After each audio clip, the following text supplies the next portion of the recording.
Patient deep pool. Yeah. I don't tolerate fuck niggas. Show me different one time, I don't fuck with you. I don't tolerate fuck niggas. Show me different one time, I don't fuck with you. Brett had my bed before we stayed that bitch on Caesar. Came from the get-go, knew my status, he ain't needed. He fresh out the pen and I'm just happy kid for breathing. Whole time bitch was scheming. I seen but I ain't seen it. Hanging around the niggas who think smart don't make you bigger. Hanging around the niggas think they hard don't make you killers. Hanging around the niggas you just met, they ain't your niggas. Heard they snatch you up trying to play cool like shit was chillin'. Loyalty ain't cool no more, niggas rather be hoes. Lucky I don't pimp no more, I would've put you on. Gangsters ain't the same no more, don't give a fuck about they name no more. Homie ain't a shame no more, she bang them folks, she bang them folks. I came from the old days, if she both ways, still look both ways. Never turn the housewife, that shit dead, no way Jose. I wrote this shit while riding in the top down, no shade. Roll these niggas up and then I spark down, propane. I don't tolerate fuck niggas. Show me different one time, I don't fuck with you. I don't tolerate fuck niggas. Show me different one time, I don't fuck with you. It's pressure, pressure, pressure, pressure. It's pressure, pressure, pressure, pressure, pressure, pressure, pressure, pressure. It's pressure. Riding in the form, I do not kick it with forms. AK only fans, all my choppers doing porn. Driving in their chest, them hollows, wreck bitch fucking shorts. Cock that bitch backwards, triggers pushing forward. I don't want your paper fee, our money got no gold. Fuck them reparations, restitution, get them gone. Tired of being target, so I target on my own. Handy with the chrome, John Wick, tombstone. Say positive like COVID when testing's in an investment. Avoiding jabs like Whitaker, critical, they can't stand me. Crazy with the verbs versus 10 for caption. Padded room, tools enough, fumes will burn the masses. At the nose like gases, just me and some ratchets acting ratchet. We don't need extendos cause we aiming at your pimple. So much dope up in the air, you swear the room on fire. Bodies everywhere, these bitches looking crucified. I don't tolerate fuck niggas. Show me different one time, I don't fuck with you. I don't tolerate fuck niggas. Show me different one time, I don't fuck with you. It's pressure, pressure.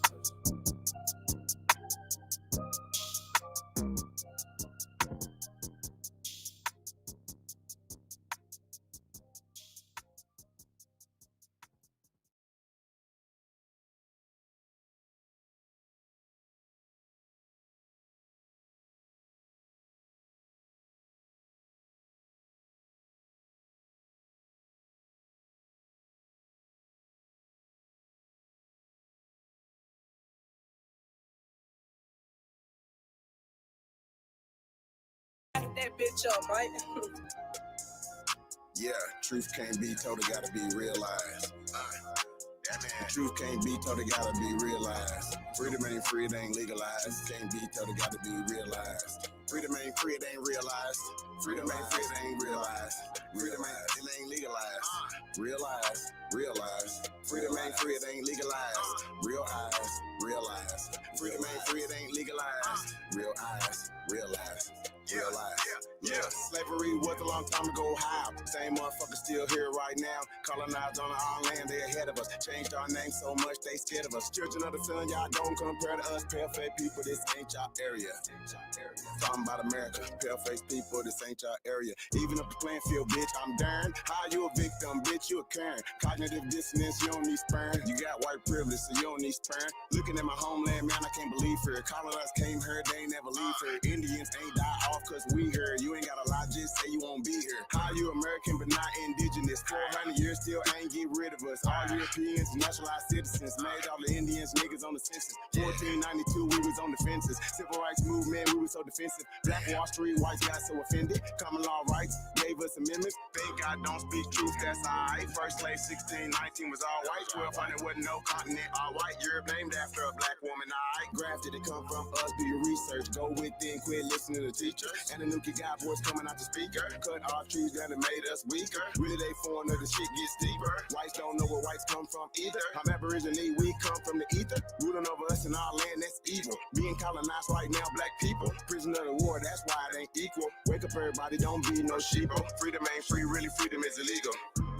And we can't get mad at this. Whites act like we can't see their advantages. Privilege is real, they working in management. Low down dirty, but they calling us savage. They want you to think they above us. All white people are part-time judges. I ain't no racist, but I ain't no sucker. I ain't no African, but they my brothers. Been lied to, I got built up anger. You built everything, still waiting on the savior. Don't call yourself black, please do me that favor. Black tourmaline will protect you from a hater. Listening to your oppressors is dangerous. Gave us a Bible and stole our nation. Said we couldn't read, but we didn't know the language. Kept us on paper because we didn't see the danger. American Indian, keep the religion. Skin copper color look just like a penny. Wanted our land and you called us stingy. Ain't no Democrats, they together, pay attention. We got ancestors, but the papers is missing. Kings and queens, but you can't remember. Remember who you are, just like Simba. Now they got a vax, we don't want that in us. George Washington is the ninth president, look it up. United States, only 10 square blocks, look it up. White people really the minorities, look it up. Courtrooms don't got authorities, look it up. You want me, say stop governing me.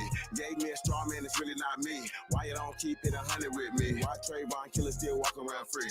Made this song for the truth, don't hate it. History was told in reverse, I've stated. Read still oppressed, somebody gotta say it. I'm taking you out of school, that's the reason I made it.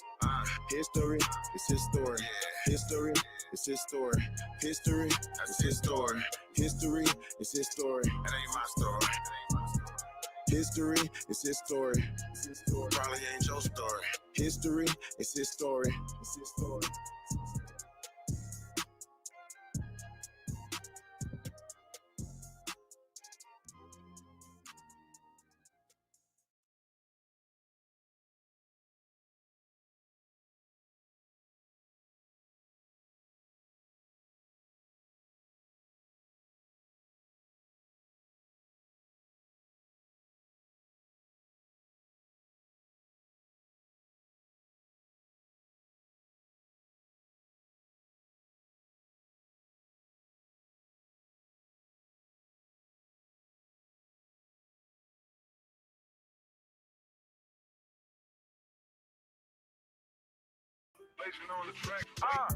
A lot of niggas died 1865. Single Michael fled, how I ain't gon' let it ride. Everybody hot and black was never on your side. They you maps to tell your apps where you sleep at night. They put that white man on. Got you begging them for answers like that white man know. Had you swearing you was African, that's that white man home. Had you proud to be a savage, that's that white man zone. And I ain't talking shit, this my definition. If being savage was our nation, y'all be non-existent. We done took your ass out when we was in them kitchens. Instead of showing you how to live and how to maintain business. White supremacy fake. Only way that shit real is if you do what they say. We the God to the gate. So when they say they fear God, now you know what they made. Shoot some, move some, shoot some, move some. Put us in the same room, it gon' go down. Hit a nigga with that boom, he gon' go down. Shoot some, move some, shoot some, move some. Put us in the same room, it gon' go down. Hit a nigga with that boom, he gon' go down. Every day my niggas dying, they don't know the truth. How the hell you close to God, we don't know it's you. Yo, how the hell you supposed to survive, we don't know the shoot. He should've died, you let him slide cause he look just like you. I tried to tell him all skin ain't kin. Everybody ain't your partner, everybody ain't your friend. How the hell they supposed to help when they the ones that put you in? They don't struggle how we struggle, they can't get it how we live. Can't be scared to die when we already dead. Either way, your life is stake no matter how you play it. My higher self said we should choose remain godly. My lower want these motherfucking bodies. Infiltrate they circles like a motherfucking Audi. Take them to the south and put them down like OG Bobby. They don't want equality in this club, they want these problems. Killers right beside me, slab full of chicken moppers. Shoot some, move some, shoot some, move some. Put us in the same room, it gon' go down. Hit a nigga with that boom, he gon' go down. Shoot some, move some, shoot some, move some. Put us in the same room, it gon' go down. Hit a nigga with that boom, he gon' go down.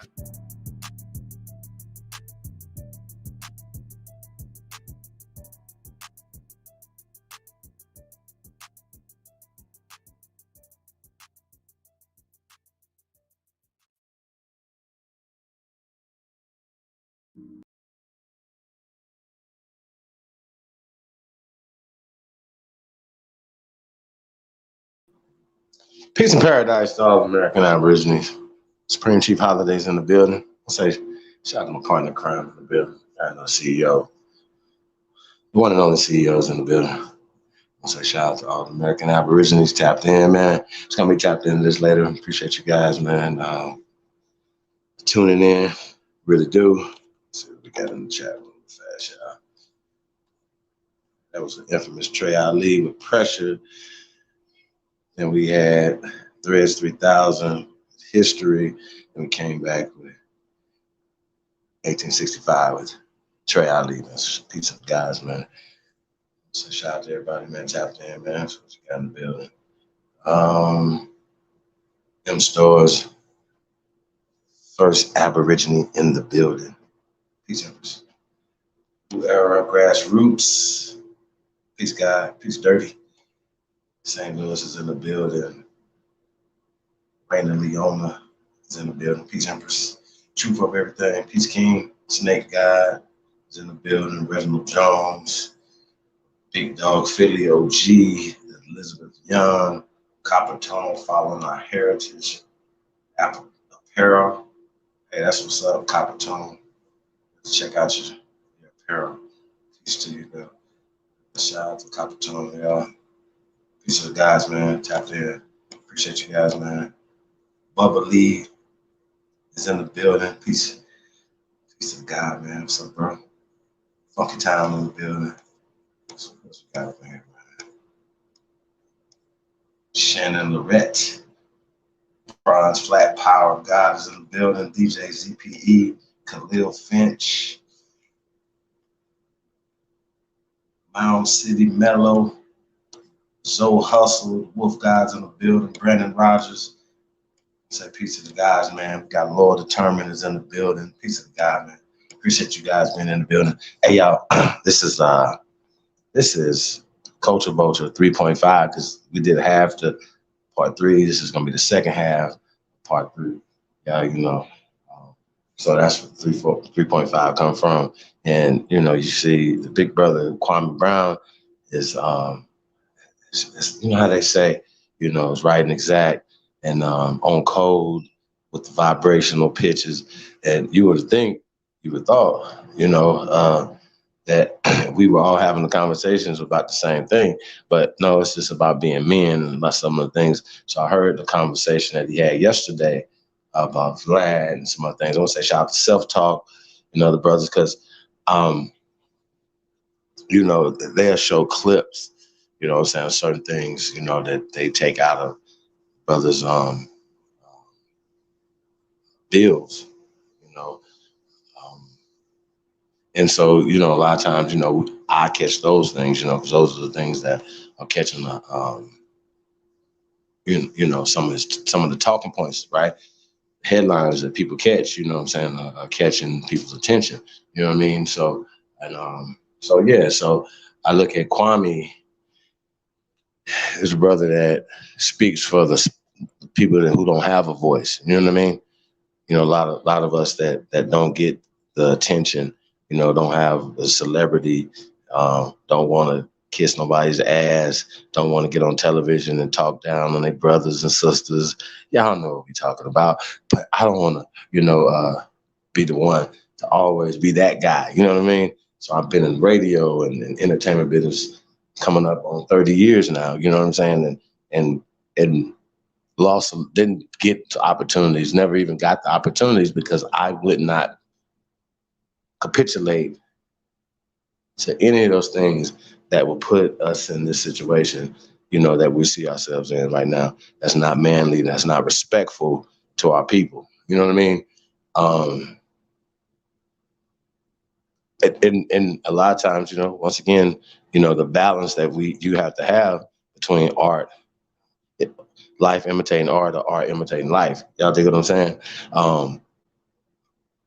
You know, seeing something that somebody's telling an authentic story from life experience or some things that they could see and giving a social commentary for change, not glorifying some things or whatever. Not, you understand what I'm saying? That's the difference in the vibrational pitch in hip hop. Y'all follow me? Like, what is the intentions? And we talking about the 5 elements of hip hop, for instance. But what about our culture? What is our responsibility to protect this culture? When we talk about there's culture vultures, it's not enough to say it's a culture vulture, right? Once again, we talk about Vlad. It is not that you're corny when you're going on Vlad. Vlad is canceled. Adam 22 is canceled.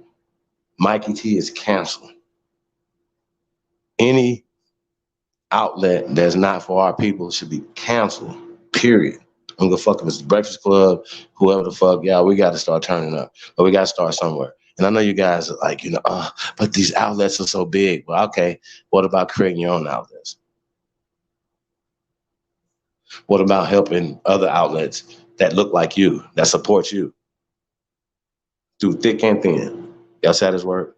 So we got to demand better from our people that say they support us. So you're on Vlad, we canceling you.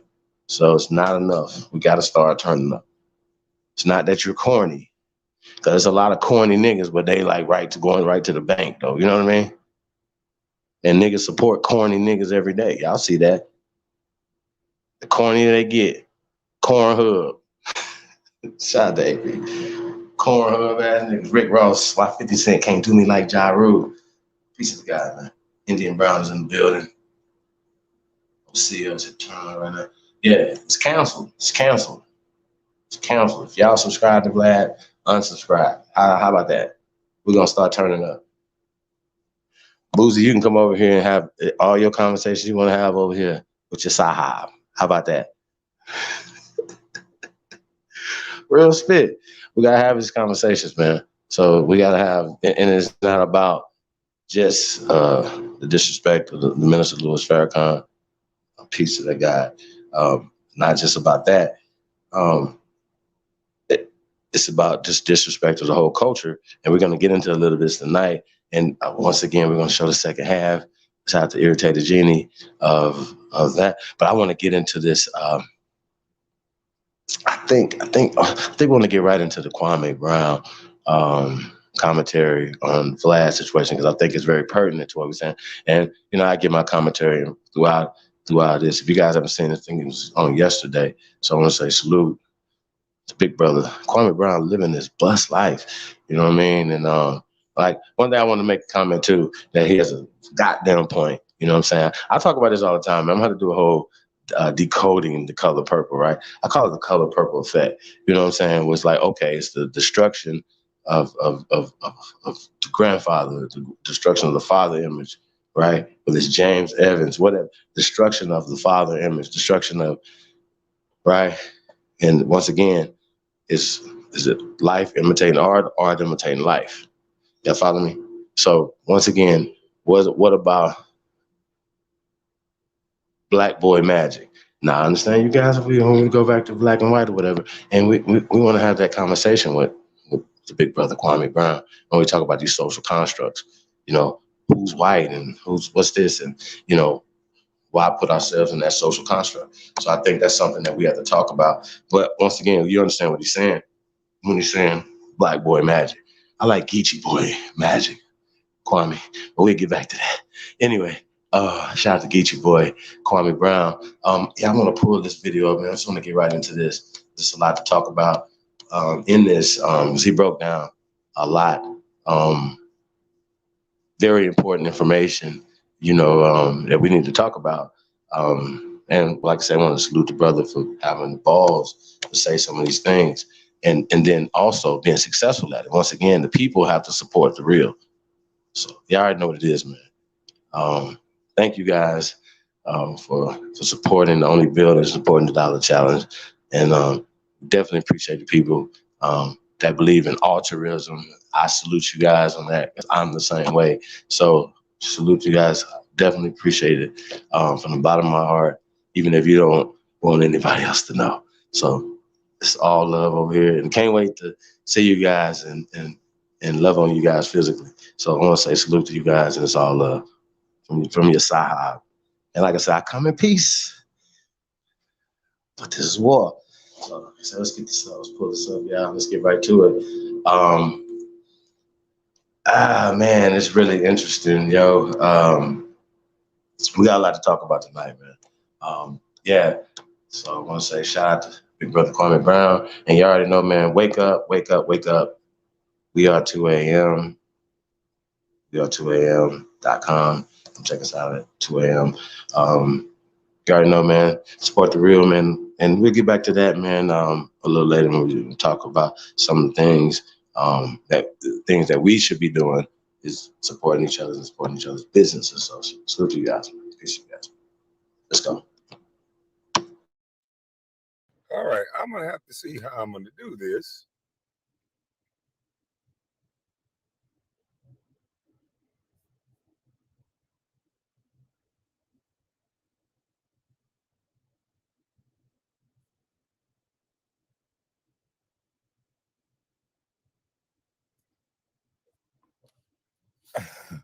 Can you guys hear me? Hold on.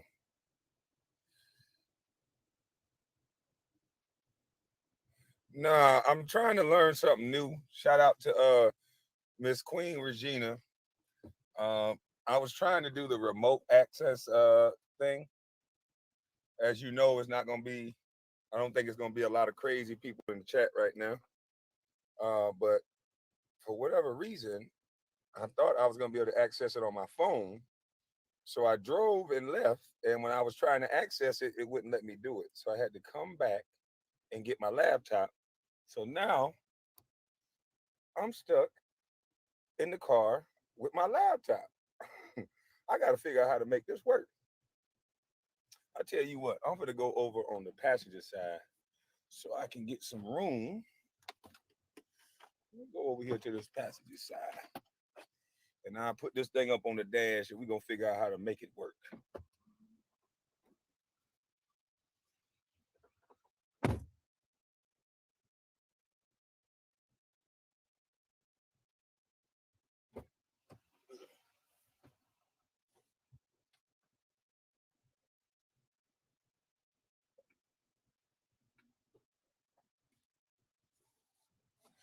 Hold on. What is the feature up there? Hold on, let's see.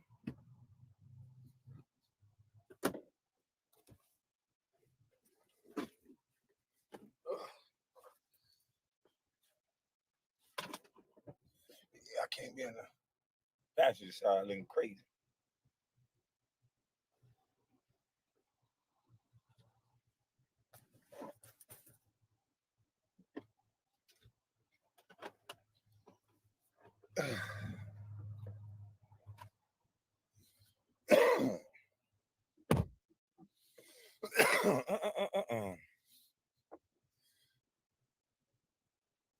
How's the chat? Is the chat got a lot of crazy people in it, or did we fix the problem? Miss Queen Regina, I know. Good morning, Kwame Brown, my YouTube son. We the people. How you doing? The chat has been peaceful. Trolls will start coming. Well, I think I put it on. You have to be a subscriber for at least 20 minutes, so they might be in here later on. They got to wait 20 minutes. They got to subscribe for 20 minutes at least. They ain't coming in here poaching and listening for nothing. But this actually might be better that I have my laptop. Dang, I wish I had time to drive back to the beach. I have mods. Queen Regina in the building. I need to get more mods on this. Let me see what my mods looking like on this thing. I've been doing a lot this morning. I had to delete YouTube and restart YouTube. Uh,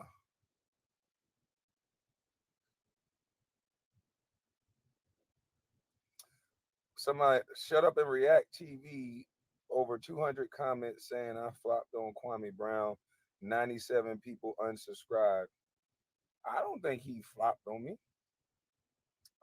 You know, I keep telling people it's about perspective, man. A lot of people just don't know that I've been saying the same thing the whole time, that I don't want to talk about basketball because I know what these niggas gonna talk about. I said they was gonna make me try to sound angry.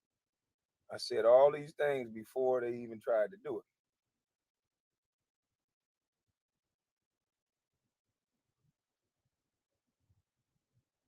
But hold up. Did anybody see this right here though?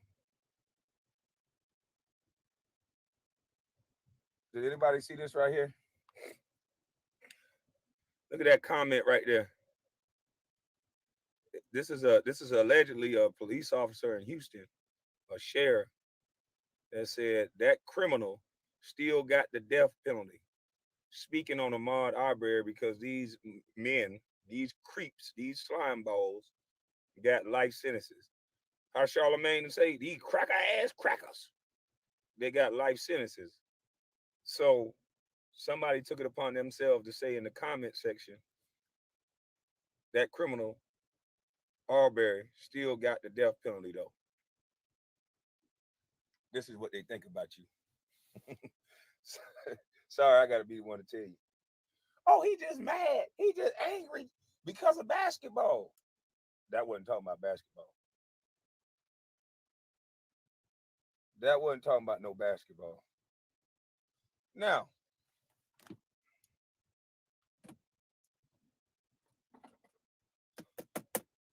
and I wish I could hear some of the stuff that Shut Up and React is saying on this channel, but I'll go back and look.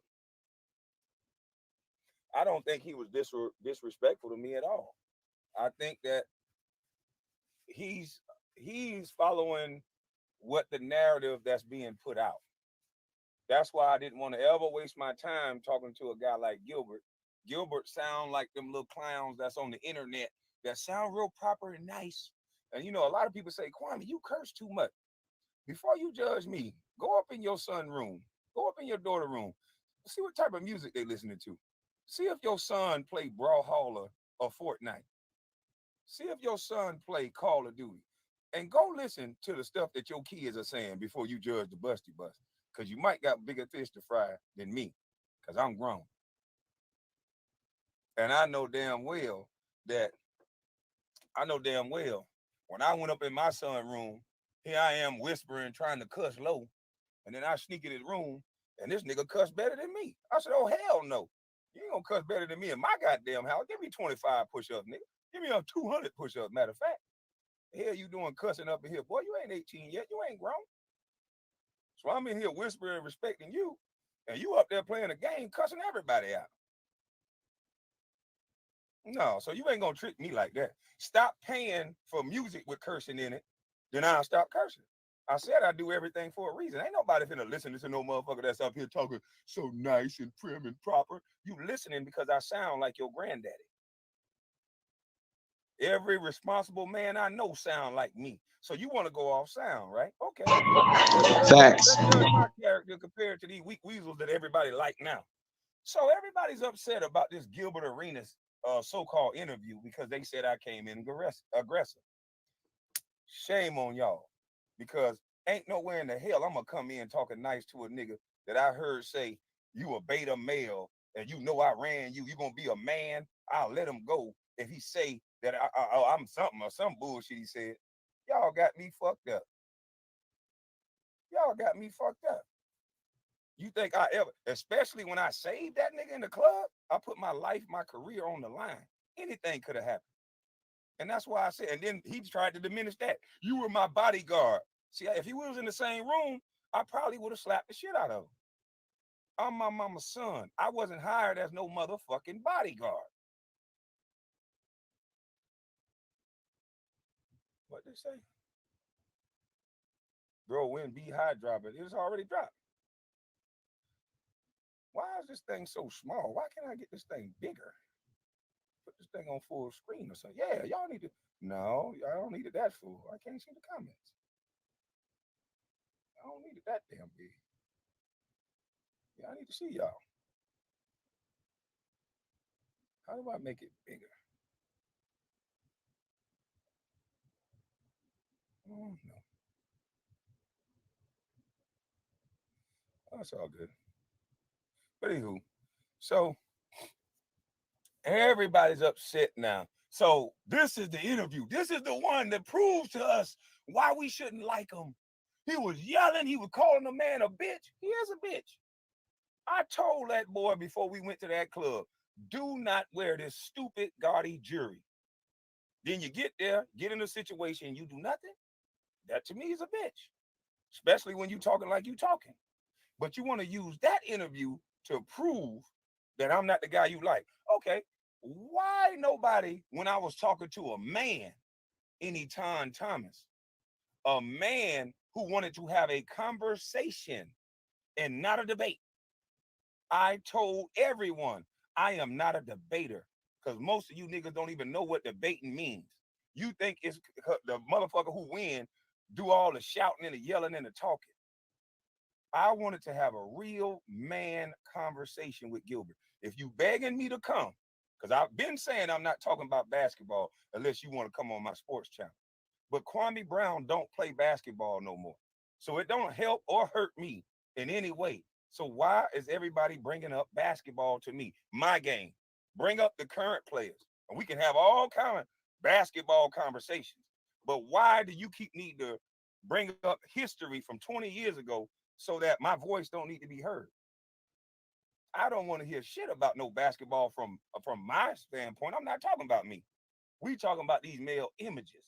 So you like a man now. You worried about the way I talk, but look at my actions. I ain't pulled no gun on no black man. I ain't pulled nail gun on a black man. I didn't lay 4 guns across no goddamn seat talking about pick one. See, you niggas all caught up into this nice ass talk.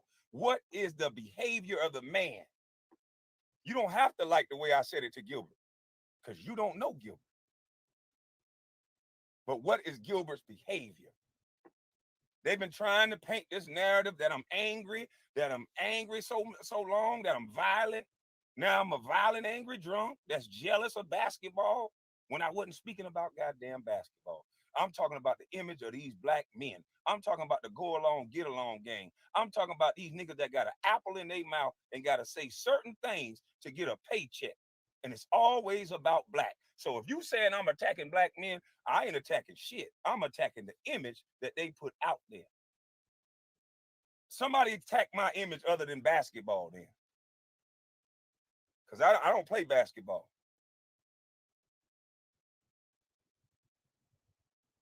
The Breakfast Club. Oh, he's so violent. He's so violent. While the guy that they hire is threatening to meet me in traffic. Oh, y'all skipped over all that. Let's skip over all that. Kwame violent. Kwame violent. He angry at daddy. His daddy a murderer. Hey, nigga, you want to play in traffic? No, I don't want to play in traffic. I got kids. I'm the violent one, though. See, I see the way the things go. You want to play with a grown-ass man that done told you I'm a grown-ass man since 14. You want to play with a grown-ass man and pull a tail of a cat. Hey, let's stop it for a second. Oh, my God. Hold on, before I forget something, I want to say something. Why is he mad? So check it, right? Hey, Kwame, I know it was interesting that when you got distracted from the Ahmaud Arbery. When I first seen this, I was thinking he was about to go into the Ahmaud Arbery case, right? And why it was important. He's gonna get back to it, but he had to deal with a distraction, which would be Gilbert Arenas. Who sent Gilbert Arenas? Okay, who sent him? Think about who's the instigator. Like I said, this live right here, Kwame. Sheesh. You went in on this, brother. So I got to say that, but I just want to point this out that there's somebody stirring the pot. Somebody's pushing people, and you're pointing out who pays them. You know what I mean? And as you guys are going to see tonight, it's not just it's a specific group of people who run entertainment, who run sports, who run news, right? Who runs the educational system. You understand what I'm saying? And they use the color caste system, the black, white, right, against us, against everybody. That's the formula. So in order to beat it, we have to change the verbiage and things that we're saying. So I just want to point that out so you guys know about black and you guys understand the damage that black does to us. So we're going to get back to that tonight as well. But I wanted to get back to that. I wanted to point that out. He's going to get into the Ahmaud Arbery case that he was there, which is very important, whatever, because those are the things that we need to focus on. But think about it from this perspective, right? If the verdict didn't come back the way it came back, right? Would you guys have been surprised? Think about it. You expecting a hung jury, you expecting a not guilty, right? You expecting Benjamin Crump to come do all the bullshit that they do, and people to cry and march, and they use this against us, right? Fuck justice, fuck an innocent man, unarmed man being gunned down in American streets. It's about that. That shouldn't be tolerated nowhere. What are you talking about on camera? Come on, y'all. So once again, we shouldn't expect illusory death, pain, the short end of the fucking stick. Come on, y'all. Like, we got to stop doing that. And we're gonna get into this tonight. But once again, I had to say that that no matter what, as we seen the other day, Gilbert Arenas should have stayed on code no matter what, especially if this brother had his motherfucking back. And as you guys are gonna see, Gilbert, the dude didn't have a gun. He just walked up on you and was like, hand it over, little boy. And your big 6'3" ass. He's 6'3", 200 and some pounds in his prime at the time, in his 20s, with every gun in America. And somebody walk up to you without a gun, and Kwame had to come put his life and his stuff in and you play with that, bro. So that showed me, man, you just everything that this brother says about you is right and exact. And I didn't even know you was even doing commentary or nothing. But that's some weenie ass shit. And that is some weasel ass shit. So once again, let's just get back into this, y'all. But I had to say that just from a perspective from another man looking at other men. I'm like, a lot of it, like, it's kind of messy. I don't know about the girlfriends and the side chicks, and but I know why you're doing it, Kwame, because they questioning your character, and that's some weenie ass shit. So shout out to Carcinio too, man. Definitely bringing it in. Once again, we need our own commentators and our own sports channels and stuff like that. So y'all know what it is, man. Y'all know we build over here. So salute to everybody, man, to do this work, man. Shout out to Damn DPOV. I see. I see the sister in the. Hold on, we see the sister in the building. I see Miss Gretchen Helms in the building. Peace, Empress. We see Gems from Kwame Brown's live stream. Peace, Empress. Thank you for coming. But let's get right back into this this build, y'all. Press go. Let's go.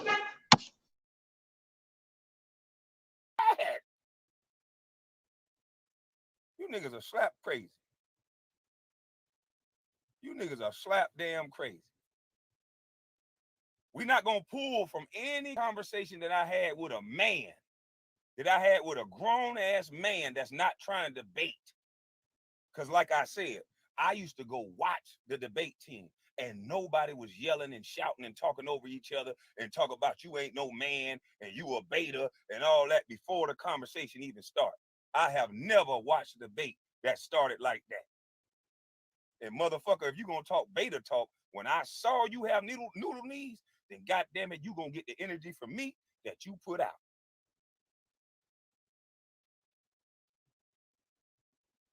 Now, I came to YouTube not hating on nobody. I saw that niggas don't really build together. Niggas, all they do is compete and find a way to one up another man. So I said, I'm gonna come to YouTube because I ain't jealous of nobody. I ain't worried about nobody.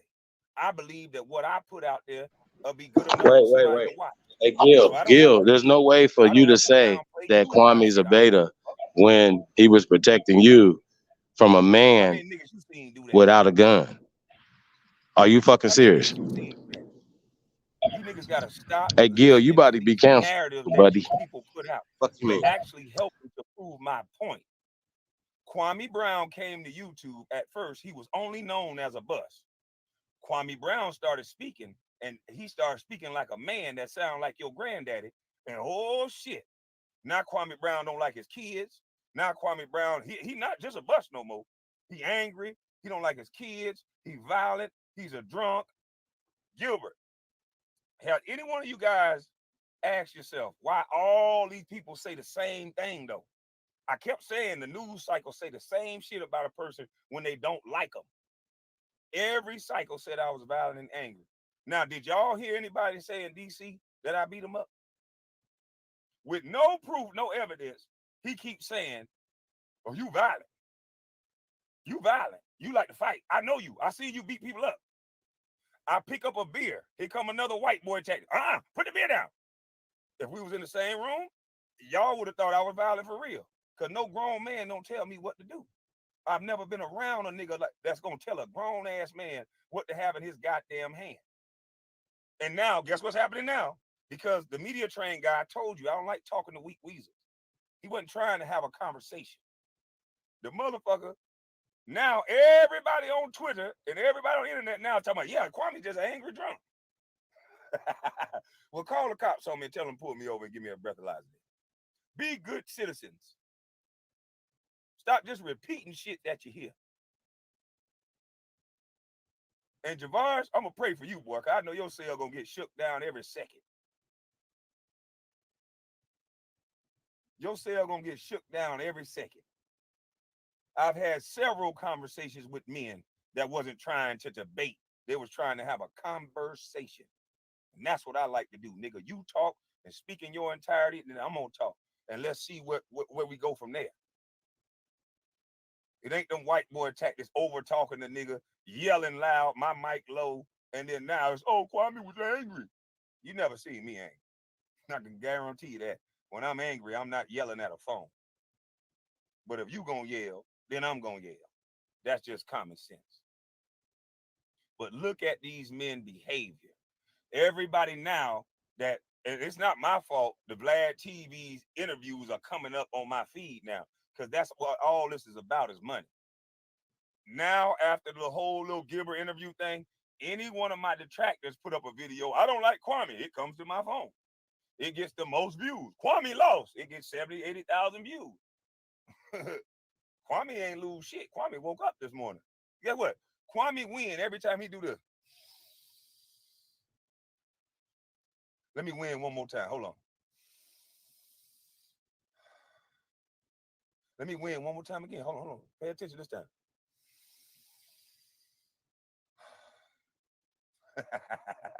Sorry, your win gotta be through the friends you hang with.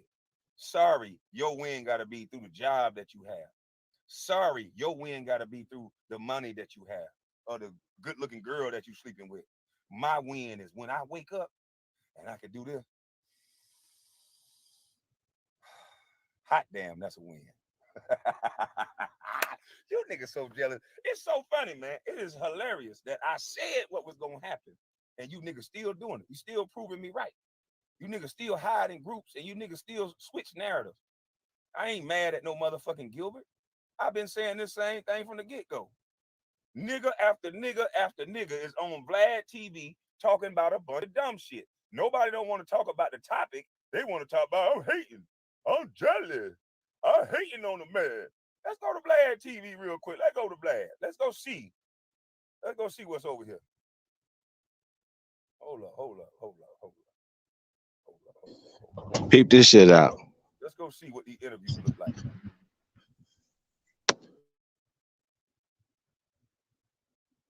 Oh, he done put some white boys up there since I said ain't no white boys up there asking no stupid questions.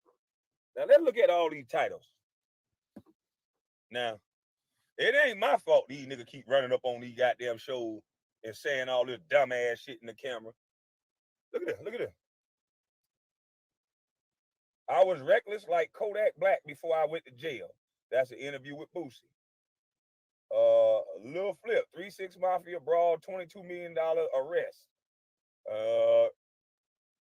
We got Gilbert Arenas, suspended for an entire season after mocking with guns. You might not like the way I talk, but I ain't mock with no goddamn guns.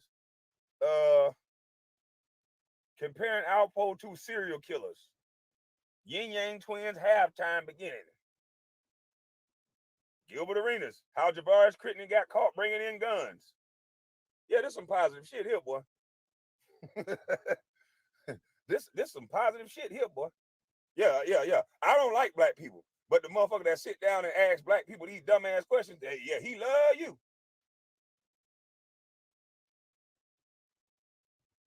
Let's see. Let's keep going. Lil Flip on his worst investment. Gilbert Arenas, I pulled a gun on my teammate before lots of players got guns. Alpo's demonic evil when discussing Alpo's manipulated murder. Yin Yang Twins on doing Boom Boom with Britney Spears. Another Alpo. Another Alpo. Doom and gloom. Doom and gloom. Imagery.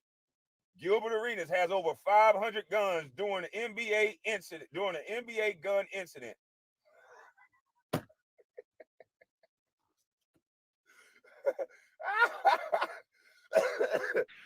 Terrible. Okay, this is what we like to see. I see that now.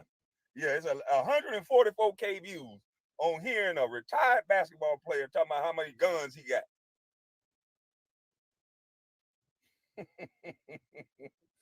Tiana Taylor on posting thirst traps flashback.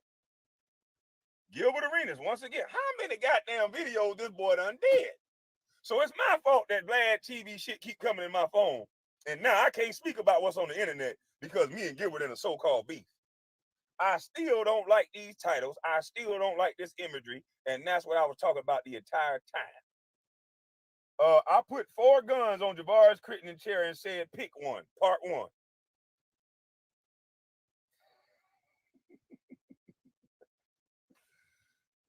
Getting Lil C's on getting a Lil Flip on getting arrested for credit card fraud. Lil C's on being in the car with Biggie when he got shot. Azon asking Alpo why he killed Rich Porter. Gilbert Arenas on him and Javaris Crittenden threatening to shoot each other. Yeah, there's a lot of positive shit we like to see, boy. I see that now. 235K views. Yeah, we love positivity. We love. I'm crying because I'm reading Vlad TV interviews. Yeah, okay. Gilbert Arenas on the Wizards offered them $28 million. That's positive. Nothing wrong with that. Lamar Odom on leaving Taraji P. Henson. Why the fuck is that anybody's business? I don't know. But hey. Facts. Gilbert Arenas on sleeping with 15 women. That's about 15 interviews for Gilbert in the last 7 days. I wonder how much money Vlad making off this shit.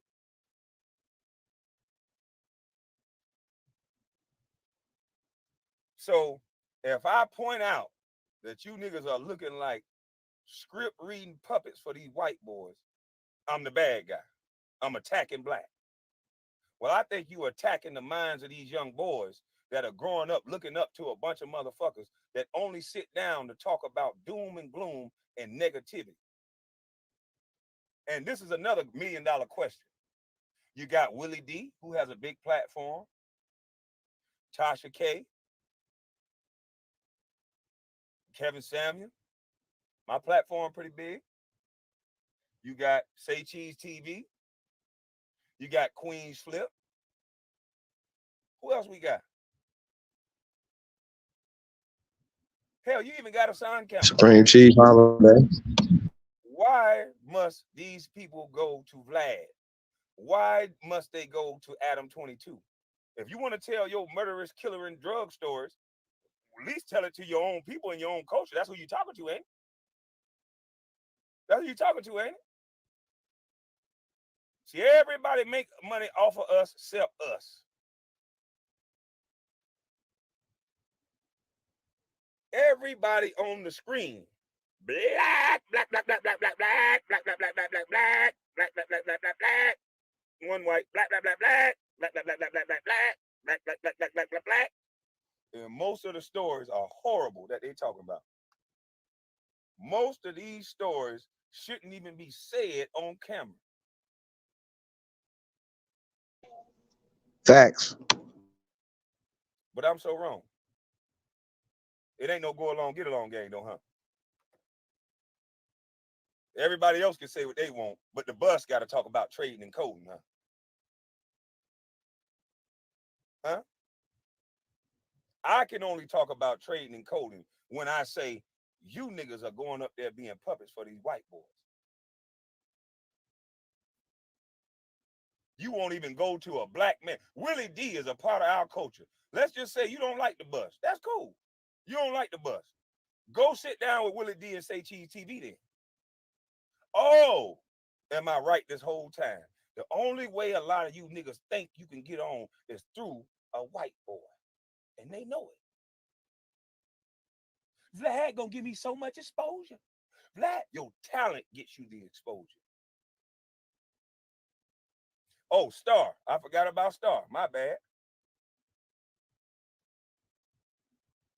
We run and tell our story. We got to go. Boy, I made it, boy.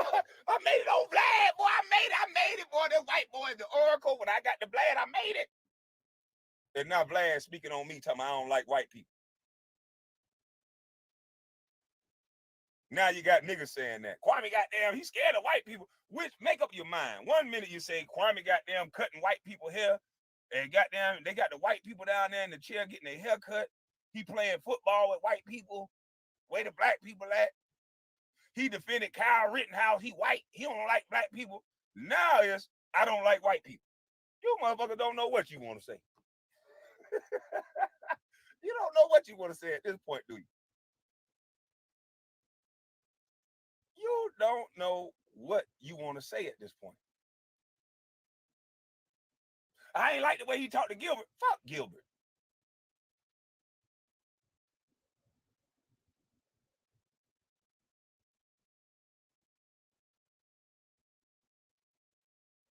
This don't make no sense at this point. It's all about who we like. What is the behavior of these men?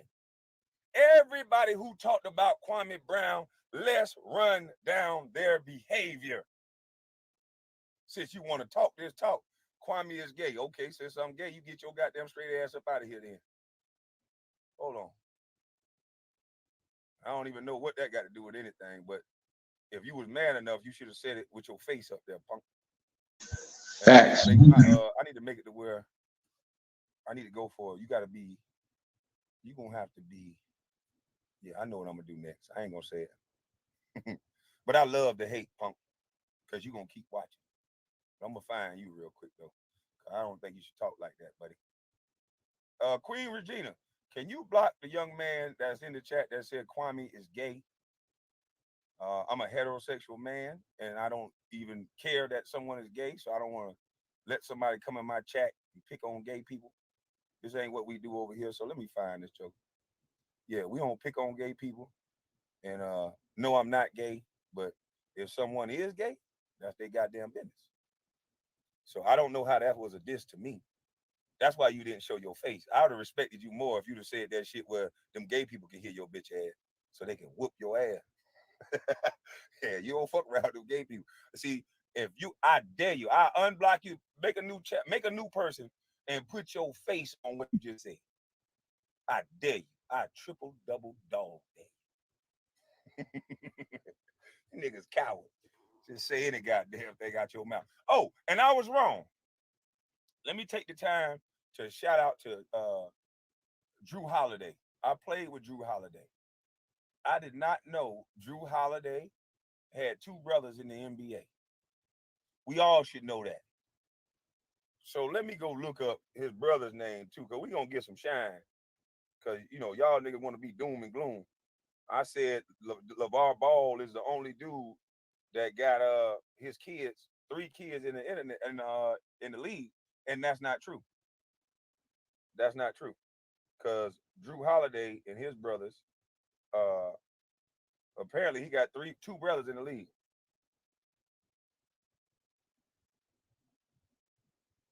So let's go see.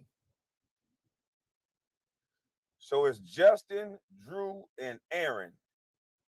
Man, shout out to your mom and dad, boy. Shout out to y'all mama and daddy. 3 black males in the NBA at the same time. Bros make history. Why is this not played all over the world? Let's see how many views this got. This was last year.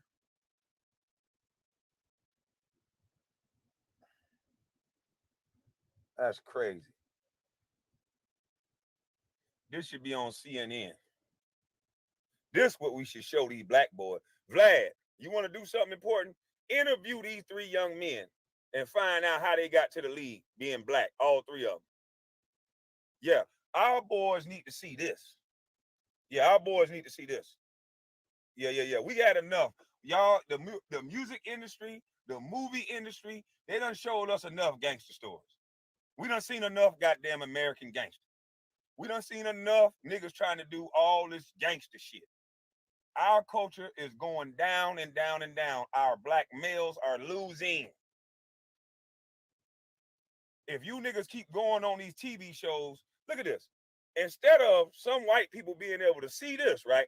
Because this what happens when there's certain people in Delaware, there's certain people in different states that they don't grow up around black people. They've never been around a lot of black people. Oh, Giannis got 3 as well. Man, shout out to the man. Oh, I don't know how to say his last name. I don't want to. Greek the Freak. I don't know how to say his name. But shout out to you and all your brothers. Cause God to be more careful. Y'all jokers can hoop. And John Morant. Boy, I'm glad I ain't in the league no more. I saw Carcino live. I had to go back and watch the game because I thought that was fake. Carcino had it on slow motion. That young man got around the pick, took one step in the paint right past the three-point line, and tried to go up top. I said, holy, boy, thank the Lord I ain't got to deal with that, boy. These hips too bad. And he black. He don't get no shine, though.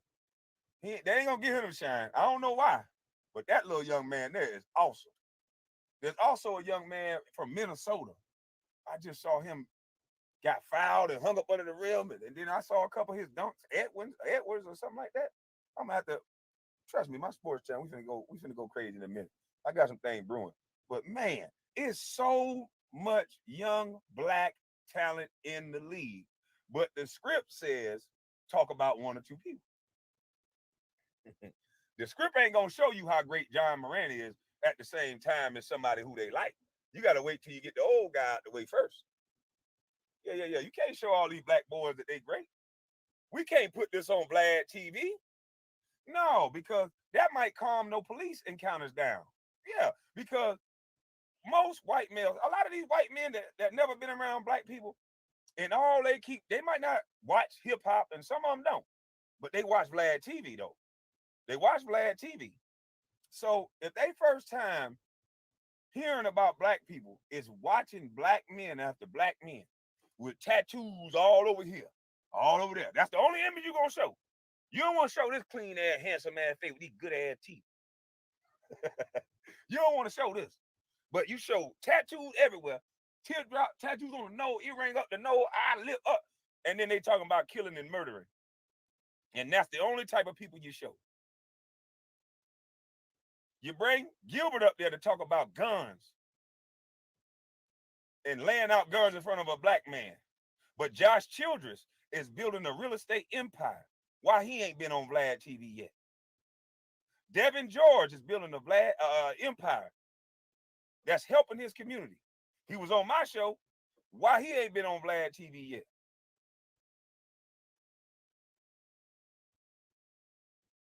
Why haven't he been on Vlad TV yet then?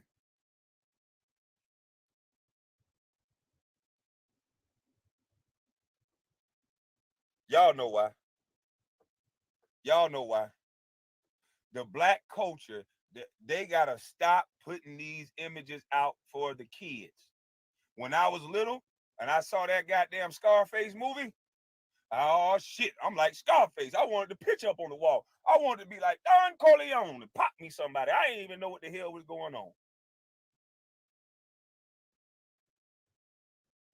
But we come out with documentary after documentary that get billions of views. We coming out with Big Meats. This ain't no disrespect to nobody, but we coming out with Big Meats drugstore. We coming out with probably gonna be 3, 4, 5 more drugstores. We got the West Side, all they killing drugstores. When are we gonna show the positive black males that are not drug dealers, that are not rappers, that go to school, that played ball and didn't lay out guns? When are they gonna get a shot on your Vlad TV interview? Huh?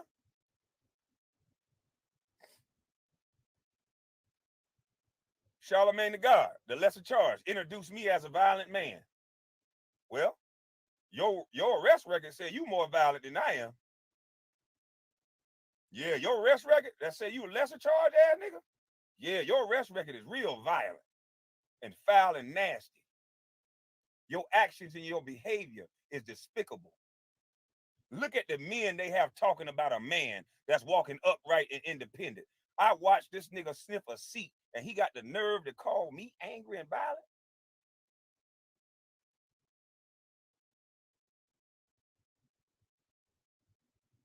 Dr. Boyce Watkins, I never shook this man's hand, never met him. Compared me to Jim Jones. Why? I didn't even know who Jim Jones was. I said, damn, I be singing on YouTube a little bit, but I didn't know I could rap. I knew I was bowling, but I didn't know I could rap. I knew I was bowling, but then when I really found out what he was talking about, in the real Jim Jones, a murderous psychotic white man, and this is what a black man compared me to on the airwaves. And guess what? Nobody said, oh, Dr. Boyce, why would you compare a black man to that? Why are you disparaging a black man? When I say something back, I'm aggressive, violent, angry, because there's certain people you can't talk about in this world. Yeah, that's how that works. Because it's all about who we like.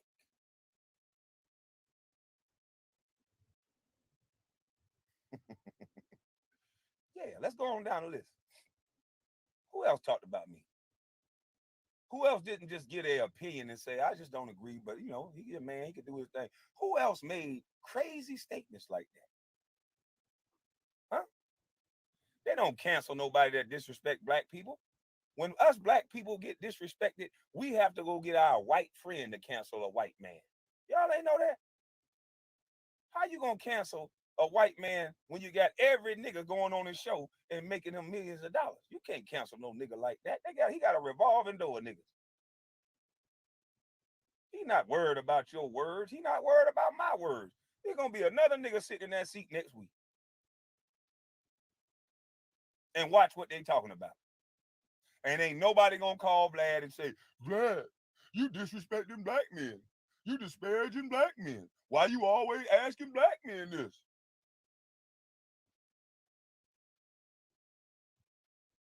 Now I'm the angry black man. A nigga that always show you his teeth. A nigga that fuck all the dumb shit talking. When a nigga asked me, when Hassan Campbell came up there, I was having a, why was you talking about me, bro? I asked everybody the same question. I don't know you. Why was you talking about me? Don't you compare me to a ball player.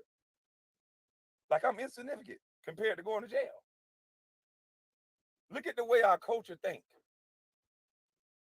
A nigga that went to jail that said he got magic sugar thighs, and man, that was crazy as hell.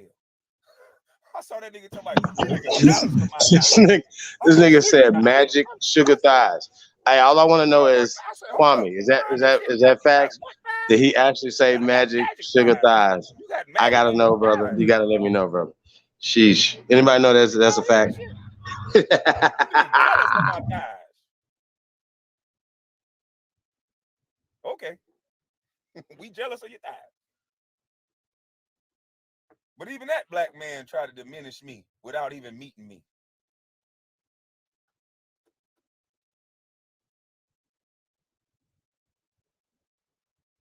Becky with the good hair talked about me. Oh man, you hurt about your life. You're sad, you're sick, you're hurt. You're crying out for help. All these angry, dumb motherfuckers that you can prove in their real life, they don't know what they talking about. Them be the ones trying to give some goddamn mental, some mental help. Where's your qualifications, Matt? When all you've been doing in your whole NBA career, you've been trying to act like you fighting somebody. You had to be restrained in front of your own children. But the first thing he said out of his mouth was, I'm violent, I'm hurt, and I'm angry. And shout out to LeVar Ball. I'm glad he cussed you niggas out. Because that's how every black man need to start getting about their kids. That's how every black man need to start getting about their goddamn kids. None of you motherfuckers are going to talk about these black males in the way that you talking about them. If you talking about the game, cool. And shout out to Carcino. I saw Carcino live. That shit had me. I spilled my whole coffee laughing. That nigga talking about, yeah, I'm over here, y'all. Come over here and camp out with me. That shit had me dying laughing. I don't mind that. He's showing the video. He's showing tape. This is about basketball. He ain't saying this man's life is dirt. like I was told. I have never heard a white boy say that to me. I don't even know how I would take it if a white guy said that to me. I would almost expect the white guy to say some shit like that to me. But when it's a black man, it's kind of confusing. It's kind of confusing. Now we all talking this black, you disparaging black people. I've been disparaged since I've been disparaged for 20 fucking years. Name now Stephen A was talking about me too, right? Stephen A, a coward of a man. It always be the coward of the coward of men. That be the one talking about the strongest men. Stephen A hasn't shown any type of backbone anywhere in life. He tried to play basketball. It was unsuccessful. He tried to be a regular reporter. It was unsuccessful. It wasn't until he started loud talking and bashing players. And guess what? Me. I've asked this question over and over and over again, and no one has ever even attempted to answer it. None of the media pundits, all they do is exactly what I said they was gonna do. They try to discredit the person. I'm in great company with the people they try to discredit. I told you, Dave Chappelle, all these people. A lot of you not gonna understand it. That's fine.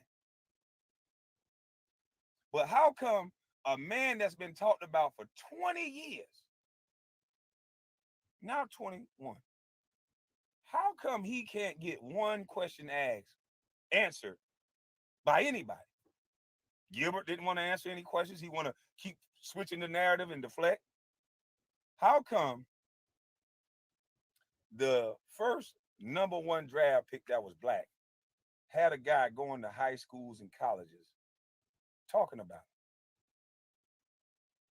Why can't Stephen A come on my show without the white man getting a buck and just come and answer that one question? Is that too much to ask? Is that too much to ask that if you're going to talk about a man for 20 something years, shouldn't you face the man that you were talking about at least once without showing a videotape of basketball? That's answering my question. You don't think I deserve, because if I believe if I was a black woman, I don't think that would have been popular for, I don't think they would have sent a black woman around to colleges to disparage a young black girl. I don't think that would have happened. I don't think if an Asian guy made it to the #1 draft pick and he was a teenager, I don't think that would have happened. So why did it happen to me? And all I'm doing is asking a question. I'm just asking. If it ain't no script, I've never seen it happen to anybody else. Why did it happen? Why is Vlad obsessed with our culture? Why can't his Russian brothers and sisters, the way? Oh shit, he ain't gonna talk about the man. Please, Russians don't play. They'll slap the side of your face. They don't want to hear all that goddamn on. Oh, it's nice and we no. Our culture is the only people that we have been trained by white folks to only be aggressive with each other. And I'm aggressive with anybody that disrespect me. I don't see color. I see your behavior. I see your behavior. But if everybody gonna say all this stuff now, look at the people who they have speaking against me. Look at the people. Stephen A, a weak ass weasel. Matt Barnes, Steven Jackson, Gilbert Arenas. Gilbert Arenas is interesting how he talk all this pimp player talk. But look at how your baby mama did you. That wasn't pimp player shit. You niggas get on this internet and just be talking. And that's why I kept saying the truth the whole time. Gilbert, I know you. I know a lot of you niggas. That's why I don't hang with basketball players. I don't. I hang with real people that go through real experience because I don't want to be detached from real life. Because I know hanging with a bunch of celebrities and a bunch of white folks that's pretending like they like me because I'm a celebrity, they're not going to treat you like that. So I'm not going to get detached from real life. That's why I say these niggas ain't connected to nothing. They won't talk about Darko Milicic still. Why? Because he's white. They give him their little run and then it's over. They want to make my whole entire life about basketball. I can't say nothing without an excuse why I'm saying it. Well, Gilbert, I just don't like the image that you're putting out. Everything I'm saying seems to be logical. Maybe I'm wrong. But Gilbert, I don't like the image that you guys are putting out. You guys are talking about guns, sex, drugs, and arrests. You're an NBA player. Show me the other millionaire NBA white player that's doing what you're doing. Rappers, they got a different scale, but they still need to tone it down a little bit. But show me the millionaire white guys that's doing what you're doing, bro. Show me the millionaire Asian guys that's doing what you're doing, bro. Oh man, you just got them mad. You mad about basketball. You just angry. That's their question to everything I ask.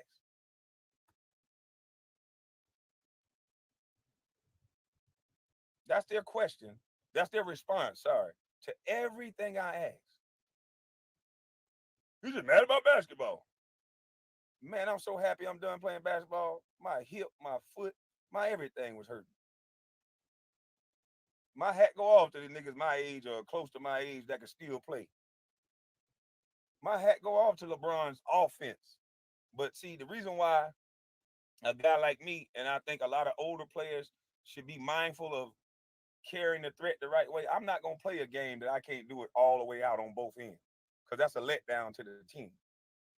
So I know at my age I can't move and defend these young niggas. Hell no. I can guard one of these niggas half court for a couple of minutes. Yes, sir. But you talking about getting up and down, showing on the screen, doing all that at my age or close to my age? Shit, no. And most players can't. And you look at the Lakers, and you look at a lot of older players, these young cats is running circles around these niggas. And that's what's supposed to happen. Out with the old, in with the new. No matter how much I get my body in shape, at 39, almost 40, I'm not going to be the same as a prime 22, 23-year-old. Never will happen. Never will happen.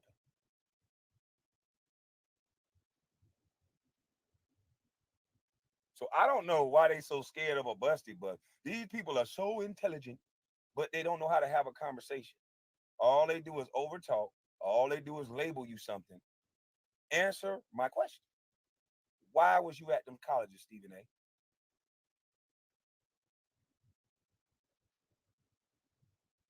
These niggas playing right into my hands. That's all they doing is playing right into my hands.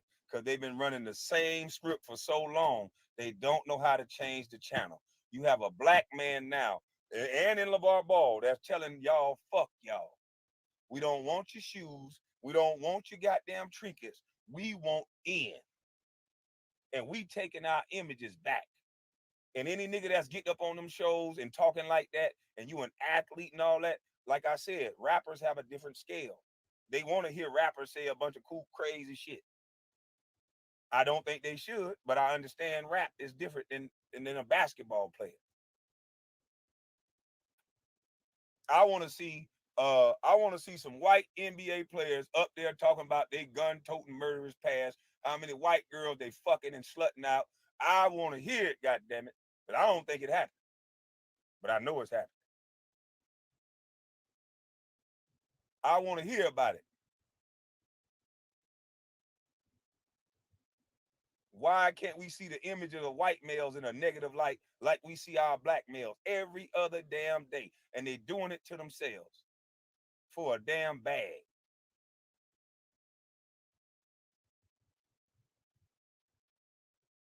It don't make no sense, bro. Oh, I might well contact the Honorable Minister Louis Farrakhan for an interview. Vlad tried to blackmail him into doing one with him and lied on him when it didn't work. See, that's the thing. If you get RZA, if you get Minister Farrakhan on these airwaves, they'll cancel you. They'll find a way to cancel you. I told you that this thing is about money. This thing is about controlling the minds of black folk. One of the biggest sectors of the go along, get along game. Guess who it is? Us. Our dysfunction allows us to kill, allow us to rob, allows us to R word, allows us to disrespect young and old. And we do it all in the eyes of money. They can buy our killers. They can buy our killers. They can buy our smartest minds to trick and brainwash other people. They buying our morals. They're buying our character. It used to be shameful for a girl to walk around half naked. Now, if you ain't walking around half naked, it's girl, what the hell wrong with you? You better take some of that shit off. It's almost shameful for a nigga not to be a celebrity. What you do? My brother met a girl. He said, "What's up, baby girl? People ain't used to hand to hand talk or coming up to him talking no more." My brother said, "Hey, baby girl, how you doing? What's up with you?" She say, "What's your Instagram?" My brother look, he say, "Man, I'm about to be 45 years old, 46." He say, "I don't be on no Instagram. I don't have no Instagram." Cause she was feeling him at first. She said, "Ooh, you tall. Where you from all that?"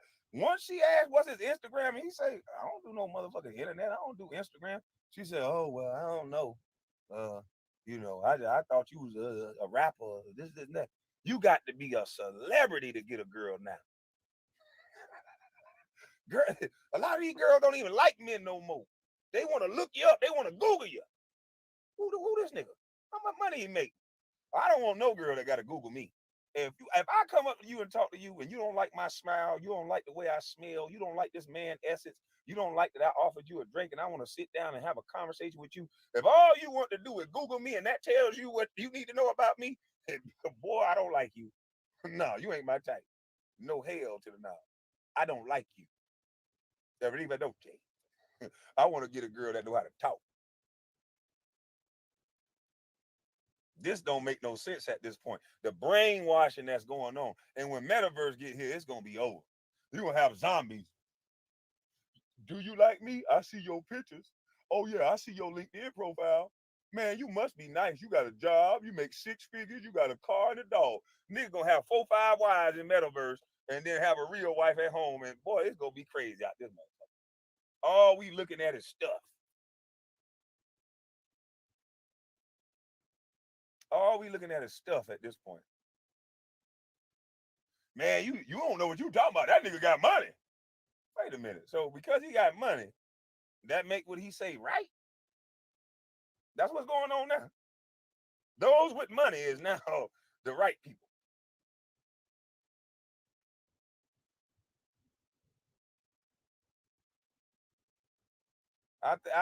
That's why when I get off this YouTube shit, I go watch the content creators that I like, and then I unplug from social media, and I go do real stuff in real life. The simple things like walk on the beach, like go to a football game. And I had a friend tell me, she said, "Kwame, you need to start showing the stuff that you do outside of YouTube. Just film 5, 10 minutes of it and put it up. Cause they think that you just sit in the house all day and talk on the computer." I said, "Shit, they don't need to be where I'm at." She said, "Well, yeah, just show them a little bit of stuff." I say, "Shit, I do normal shit. What you want me to show them when I'm riding my bike? Want me to show them when I'm just walking my dog?" Cause I'm not one of them celebrities that gonna think, cause I'm not a celebrity. I'm not gonna make you think every day, all day is the turn up. I'm not gonna make you think every day of mine is perfect and fun and we having a great time. That's a bullshit ass lie. That's a bullshit ass lie. These celebrities got you motherfuckers tricked. Some of these motherfuckers on 27 pills, 37 bottles of liquor, 47 blunts, and they wish they never did it. They wish they never rapped. They wish they never said nothing to become a celebrity.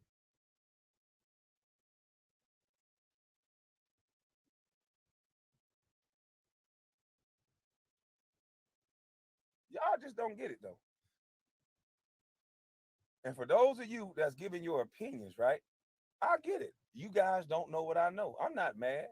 Somebody say, "Man, Jason, what's his name? Jason Christian, Daddy's cooking.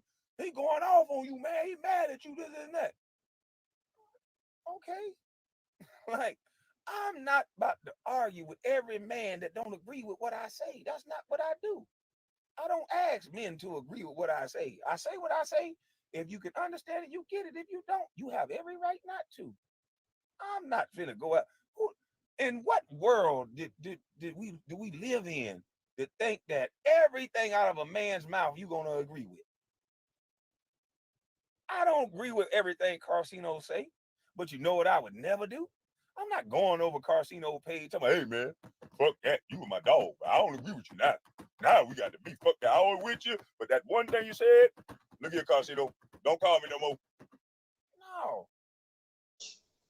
Facts. If it bothers me that much and I want to respectfully ask him a question to get his perspective on why he said it, that's what I would do. Hey, my brother, why did you, on the last one I heard you say this, why would you say that? Let me get your perspective on it. Oh, well, this is why I said that. And then you either get it or you don't. You don't tell no motherfucking man how to think. I hear his perspective. If he wants to hear mine, then maybe, because that's what I like to do. I like to hear people's perspective. Why did you say it? So now I have a little better understanding instead of formulating my own opinion. And if my opinion still don't agree with yours after the fact, because there is no right and wrong in an opinion. When he said what he say, if he gonna listen to my opinion, I'll listen to his. Maybe I can take something from what he said. Maybe not. And then we're gonna agree to disagree on that point. And then we're gonna move about our day and maybe go get a goddamn beer. Facts. If you have friends, so basically all of y'all friends agree on every goddamn thing.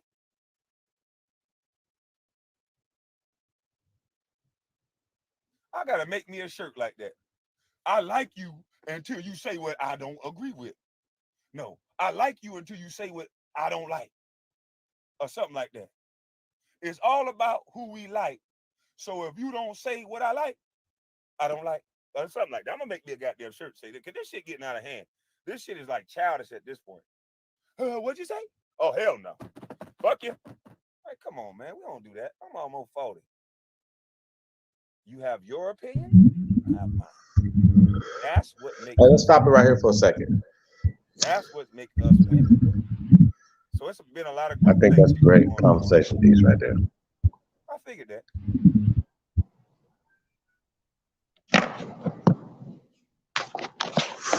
So, you know, no two people think alike. I don't give a damn if you reading out the same book, whatever. Just it's like fingerprints, it's like snowflake. It's like two people brain, and you can have the like minds. Things that a lot of us all have like minds, but we all don't agree, and that's cool, right? We don't agree with the black thing, but we definitely understand exactly who he's talking about. So we're not going to mince words, but we can build and go back and forth. Uh, some people like Rocky Road, like myself. Some people like Vanilla. See what I'm saying? That doesn't mean that you can't build together because you like the Lakers and somebody else like the Patriots, so on and so forth. You understand what I'm saying? And I think that's the beauty about having different mindsets, bringing things to the table. You know what I mean? No matter what the situation is, it's like we can fight like cats and dogs, but when it comes to anything else, we still have to have a ethic and a code towards the culture, towards our people. You know what I mean? I don't understand why that's a problem. And once again, destroying the black, destroying the white caste system is what we're doing. See what I'm saying? It's not about black and white. It's a caste. It's a class system that they're using color. They're using this system of color in the class system to keep themselves in power. You know what I'm saying? Like I said, we're going to get into the history of this tonight, more into this tonight. But I had to address that. So that's what, now opinions and certain things, if we're talking about history, we're talking about certain things, you guys act like we behind the scenes, me and the brothers, we don't, or the sisters for that matter. Shout out to Rocky, shout out to CEO, you know what I'm saying? That really do real research and real work behind the scenes. Shout out to all the sisters that do that work, you know what I'm saying? Hold on a second.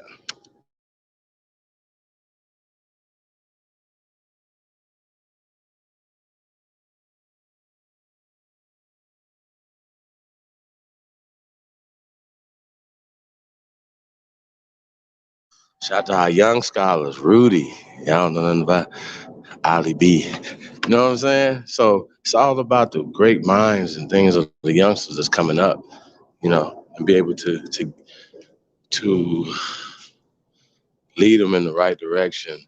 You know what I'm saying? Because the media, of course, is full of bullshit and full of propaganda. So they still have to know about these things because they're at school with it. You know what I'm saying? So when they come home with the bullshit, you got to be like, okay, that's what you got. Okay, well, look, you had to give them more information that would trump that. Y'all know what I'm saying? They're smart enough. They're your children. They can make the analytical decision to say what's right and what's wrong. You know what I mean? What's logical and what's not. And I think that's the revolution, y'all. So taking this shit to the next level. You know what I mean?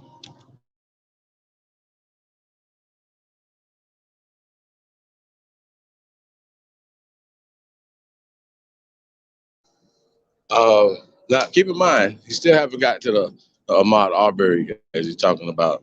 A lot of distraction things that are distractions.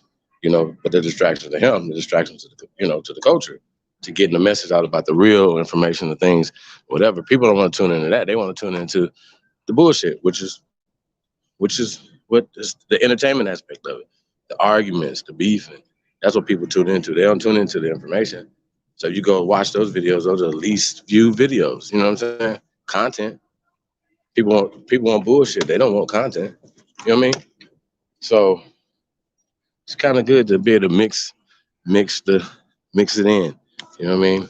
So that's kind of what we're doing tonight, being able to say, okay, well, we're gonna cancel Vlad, and not just Vlad, but just these people from running our culture, from controlling distribution. It has to start somewhere. So let's start with Vlad. To me, that's low hanging fruit because it's not hard for me. Peace to the God, Lord Jamar. You know what I mean?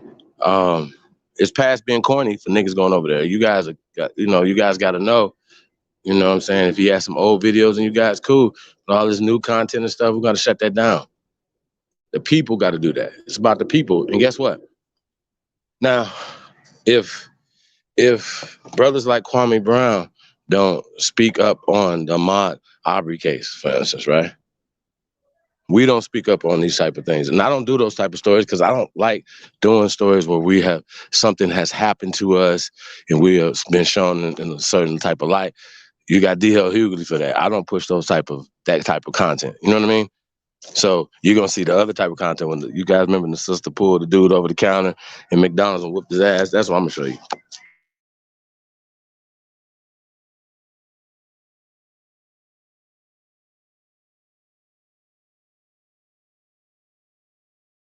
I'm not gonna show the opposite of that. You know what I mean? So I think that's what we have to start.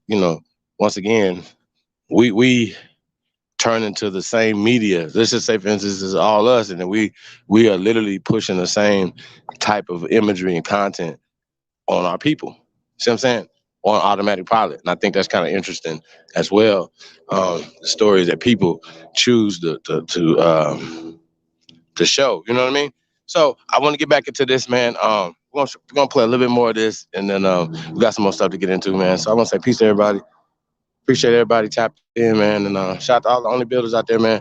Onlybuilders2022 at gmail.com. You already know, man. This Sunday, man, it's the return of Hanu Amaru Kiel, man. It's going to be going down to Thompson's One, man. Founding Fathers Lecture, man. We're going to tear the house down, man. Never heard, never seen before information, man. I got some shit I ain't never told nobody before, so I'm going to break it down. It's going to be crazy, y'all. So Founding Fathers Lecture Sunday. Tap in, man. Onlybuilders2022 at gmail.com, man. Be there, be square. Let's go.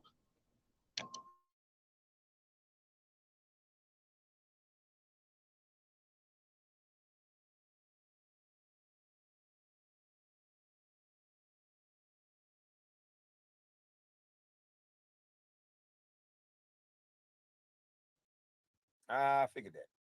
Let the social media train your mind and trick your mind into thinking one thing, and then this is what happened.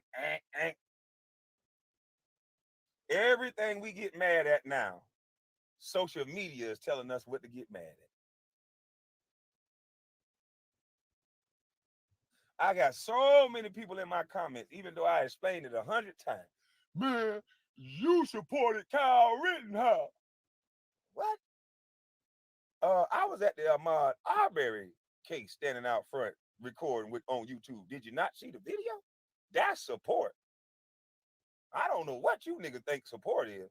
I was standing at the courthouse when Ahmaud Arbery's situation was going on. That's what I did. They taught you niggas to go watch a white guy who shot other white people. I just didn't agree. And that's my opinion. I was focused on the black guy who got ran down with shotguns chasing him and they shot him dead in the street. If your opinion is you're supposed to be focused on Cal, then that's your opinion. My opinion is I'm focused on these guys over here that did a modern day lynching damn near in the middle of the street in a quiet, peaceful suburban neighborhood. But you're so mad when I answered that question, I think beautifully. And if you don't agree, that's cool.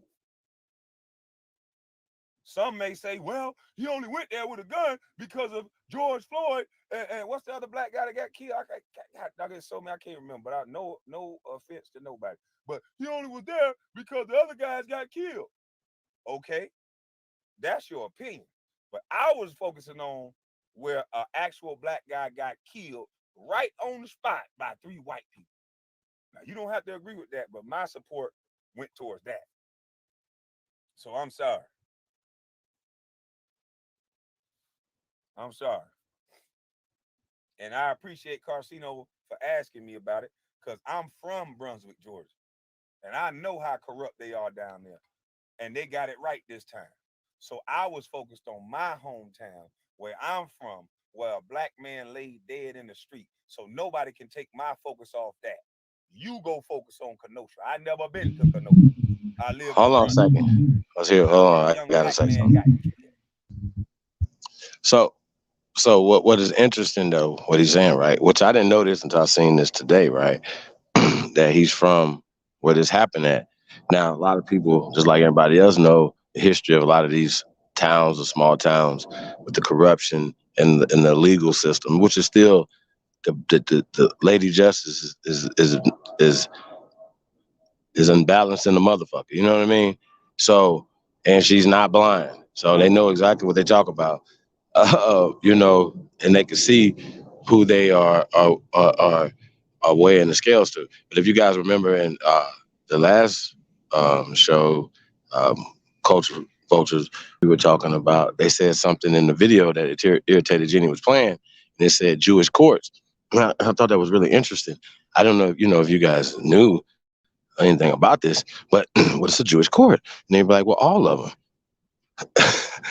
I mean, and just let that sink in for a second, and we're gonna get back to that. But that's what that is. Every court that you go to, whatever. This is uh, uh, uh, uh, a profession that they dominate still to this day, and that's obviously where jurisprudence and then having the corporation to be able to fund these things and then fund different branches of our government. Right now, that's the problem that we have, So we got to talk about that. So I just wanted to add that to that. But here's the thing, saying about brothers like this from this hometown being able to use his probably the most famous person from this town, right?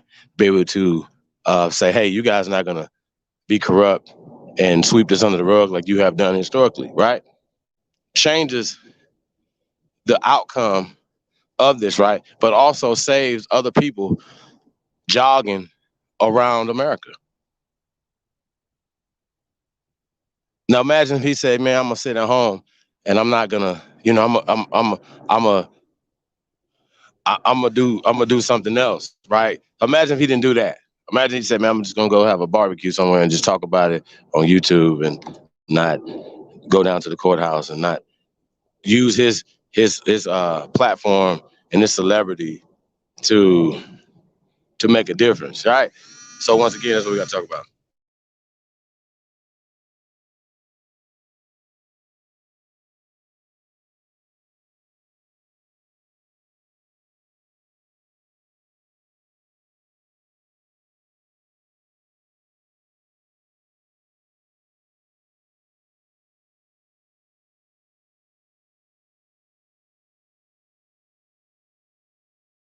So yeah, so it's You very got to tell important me, yeah. that If you don't like hold, me, hold on you real don't quick. have to. But stop trying to find. It's well, what I just want to say real quick. So the importance of us of speaking out against certain things like this and showing the support and not being led by Black Lives Matter and doing things that really matter to change the outcome of certain things like this Ahmaud Arbery stuff, because that could have went a different way and none of us would have been surprised. See what I'm saying? We'd have just been angry and felt defeated. So a lot of us felt defeated before it happened. So that's why people are telling him what he should have did with his something in his hometown that means something that people, his actual tribe, his actual family. What are y'all talking about? Like, it makes no sense. So I just think it's really interesting, man. So once again, man, shout out to Geechee Boy Magic, man. Let's go. And reasons that don't make logical sense. Please, just say I just don't like you. I would respect a person more that just say it's just something about you I just don't like. And I'll say that's cool, my brother. You know we don't have to like each other. You know we don't really have to like each other, right? But I'm about to go get me some eggs. That's how that's supposed to work. I don't get it at this point. You're hanging on to every word a human being say. How can you live life like that? You got men and women trained to hang on every word, find a disagreement, and then fight all day about the disagreement. It makes absolutely no sense.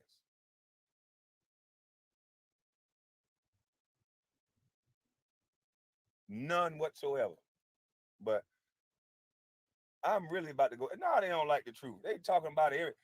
And look, the reason why I say we're the biggest sector to go along, get along game, and I told you, white people are afraid to talk about black people in the manner that black people do, because since I came to the internet, niggas done called my mama the B word. Niggas done put my kids on the internet. Niggas done said they gonna F my baby mama, which I'm not one of them niggas. When I leave, I'm gone. I don't give a fuck. But even just to say that to a black man, these are black people saying this.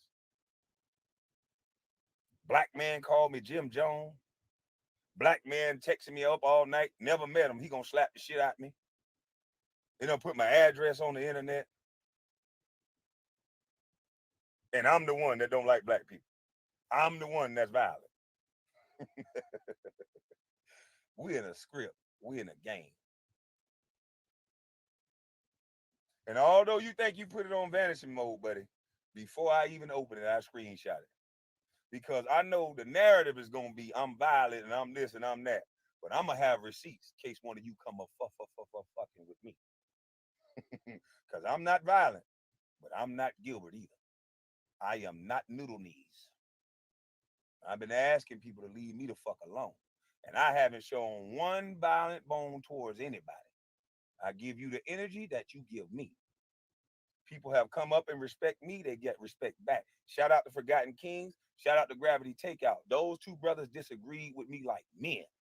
They didn't come like they all held some authority over me, like their opinion hold more weight over me. They just stated what they felt, stated their opinion. I respected their opinion, and then I gave my opinion and my perspective on why I said something.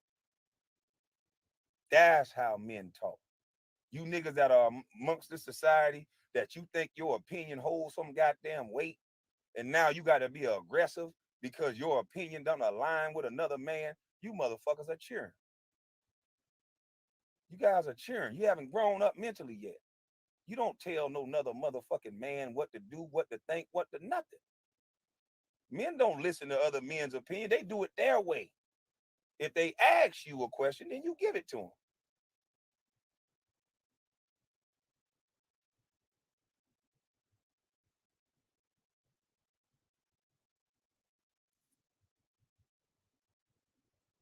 Mr. Brown, can you give me a call? Can you trace their IP address?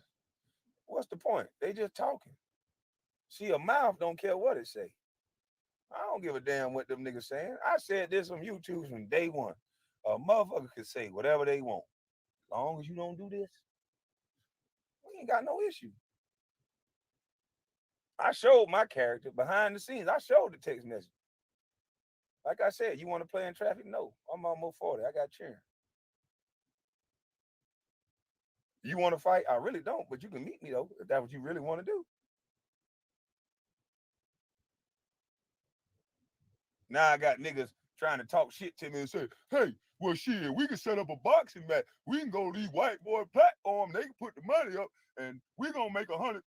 I said, well, damn, if they gonna give us 100,000 a box, I wonder how much they gonna make. I wonder how much they gonna make for getting two dumb niggas that's old as hell past they prime to go in there and beat on each other for the world to see.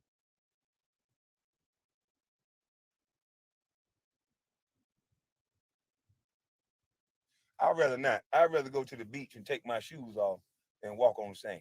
How about that? How about that? But I'm the crazy one though. I'm the violent one. Do I sound fucking crazy? Do I sound fucking violent? Oh, because I'm a man that say, no, you can't rub my dick and get away with it. Oh, because I'm a man that say, if I do buy gaudy ass jewelry and all that shit, that if you come try to take it and you ain't got no gun, I'm gonna defend my goddamn self. And I'm talking about a specific situation with one man. And now everybody inserting themselves in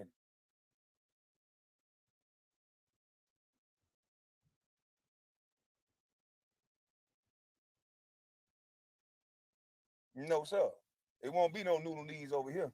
They want to train these black. So you got to be crazy to sound like a strong man. A man. You got to be crazy. You got to be drunk. You got to be. Ain't nowhere in the hell. You know black men can't fight in this society. That's why one can stand up stiff like a statue while a white man rub on his penis that's half his size. And then when a black man say something about it, nigga, I'll knock your ass out though, nigga. I have example after example how you've been brainwashed and trained how to be little puppets for them white boys.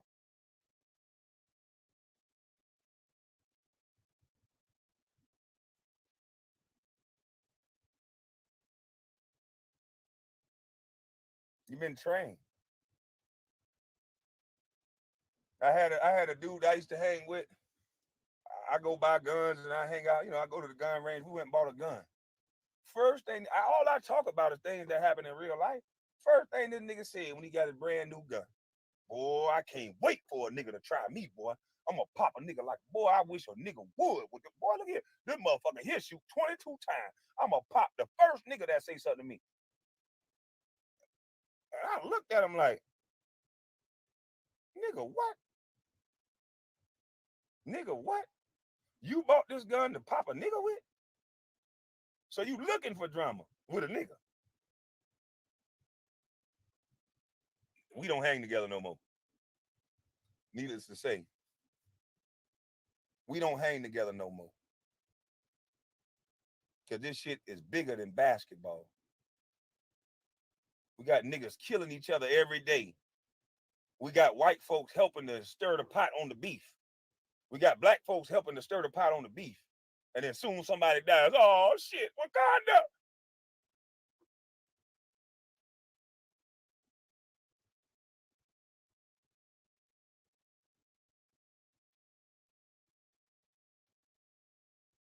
All the best fucking business going on right now is the church and the funeral home. You want to be a millionaire? You want to be an instant success?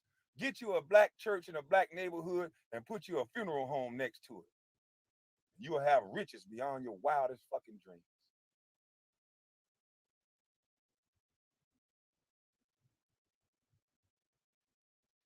You put that same funeral home in an affluent white neighborhood, and you only gonna bury old folks that's dying early.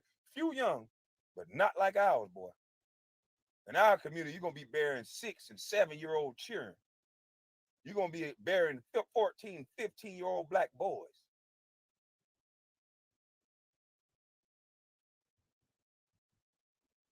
See, that's why they don't like me. That's why they keep swaying the narrative to make you not like me. Because I'm not gonna sugarcoat shit. I'm not gonna sugarcoat shit.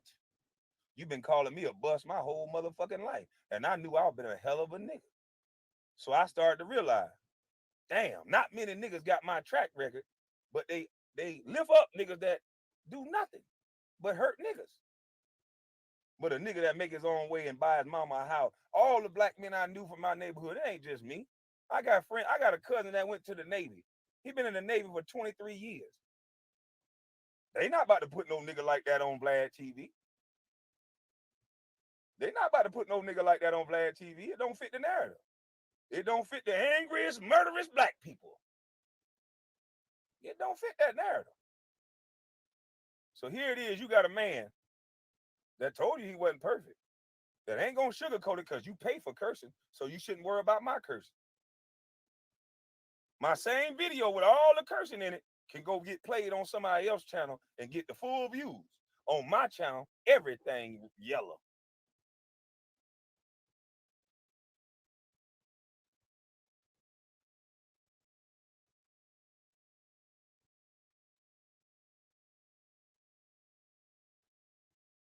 I know this shit for real. I told you, I used to be invested in private prisons. Yeah, I was invested in private prisons. My financial advisor was mad as fuck when I said, man, I said, hold on, what this is you invested me in? Oh yeah, it's the new private prison, this and that. What? And I saw the money, I let it run for a year, and I said, damn. And then something hit me. So I had a talk with the elder, and he said, man, they building all these private prisons to lock these black boys up, the prison, the pipeline. I thought about it. I said, holy shit. So I'm actually helping this bullshit. Take my money out that shit. But why? Why would you do that? They looking at me like, nigga, is you crazy? You making money off this shit. Take my money out that shit. I'm not gonna help you build something that is designed to lock a nigga up. Take my money out of that shit. I'll find a way to make some money other ways. And that's the difference between a weak noodle knee nigga and a hell of a nigga. I know what the fuck I'm talking about. There's a lot of niggas doing things that are immoral and wrong for money.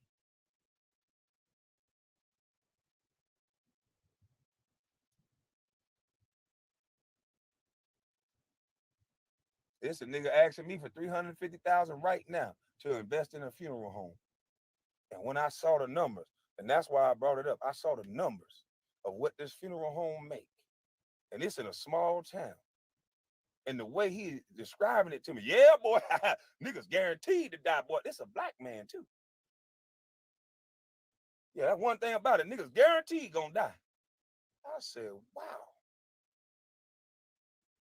I said, wow. You look at the numbers and it be like, damn, you gotta do it. But then hearing how they talk about it, you be like, wow. Just wow. So you guys may not get it because you haven't been in the same rooms I've been in. I said this from day one, but you in a simulation. Everything you think is real is full of shit.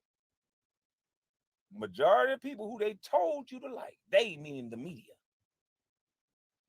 The majority of people they tell you to like, they got noodle knees for white boys.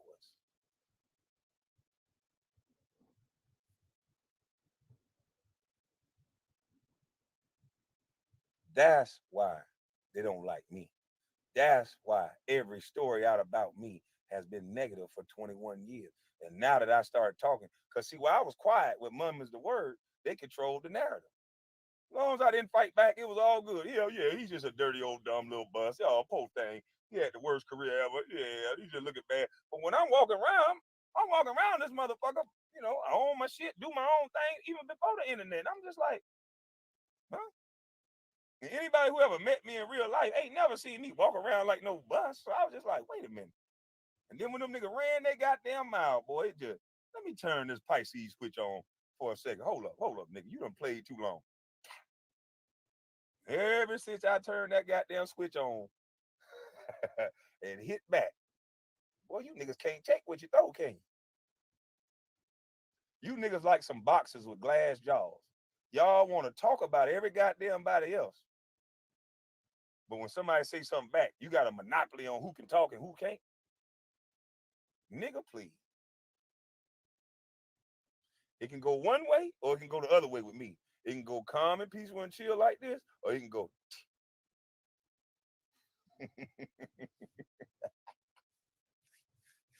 They like niggas that it don't never go. They like niggas that'll go, okay, let me know when you finish rubbing it.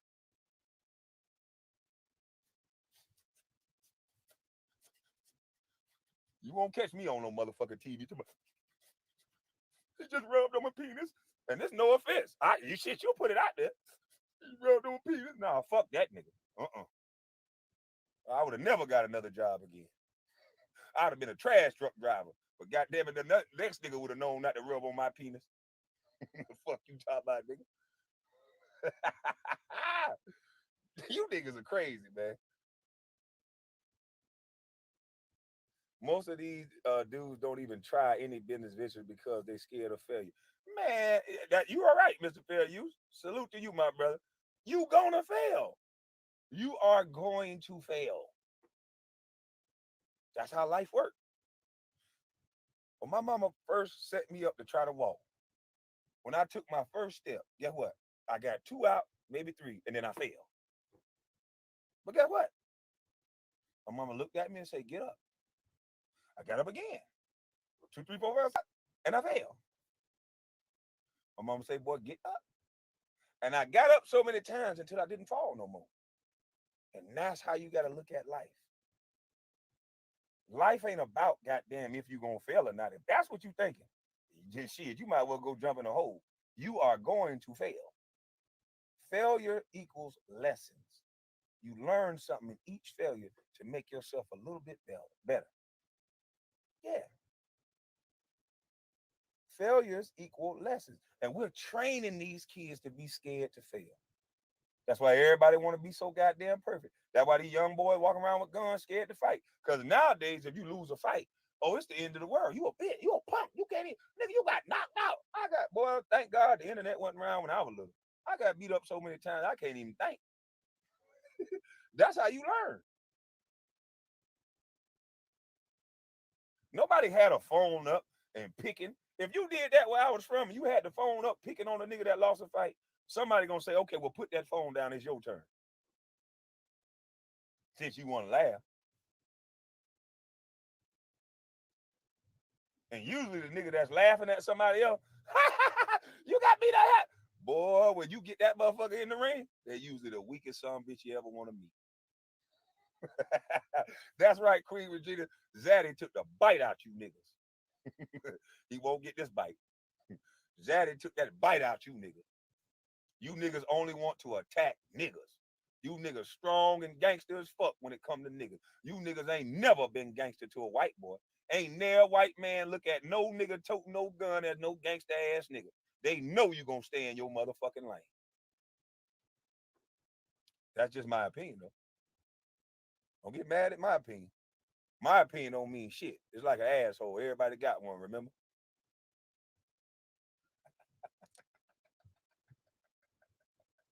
Yeah. But I'm gonna go get me something to eat, man. I'll let y'all see this nice little, I don't know what color. What is this, salmon or something? I'm leaning back in the seat.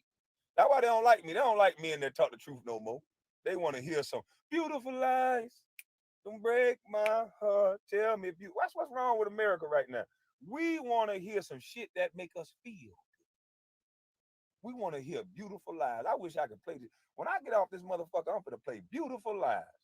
But that's all we want to hear. That's all we want to hear. If a dark-skinned nigga like me, am I too dark? Please tell me I'm light. That's how the world is. If you're big, you want to be told you look good. If you're dark, you want to be told you look light. If you light, you want to be, I don't understand. I don't understand this shit no more. Somebody said, you preaching today, Mr. Brown. Yeah, that's why they keep wanting to drag me into little arguments with stupid niggas about basketball, because they don't want me to talk about their real soft-ass life in this matrix that's going on. They're easy to beat because they stupid. Good morning, kid. True Essence, how you doing? Appreciate it. You're fine, man.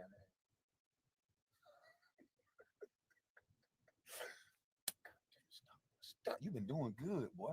You ain't been flirting with nobody. You've been wanting to. Hold on, I'm talking to the little bubble on my right side.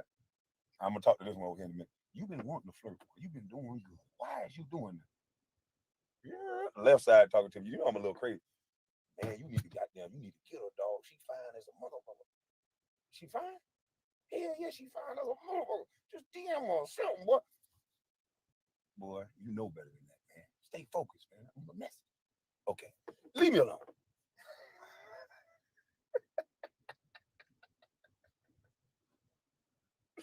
I be battling with myself sometimes, boy, because y'all lady, boy, goodness gracious, y'all fine.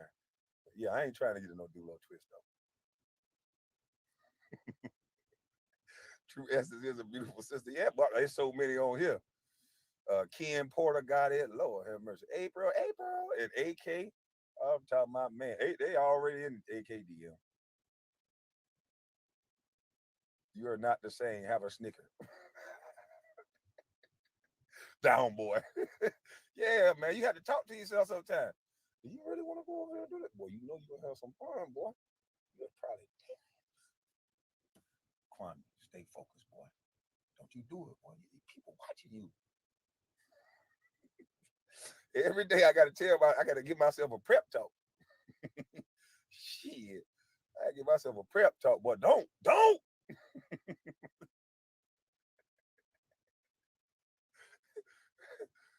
Hey, y'all tripping in the chat. AK, it ain't my fault y'all find this motherfucker. I ain't trying to be. See, that's the thing. Y'all think I'm funny, but I'm dead ass serious though. That's what be funny to me. I'm not trying to make a joke, and that's probably why it's hilarious. Cause I'm dead ass serious. I had to tell myself, Lord have mercy, Kwame, don't do it. See, you helping me out. See what I'm saying? See, that's what I'm talking about. Are they wet? Boy, go see if they wet. Boy, go get it. No. Stay still, boy. Stay. Hey, I don't want to know if they wet. I don't want to know. Down, boy. That's right. Discipline. Hey, look here. Ain't nobody ever said it was easy. If anybody tell you it's easy to be disciplined, they lying. I struggle. Shit. Yeah, I'm struggling. I be struggling.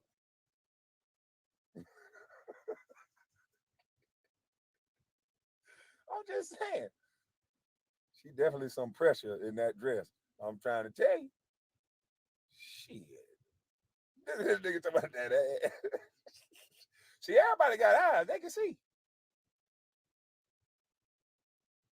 JJ is an honorary sister.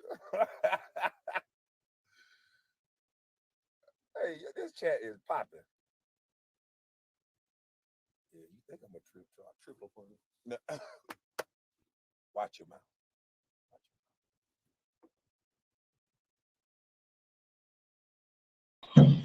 Yeah, let's shut this off.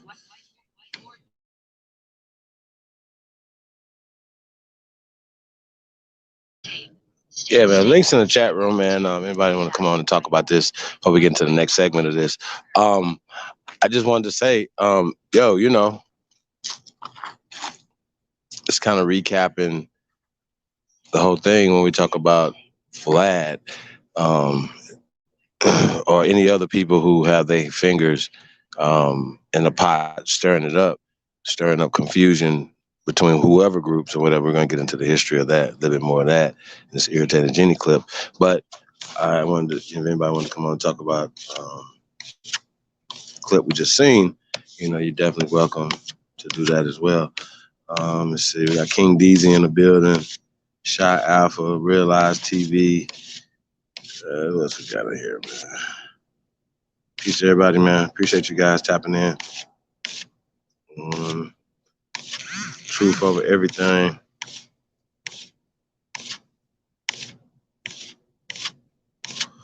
Appreciate everybody, man, tapped in. So yeah, what was interesting about that, right? He talked about he had a financial advisor who had him invested in private prisons, you know what I'm saying? And he said when he found out about, what you got me invested in, financial advisor, like private prison. And he said he had spoke to an elder and pulled his coattail to private prisons and what was going on. when it was talking about the school to prison pipeline, right? Think about this. You know what I'm saying? So he took his money out of the prison, right? But I don't know if he took his money out of, or anybody, any of us took our money out of the school, right? That's the school to prison pipeline, right? Stop it at the school so it won't be a pipeline to the prisons. I think that's kind of simple. You know, things that we need to talk about, especially if we have the vote right now, and we have social things that are going to balancing things out. You know what I mean? So certain words that have been used as weapons against us legally can't be used anymore. So we should be able to use these things to our advantage as opposed to use them against each other. So I think that we use these weapons against each other, allow other people to do it more than anybody else. So, but just thinking about uh, prison, school to prison pipeline, right? And funding it.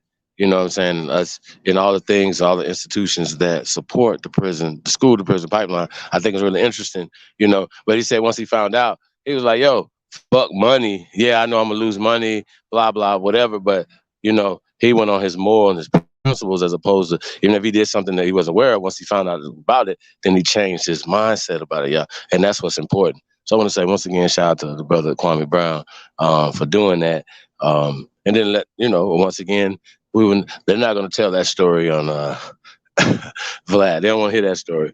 He wants to hear the club story and all those other things, and then put him up against Gilbert Arenas or whatever. Once again, the brother has consistently showed that he can do what's right as opposed to what's about his bottom line and about his pocket. So I just want to say shout out to him for that. Yeah, I want to get another music break real fast, y'all, and then we're going to come right back, man.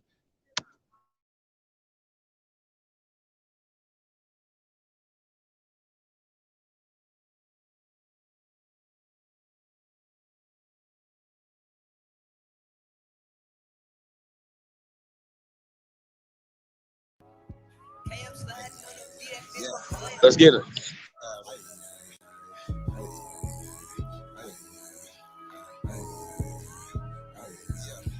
Enemy of my tribe, of mine, so what's happening? Government and all y'all cross the line, so what's happening? My ancestors wouldn't like you cross the line, so what's happening? We original, y'all GMO, y'all lying. I do this for my Nietzsche, my Nietzsche, my Nietzsche, my Nietzsche. Oh yeah, Nietzsche, my Nietzsche, my Nietzsche. I do this for my Nietzsche, my Nietzsche, my Nietzsche, my Nietzsche, my Nietzsche, my Nietzsche, my Nietzsche. I do this for my Nietzsche. Should've left me where I was, cause I ain't never scared. Took that little ice off my neck for this Earl head. My nation, my Nietzsche, someone thorough said. Real Americans, still pure blood, we thoroughbred. I'm like, let my people go and just take me instead. When it's red or blue pill, I'm only choosing red. I'ma always choose my people, you can keep that bread. Our government owe $1 trillion, you can keep that bread. If it's one thing Jim Crow is showing me, I don't want no white folks ruling over me. I don't want no politicians ruling over me. I don't want no po-po ruling over me. Only somebody just like me gon' treat me like me. I'm Iron Wire Cherokee, Chief and Dr. G.L.E. I'm still a G like this. T might not be as G as me. You think you free, but you need remedy to be as free as me. I'm from the hood, I'm still waking up my people. They got us good, they still hating on my people. When it comes to fashion, the whole world wanna be like us. When it comes to music, the whole world wanna be like us. When it comes to dancing, the whole world wanna be like us. Foreigners who doing everything, trying to weaken us. Sports, y'all can't fuck with us. Rhythm, know we killing y'all. Anything involve a ball. Mentally, we figured out the cosmos. After all inventing shit, we smashing y'all. It's time to take through asking y'all rights by blood after all. Vatican and the Smithsonian got all our shit. Artifacts and relics still keeping us away from it. When they say that was a long time ago, that's racist shit. Y'all holy land keep stolen shit. We don't need y'all holding it. Reverse engineering our technology, controlling it. Gave it everything you got, but you can't put no soul in it. I ain't go see the new Matrix cause I'm living it. Everything is not what it seems, but I'm killing it. Can you afford to pay attention who you living with? Now they trying to mandatory vax, but is you getting it? Fall back off my Nietzsche, I'm peeping y'all tactics. This ain't no Earth war, this is galactics. Goddesses and gods warming up like practice. We gon' put arrows on your chest like patch. Mongoloids can't style like us, them fake natives ain't wild like us. They ain't got a soul, destiny as a child like us. Nobody power like us, nobody peace pop like us. Boxing, y'all can't fight like us, nobody lost they right like us. Wake them up, I'm in the way. Say too much, I'm in the way. They tryna kill us anyway, so listen what I'm finna say. Everybody, our kids, we raised y'all anyway. What that sense is finna say, everybody ain't here to stay. Is you with us or against us, ain't no in between. I'm a non-ether being, not a human being. Fucking 1492, but all my allies what it do. Renegade got clipped for days, be careful, I advise you to. Yeah, my tribe of opera mind, so what's happening? Government and all y'all cross the line, so what's happening? My ancestors wouldn't like you cross the line, so what's happening? We original, y'all GMO, y'all lying. I do this for my Nietzsche, my Nietzsche, my Nietzsche, my Nietzsche, oh yeah, my Nietzsche, my Nietzsche, my Nietzsche. I do this for my Nietzsche, my Nietzsche, my Nietzsche, my Nietzsche, my Nietzsche, my Nietzsche, my Nietzsche. I do this for my Nietzsche.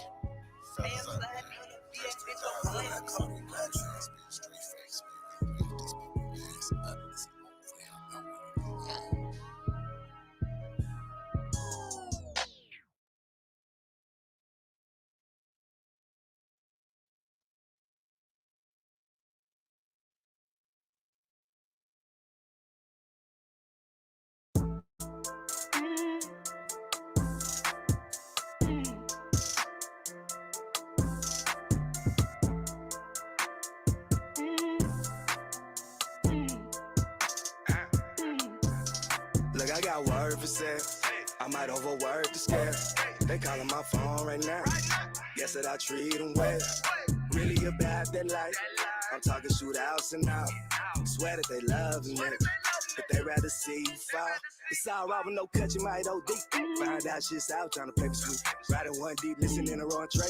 Try to slide out of time to hit the interstate. Who got a text and said, tell you where. Caught up and set them in motion. She said, well, hurry up again. You know I love when you stroke.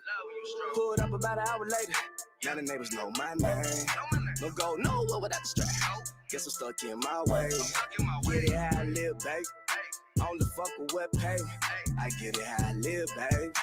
Only fuck with what pay. Down under, in the gutter, where's grimy? It get ugly. Came up, but I'm paranoid. Niggas pocket watch and keep the rocket on me. Down under, in the gutter, where's grimy? It get ugly. Came up, but I'm paranoid. Niggas pocket watch and keep the rocket on me. Down under, in the gutter, where's grimy? It get ugly. Down under, in the gutter, where's grimy? It get ugly. Down under, in the gutter, where's grimy? It get ugly. Came up, but I'm paranoid. Niggas pocket watch and keep that rocket on me. Damn it, everybody out there hating on me. Ain't going nowhere, y'all waiting on me. Hope you don't plan on taking on me. I'm sleeping on y'all, quit shaking on me. Shaking on me, y'all plotting on me. Plotting on me, y'all writing on me. Used to be hard, turn cotton on me. Hating ass nigga got nothing on me. I'm stepping out clean, my digital dirty. We ballin' like Kobe, I'm 30 for 30. I come out the gutter and now I look pearly. You big mad cause you ain't important. Last time I ate, dude, cop the 8. Do it for my state, I'm a heavyweight. Wanna make a play, can take you where I stay. I'ma get it done, I ain't come to play. No, I'm him, ain't he me? Moving these squads like ATVs. They stay plugged in like ATVs. I ain't tryna be no APB. Tryna stay safe like ADT. Every payday like ADP. Hustle up on 3 AMGs. Good network like ANE. Down under, in the gutter, where's grimy? It get ugly. Down under, in the gutter, where's grimy? It get ugly. Down under, in the gutter, where's grimy? It get ugly. Came up, but I'm paranoid. Niggas pocket watch and keep that rocket on me. Down under, in the gutter, where's grimy? It get ugly. Came up, but I'm paranoid. Niggas pocket watch and keep that rocket on me.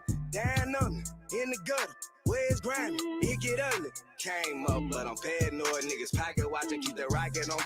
Down under, in the gutter, where's grimy? It get ugly. Down under, in the gutter, where's grimy?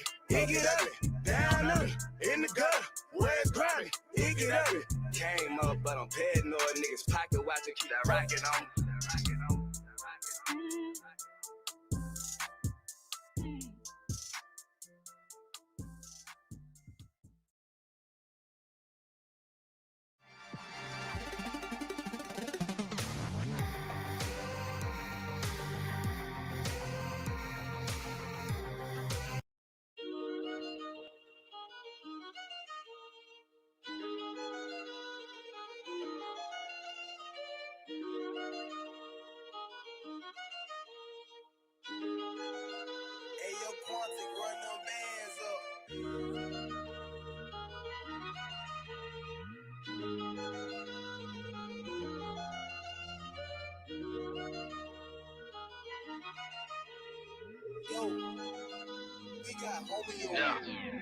Nigga flow so sick, hit rewind. Little bit, call my phone, hit decline. Nigga want me to phone, but tell him keep trying. Been ballin' on niggas, I done retired. Yeah, one time, turn the beat down. Let a nigga go crazy, see now. Fell off, got it back, had to retry. Bitch sound when shit, had to remind. Excuse me, it's big dog, straight drop. Yeah, I'm white, mayo. Everything good as a 10-4. Pour some drink, roll up some ganja. I'm about to blow like a motherfucking roster. Big dog status, you know I ain't flogging. Go in the way that I want, I ain't bothered. Yellow bone women feeling like a mod. She wanna kick it, she want no karate. I just want head, I don't want nobody. Might take a nigga, bitch, that's a rob. That whole back stop, nigga. Ain't no motherfucking option, nigga. Oh, I got your little hoe up on my side like a motherfucking option, nigga. Big black nigga, my persona. Yes, I'm guilty, your arm. Of killing these niggas and fucking these bitches. Yes, I admit to the charges. ABR be the mafia. Tell them ain't nobody stopping us. Lot of sucker niggas wanna copy us. Still dripping on the floor, you can mop it. Let me pop my shit. Niggas be killing me. Gotta swap my shit. Niggas watch my shit. Since you niggas stealing, well, let me lock my shit. Let me stop my shit. Yeah, I'm from the bottom, but that don't stop not shit. Bitch, I'm an underdog. I mean, underhog. Still, nothing top my shit. Bitch, I'm the truth. And I showed you over and over again. This shit ain't no fluke. This is the proof. I set the bar in this bitch, and I'ma raise it like the roof. They counting me out. Yeah, they gotta be tripping. I don't know shit about a dish. Subtracting myself from anything bullshitting. I move forward, expedition. Since I do music, now I gotta move different. Be damn, I move without a tool. And rappers is danger, and I just can't be caught slipping. Be damn, I let a nigga do me. I ain't no killer, but I ain't never scared to shoot it. Don't run up on me like a groupie. We got some beef, nigga shells come included. This won't be a Taco Tuesday.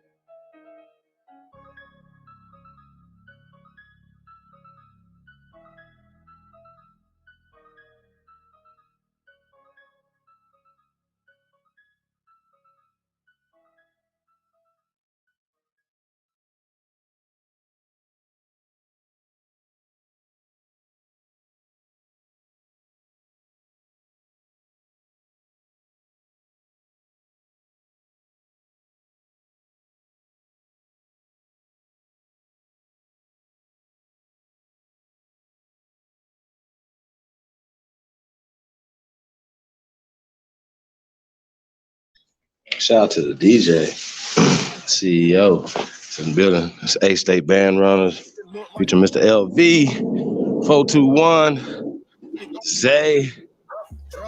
So good, these hoes Let's go. All these bitches, nigga, all this ice. Everything now God drop, be pipe. Flex by what I made these niggas. They kill center, I raise these niggas. Rose showers, I spray these bitches. Hate me, love me, don't make no difference. Backwood rolled up, nigga, I smoke. Trap girl with me everywhere I go. Cocaine flow, my shit so dope. All these D's wrap round my throat. TTG, I'm trained to go. Money over bitches, I don't love these hoes. I FDB, I fuck that bitch. CDC, cut that chick. No control, I don't play no game. Knocked up SD, hold my name. Hold I said something out of your rain. Nigga Bruce Lee kick like a young Luke Kane. Like, yeah, hopping out the Rari. Kick it like karate. Mr. Miyagi. No one can stop me. Dancing. Mr. Miyagi. Kid hopping out the Rari. Kick it like karate. Mr. Miyagi. No one can stop me. Dancing. Corner stove, yeah, I work that stove. Got it at the pot, yeah, I work that stove. North Guard nigga, boy, I burp that coast. Still in my style, can't work no more. Uptown nigga, boy, I made that shred. Mask up on you, come take that bag. Real true hustle, I'ma make that bag. Real street nigga, I don't play like that. All the way live, baby girl, I'm a real one. Let a girl up on you, go OJ Sims. I don't play with these niggas, better check my pen. Mexico flag, better check these trenches. Feeling like Gucci, all my children. Nigga ain't with it, then you might as well killing. Nigga ain't gang, I'm feeling. Cut a nigga hand off, bitch, keep stealing. You went in the horseshoe with me. Who taught that dog fooling me? I wasn't shootout after shootout with them niggas across the street. These niggas all off a beat. I made it all off a D. But till a nigga dead or they bust my head, we don't call off the beef. Kid hopping out the Rari. Kick it like karate. Mr. Miyagi. No one can stop me. Danielson, Danielson, Danielson, Danielson, Danielson, Danielson, Mr. Miyagi, Kia hopping out the Rari, kick it like karate, Mr. Miyagi.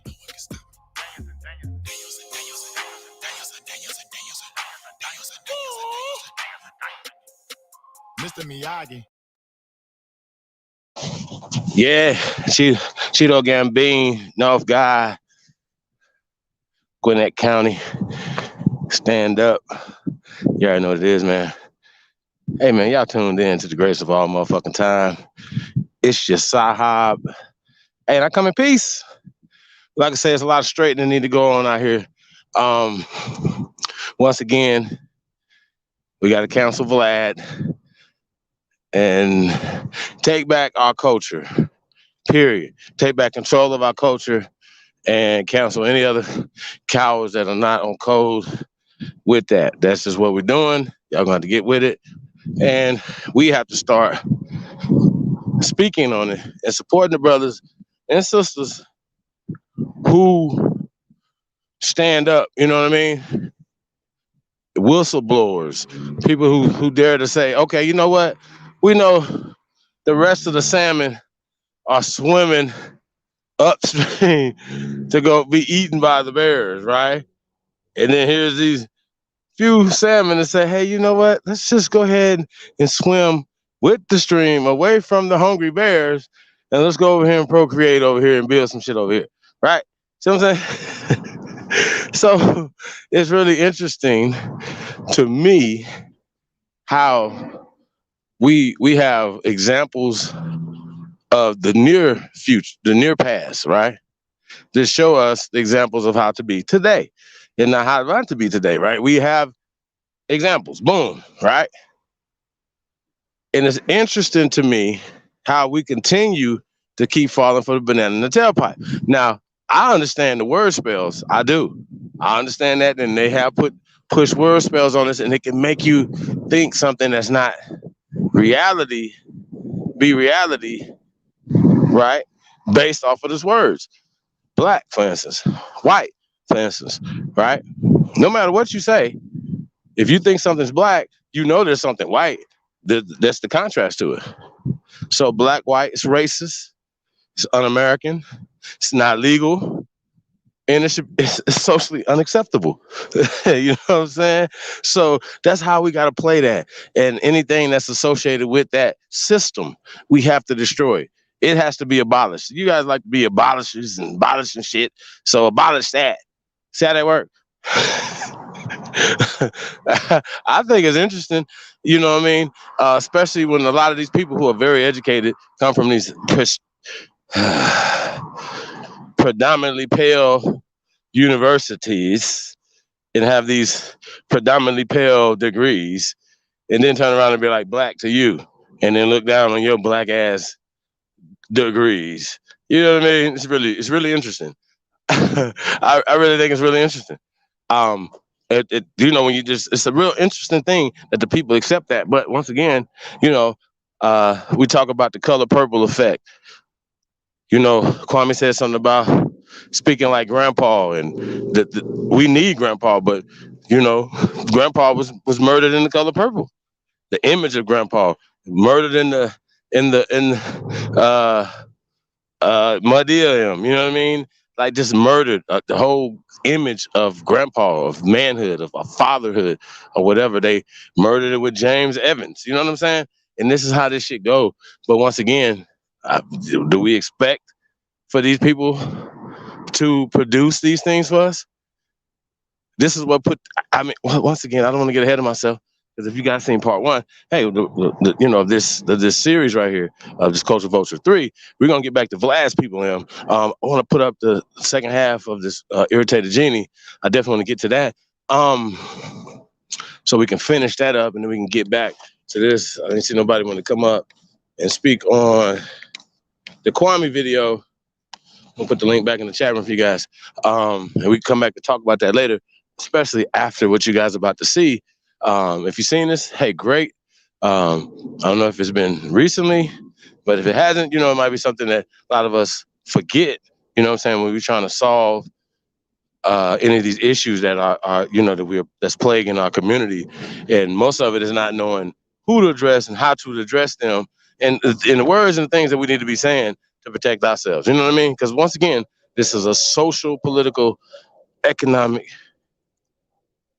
issue that we're having, and psychological warfare has been waged against us, and they're using words and they're using these airwaves to do it. So we're just gonna use it right back.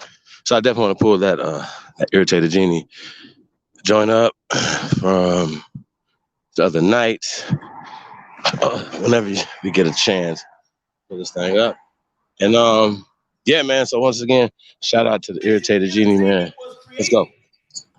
Was to demean black people to keep us enslaved so that small hats could continue to exploit black people and use us as a justification to tell other white folks to kill and murder and torture black people while they do whatever they want to do with the society. That's why entertainment was created.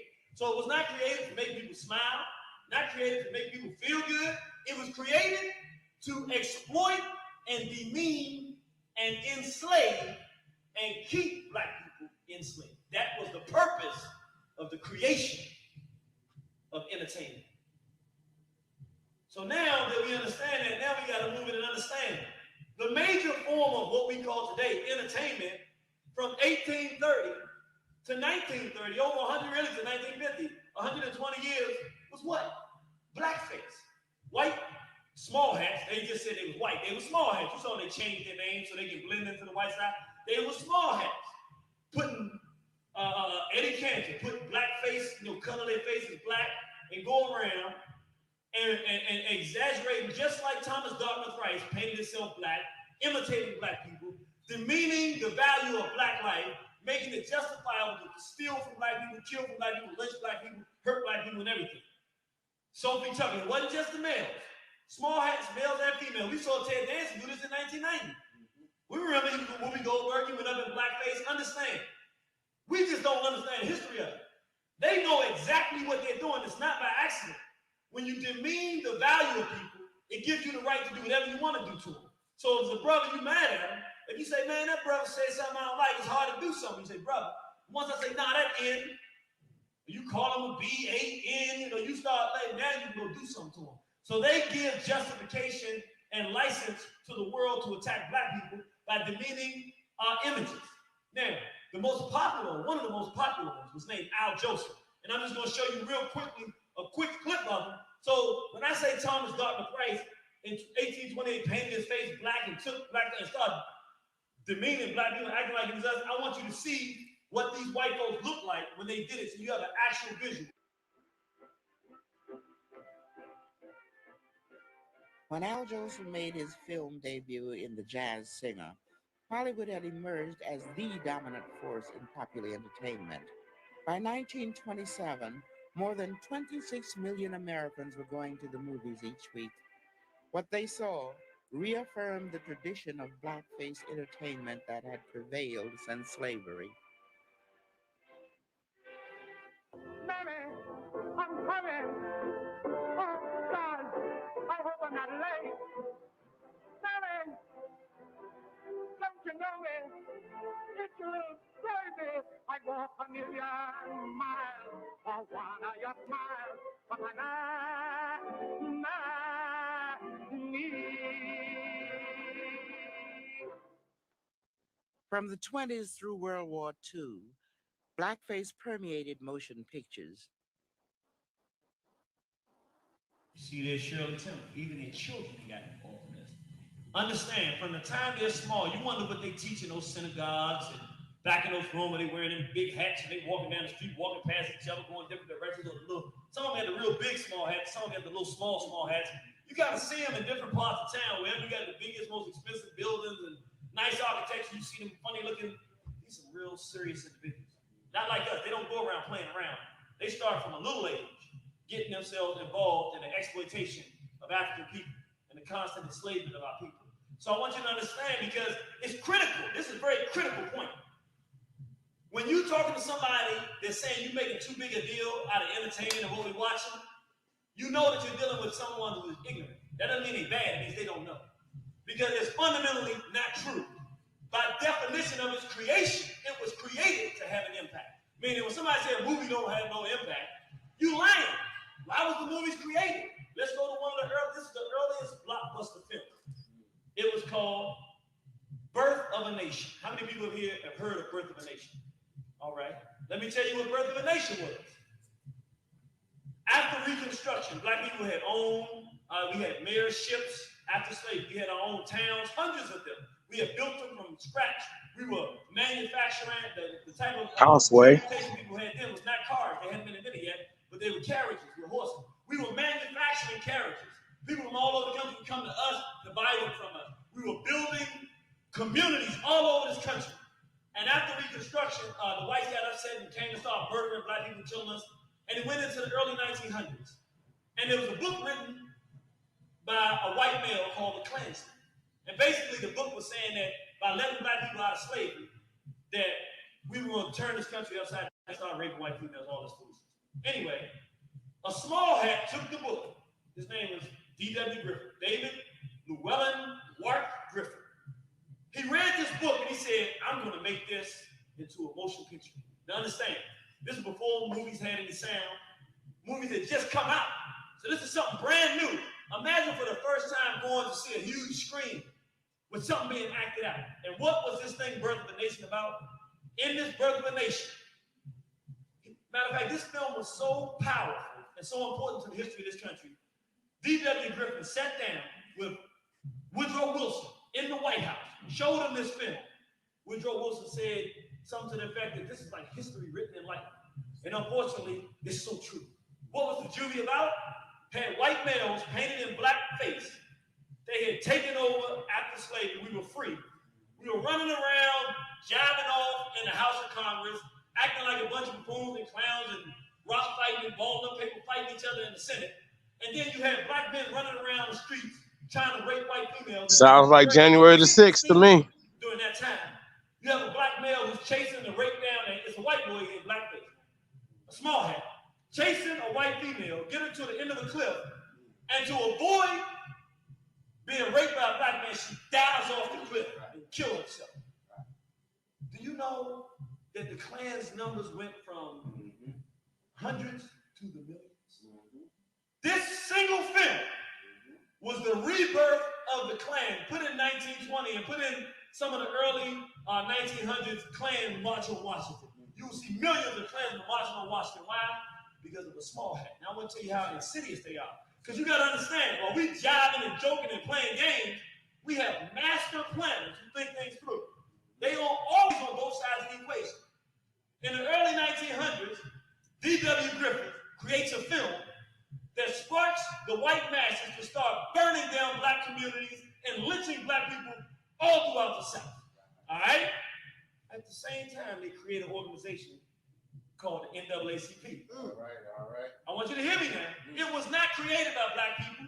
The only black person that stayed on the board when it was created was W.E.B. Du Bois, and he was a Negro that got a check. He had no power. He did what his masters told him to do. Not only did the NAACP destroy Marcus Garvey and the UNIA, but think about this. The white so-called Jews, the small hats, create a film that gets white folks mad to go murder black people. Then they create an institution that tells black people we should fight back. We should fight the laws that say we should integrate into society. So when your family member gets lynched, instead of you getting guns and starting to defend yourself, here comes the white so-called Jew, the small hat lawyer and attorney, come to the NAACP, we need to fight these lynchings. Now, you paying the attorney all your resources to go out there and the judges fighting against the Ku Klux Klan saying what they doing wrong, but they're the very ones that create the Klan by creating images that get the whites to want to go out there and start killing you because they see you as a threat. So they getting rich by the second that they on every side of the whole thing as it's going down. Judge Julian Mack, the judge on Marcus Garvey's trial, the one that gave him a ridiculous sentence for something he didn't commit. And at the same time, D.W. Griffith creating the films that's getting the whites to go out to kill black people, to make black people say we need to get out of here and do for ourselves. Creating massive confusion among everybody so they can take Yo, can we stop it real quick? I gotta interject something. Why did small hats create Hollywood? Let's hear it. Let's stop it right here for a second. Y'all all right? Hey, so hey, shout out to Irritated Genie. Right. So what's interesting about this right now, I haven't seen the remake of Birth of a Nation, which would be when Nate Turner or Nate Parker, rather, excuse me. Um and when you talk about this silent film, right?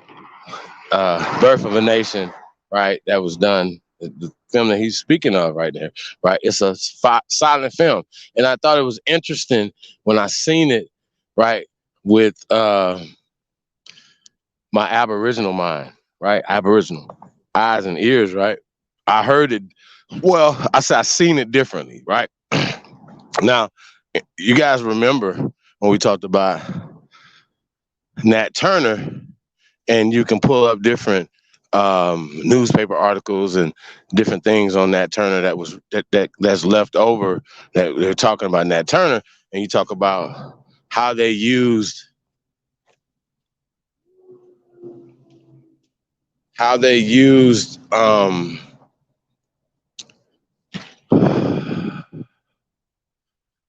the newspapers before films, right?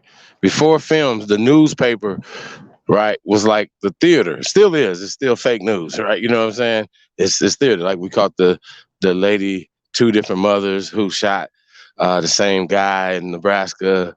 You guys remember that? Anyway, it's fake news. So a lot of stuff you see these crisis actors that we're finding over here in this community, so on and so forth, right? You see all this shit that's going on, right?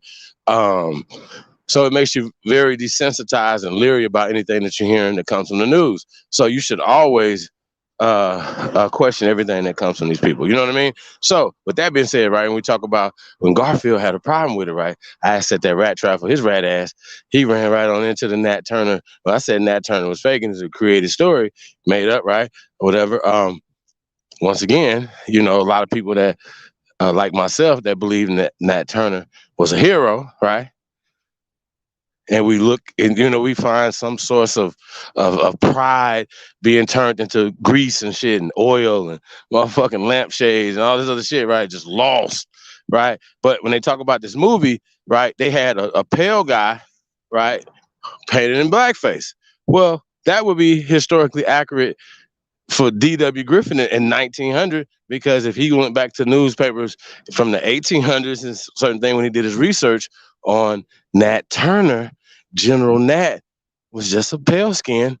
According to them, they found that they killed pale skins who had painted themselves in black. Right now, I can say a lot of different things, but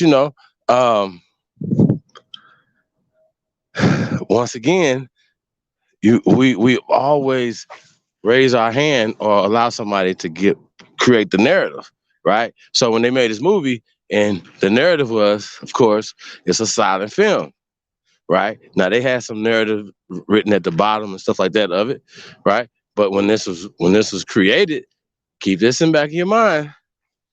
English wasn't like the prevailing language of the time. So I think it's really interesting, once again, as it's a silent film. So once again, anybody can come through and put in subtitles about whatever or you can say whatever you interpret, however you interpret it.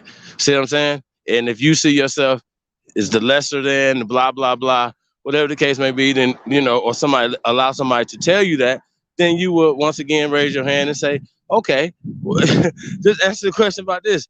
How did they know that the dude wanted to have sex with her? Right? But she decided to jump off the cliff, off the cliffhanger, y'all. Somebody left on the cliffhanger, and she jumped off the goddamn cliff. Right? Now, y'all know good and goddamn well, Karen and Becky would have, they would have jumped, they would have got them some pale, never mind. Y'all know what I'm saying. Some Geechee boy magic long before they did everything else besides they did that long before they thought about jumping off some goddamn bridge. You know what I'm saying? Y'all follow me? So that's some bullshit. You understand what I'm saying? So once again, creating the narrative though, they painting the narrative not only then, right? But even now, you know what I'm saying? Because once again, the newspapers at the time, before, during, and after this movie film, created certain type of narrative that certain people were pushing.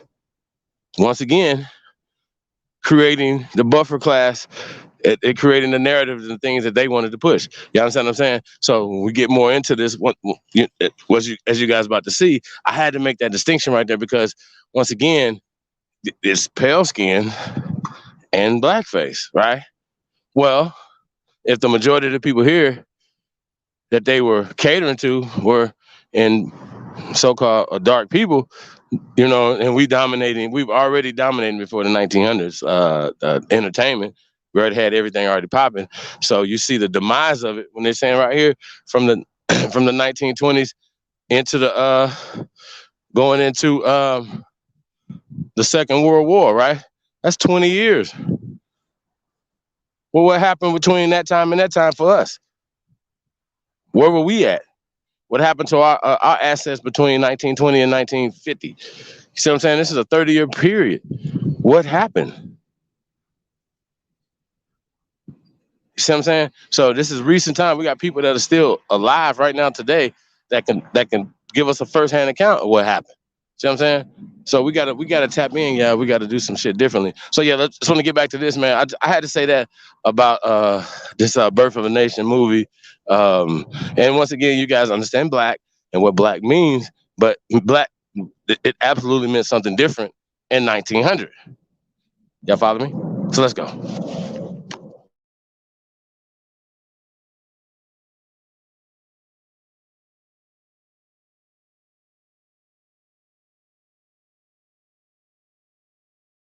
Y'all with me? I ain't yelling at you too much. I talk kind of loud sometimes. You know, I get excited about these things. I like it. When you learn better, you do better, right? That's right. It's supposed to be that way. But here's the quid pro quo, the question we have to answer.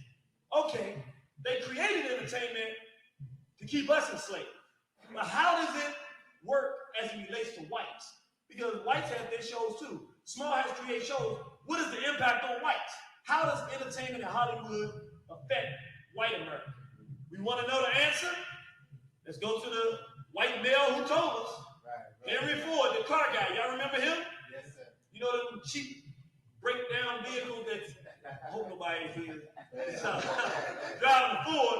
But if you driving a Ford, I feel worse for you that you bought it than I just said. I'm sorry. But actually, the creator of the car, Henry Ford, during the early 1900s, was so infuriated behind the behavior of small hats, he did something called the Dearborn Independent. It was it's called the Dearborn Independent. It went out on a regular basis, I think weekly or monthly basis. Had one of the largest distributions of any paper in society. And all he talked about was the problem of the international Jew. He was saying they're destroying the entire planet. They're destroying the morals. And this is the immoral white boy. You know white folks ain't got no morals. They ain't enslaved us. How they gonna have morals? This is an immoral video talking about how immoral small hats are. And he also talked about the fact they're creating more problems between black people and whites than they need to be. A lot of these black people want to go do their own thing. The small hats tell them to come to integrate, which creates more problems because when they want to date with our children, it makes us mad, it creates conflict. So he was just talking about they taking the banking industry. He talked about everything that they were doing. And it's been put into a book now called The International Jew. You can actually go out and get this book. The world's foremost, the International Jew, the world's foremost problem. And before they attacked him and put him down, he talked about they had something called the Protocols to the Elders of Zion, which is the instruction manual for the small hats of how they were going to take over the world, their process of doing it. And one of the main ingredients was the media. And he said, this is what he said that when he explained how the small hats behaved and how they were thinking. And the intent, he said that the small hats said, we have tampered with jurisprudence, the franchise, the press, freedom of the person, and most important of all, listen to this, education and culture, the cornerstone of free existence. He said, we now control the papers. So they know what we tell them. They believe what we tell them to do. If we tell them that the Germans are great, then they love the Germans and they trade with the Germans. If we tell them the Germans are monsters, they'll go to a war and go to war with Germany. So the white folks were sitting there going, they have too much control. They said, education. In other words, all a child is a result of what you put into them. That's what you get out. They said, well, we create the curriculums. We determine what's in the schools. We know what we're going to get out of people because we know what we put into them. And he said, and culture. Culture is what people do. The foods they eat, how the men treat the women, how the women treat the men, how you raise the children. They said, we've come in there and we've totally what they celebrate, how they celebrate, when they spend their money, how. They said, we've taken complete control of it through the media. And so he goes on and says, as soon as the Jew gained control of the movies, we had a movie problem. The consequences of which are visible. And before this, he was just saying how whenever they get control of anything, as soon as they get control of the alcohol industry, we had an alcohol problem. As soon as they get the movies, we have a movie problem. It is the peculiar genius of that race, talking about small hats, to create problems of a moral character in whatever business they achieve a majority. So if you're playing jazz and it's healthy and it's positive, or if you got hip-hop songs, self-destruction, you let that small hat get involved. Before long, you be calling your women bees and hoes and everything. Right. He's a master at creating problems of morality and ethics in the group. And then he does that. Then he comes in when you're immoral and unethical and robs you and rapes you blind. And then to answer our question directly, he talks directly to the question I asked. What is the purpose of the media as it relates to whites? He says, when millions of people crowd through the doors of the movie houses in every habitable corner of the land, it is worth knowing who draws them there, who acts on their minds while they quiescently wait in the darkened theater, and who really controls the massive bulk of human force and ideas generated and directed by the suggestions of the screen. He said, people need to know. That's what we did today. See, this statement is what we just went through. Who is it that's creating these ideas? That we're going out there and feeding our children, our babies, a homosexual, a pedophile, and someone that thinks that we're a bunch of animals and degenerates and that all we need to be felt is filth so that they can exploit us. We just answered that question. That's who it is that we're sitting in front of every day and every night, giving this foolishness to us. He says, who stands at the apex of this mountain of control? And he gives us the answer. The motion picture influence of the United States and of the whole world is exclusively under the moral and financial control of the Jewish manipulators of the public mind. In other words, he's saying everybody on this planet that's not a small hat is doing what they're told. Because in any place you're on the planet, if you're in Africa, if you're in Brazil, if you're in Asia, if you're in Europe, if you're in America, there's one person telling you what to think, how to think, and what to do. The small man. Then white folks talking to you, man. That's right. And so we see from that time, from Thomas Dartmouth Rice, the Jumping Jim Crow, you heard that, to D.W. Griffin, Birth of a Nation, Leon Schlesinger. Anybody, let me take it real quick. Anybody remember when you constantly saw the name Leon Schlesinger? You've seen it a lot of times, you probably never paid attention. Looney Tunes. Every time the Looney Tunes finishes, it comes on. Leon Schlesinger. We're going to deal with cartoons next time, not today. We're going to deal with it. Leon Schlesinger right there. Here you have Mayor that we just talked about of MGM, Metro Goldwyn and Mayor. Here you have Al Joseph. We just saw something there.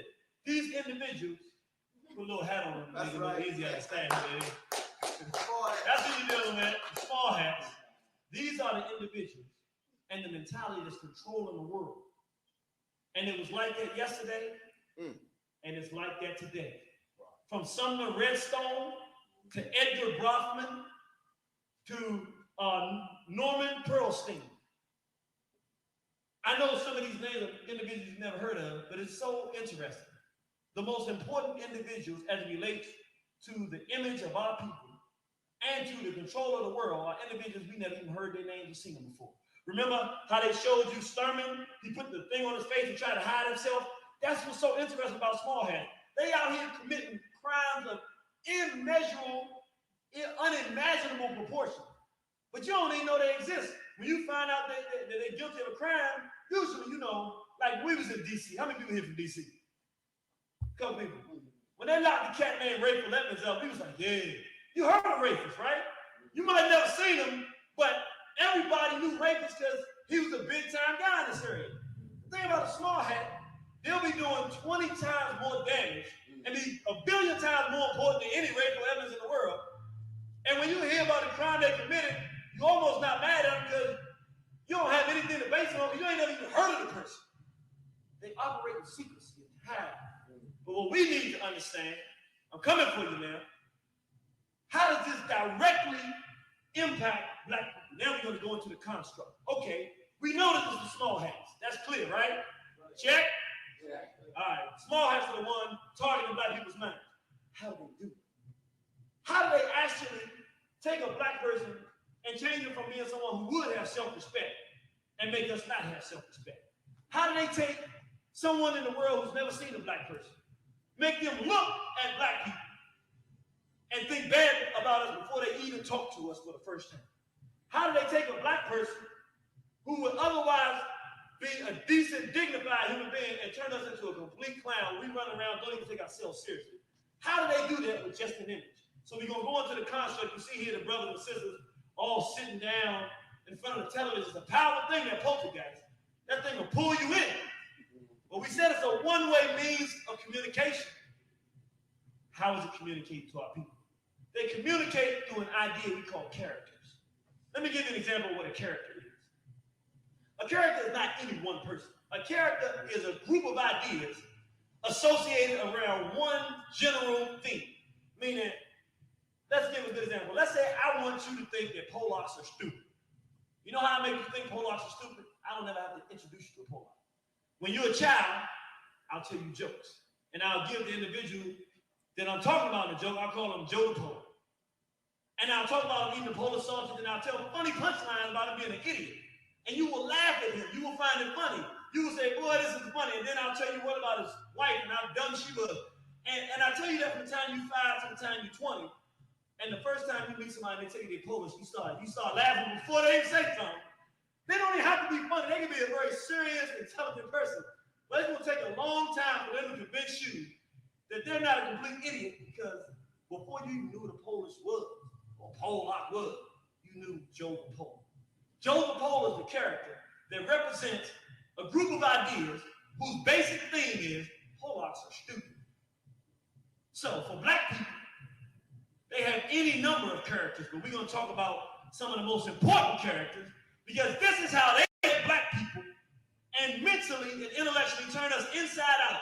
This is why when you go to your job, particularly for black people from the black community, you're intelligent, you know what you're doing, you go around white folks for the first time, why they look at you so crazy.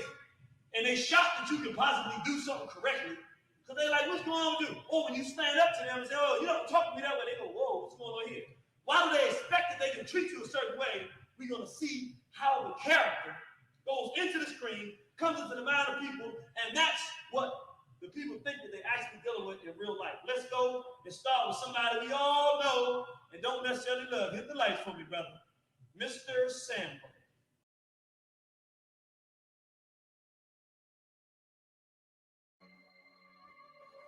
What were the consequences of these caricatures?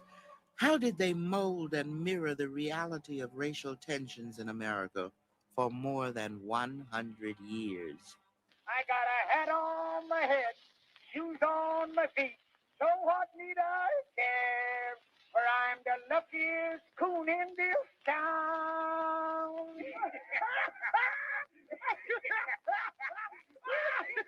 In the early 1900s, images and songs portrayed a simple, docile, laughing black man, the Sambo.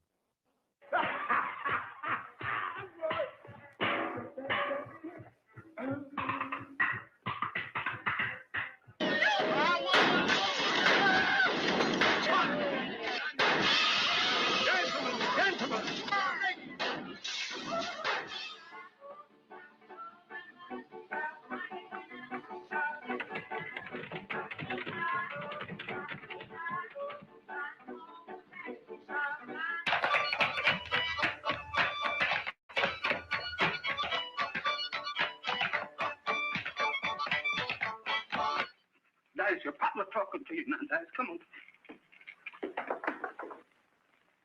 And the watermelons are that way. Oh, Willie. Yes, Mr. Cook. And the chicken house is over there. Chicken house? Uh-huh. What am I waiting for? I don't know.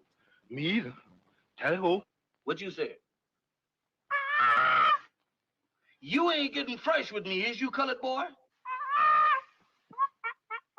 Funny, huh? Don't you give me none of that double talk. Well, You hear me? what some folks find funny, others find tragic. Well, you keep still, see? Oh, wait. She has a figure that makes the number 8 look like the number 1, and a smile that lights up the night, and it all belongs to Kid Dynamite!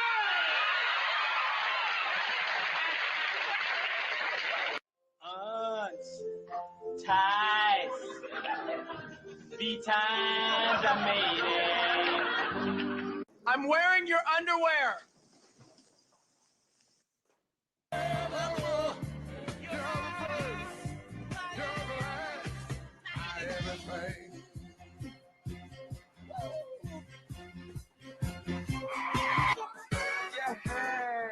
Every day. Every night. Every night. All the time. Every day. Every night. All the time. Okay. Damn! Steve! What'd I say about him so hard, man? I'm sorry, are you all right? You sorry? I'm gonna show you sorry, man. I'm gonna show you sorry. I told y'all to scared me.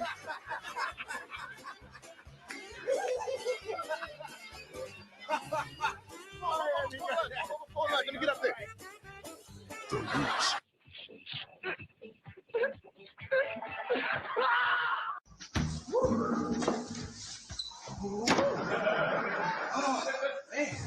Oh, I've got a bottle of Schomburg.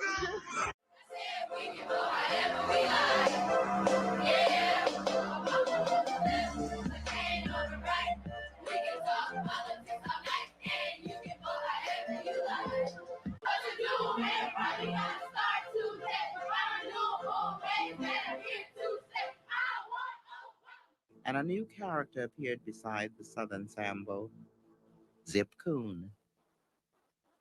Transcendentalism is that spiritual cognizance of the psychological irrefragability. A very vaginative proposition, my man. That is to say, prostitution pertaining to the cotex, you understand, of the argument. I myself have imminentized my liquidation, therefore, ergo, I... Nigger is a global phenomenon. And if you're a nigger wherever you are, this is why I use the term with promiscuity. I understand that as a nigger in America, there are niggers throughout the world. Can we connect through our core niggerdom to understand the vicious ways in which we have been subverted? Well, so the point is not the problem is FEMA. The problem is cronyism. If you get your boys, your posse, it's like Snoop saying, come on, boys from Compton, let's go on and do our thing. It's the soft bigotry of low expectations. I've heard that. Yeah. Now is... You know what? You're one of the outstanding black people in this nation. Thank you very much. Yeah. With a show of hands, how many people were impacted by what you just saw? How many people feel like you have a more clear picture of what a Sambo is, why they put these images in front of our people, and a historical context to why they got Martin Lawrence running around and jiving and understand that has an impact? Let me see a hand if you just feel like you understand more than you did when you came in here. That's good. Now let us just talk briefly about what this Sambo does. All right, we just saw what their ideas have become, real people. It goes from them drawing something and making fun, them doing it first, then they put it in cartoons, and eventually, then they put us on screen, then eventually, it actually becomes the real character.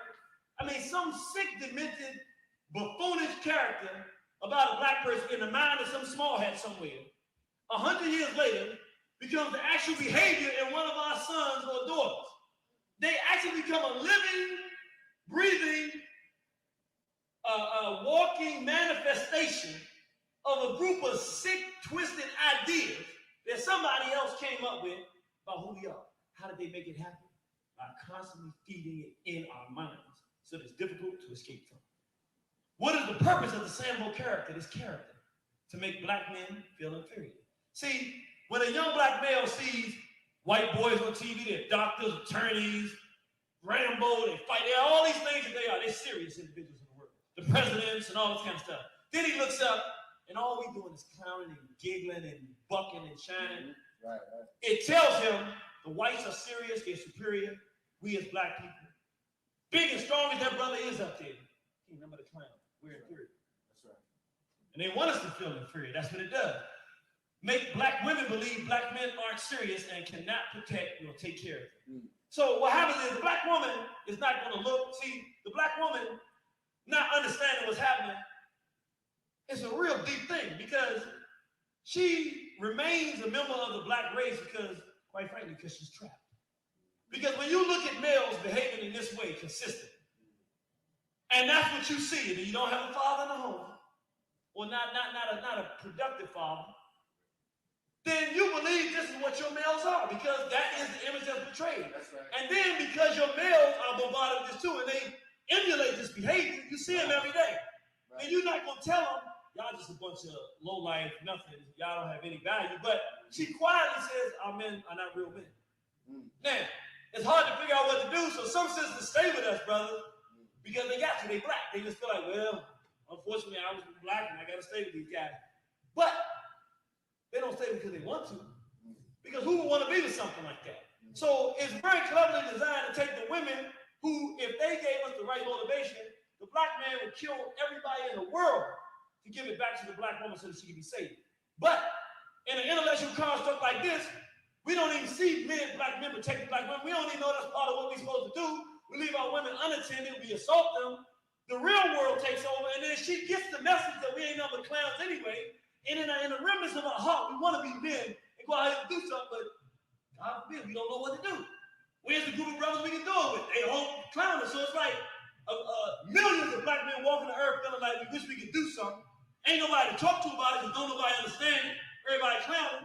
We don't want to walk to our women and say we let you down. So we just ignore it. And then the buffoons that'll take money to clown our people, they make millions of dollars giving for our people.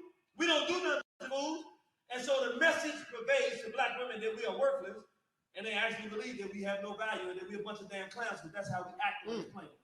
That we deserve everything that we're getting from them. Even though we didn't create this situation. It makes black children lose respect for black male authority. Brother, you wonder why you go to a young man, come here, you look at you, whatever. The world has told him with everything he's seen, with all your physical power, you see Bing Rames bending over half naked in movies and playing transvestites, you ain't no man.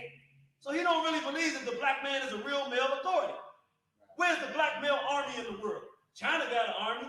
Chinese stand out there, a million of them stand out there, you don't listen to Chinese. White boy got so many armies out here, armies, navies, special, but he got so many, he ain't even, you know what he got.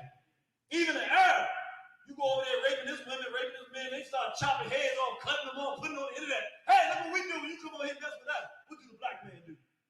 Cool and shine. Right. Say, yeah, suppose. That's right. Why would black children?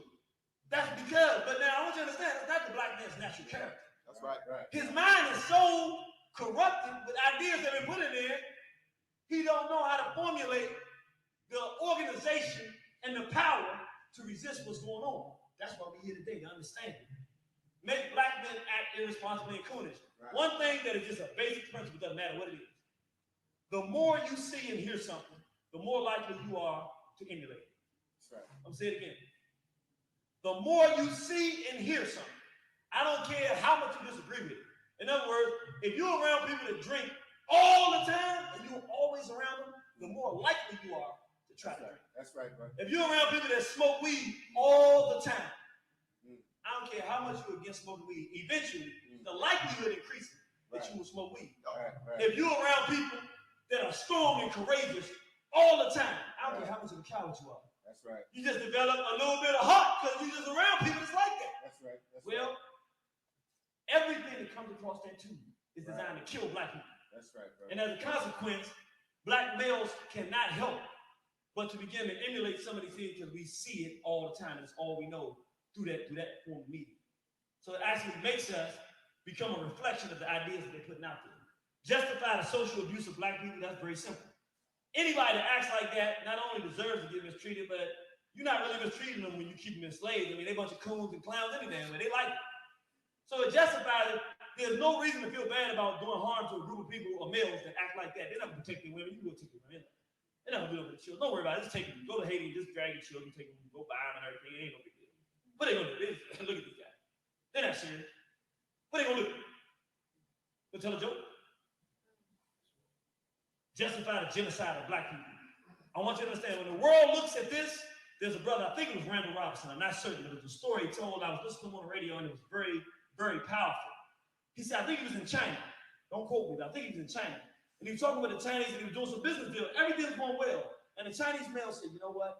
One thing we hate over here in China is the way the whites, it's about 10, 15 years ago, the way the whites, get on TV and act real buffoonish and do your image is a horrible thing that they're doing.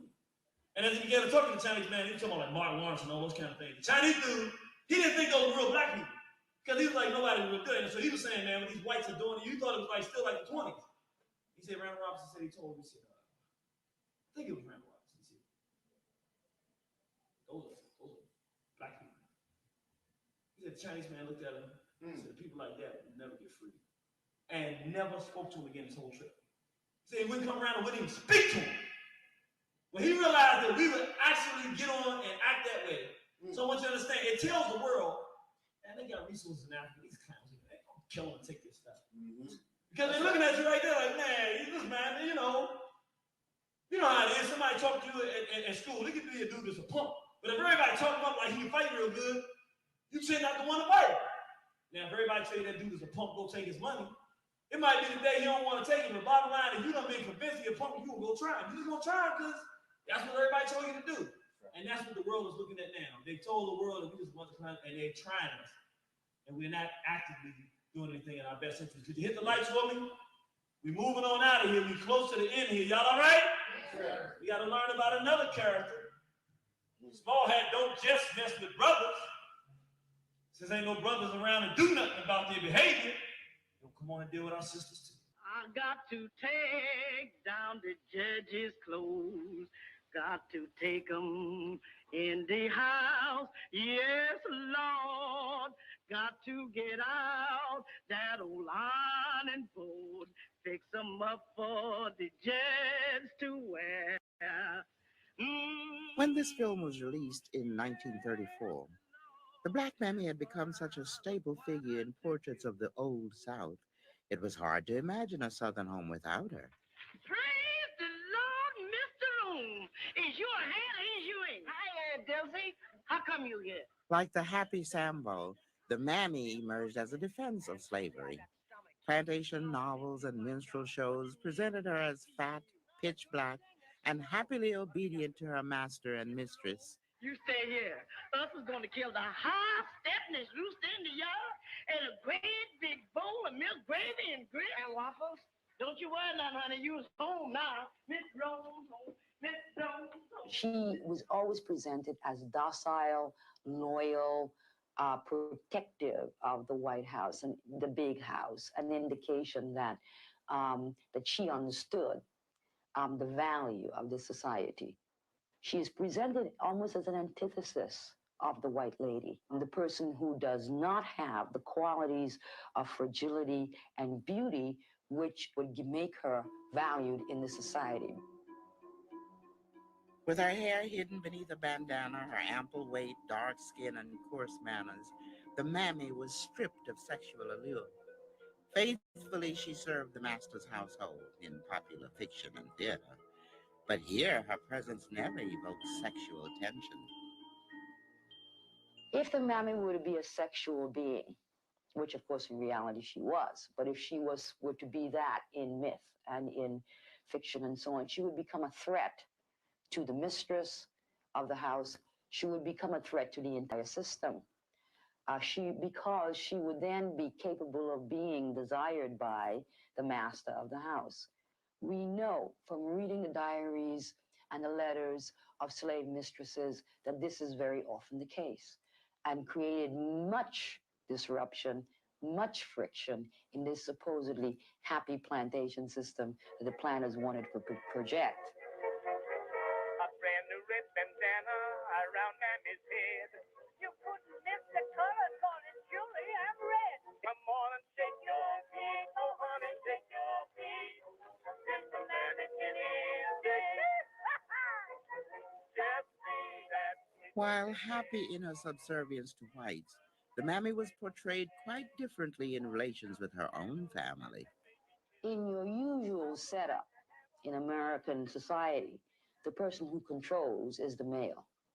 The mammy is presented as the controller, a way of indicating, quote unquote, how inferior we are. That men are weak and women are strong. The very opposite of the way it's supposed to be, according to the societal norms. So the mammy strikes at two important concepts of gender in antebellum society. She is strong, asexual, and ugly when a woman is supposed to be beautiful, fragile, dependent. She is a controller of her own people, of the males in her own society, when the female should be dependent and subordinate. An indication clearly that Black people can't make it.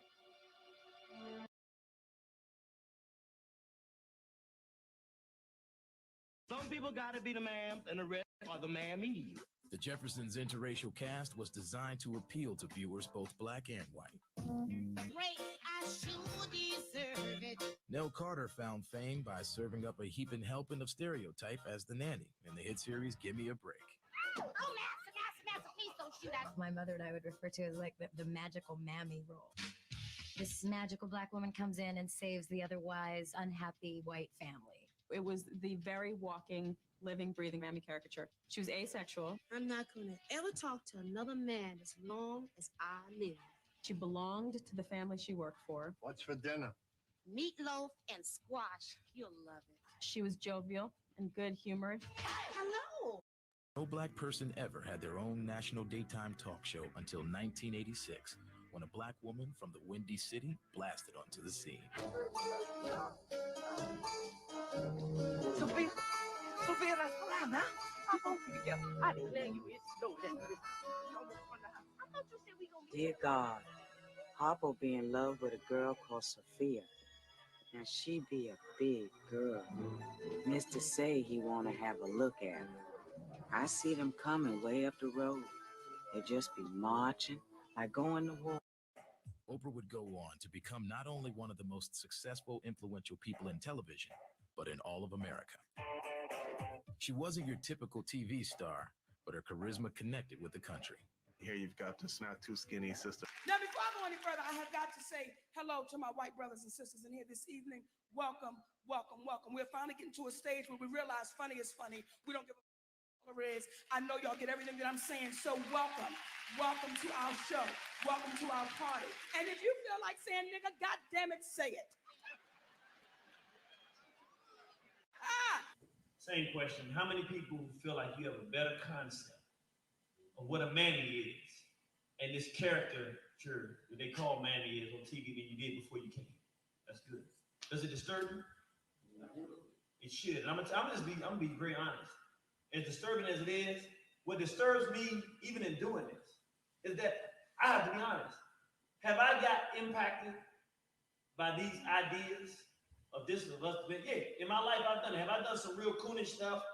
I've done stuff that's so embarrassing, I wouldn't tell you if they don't have on tape. You would know.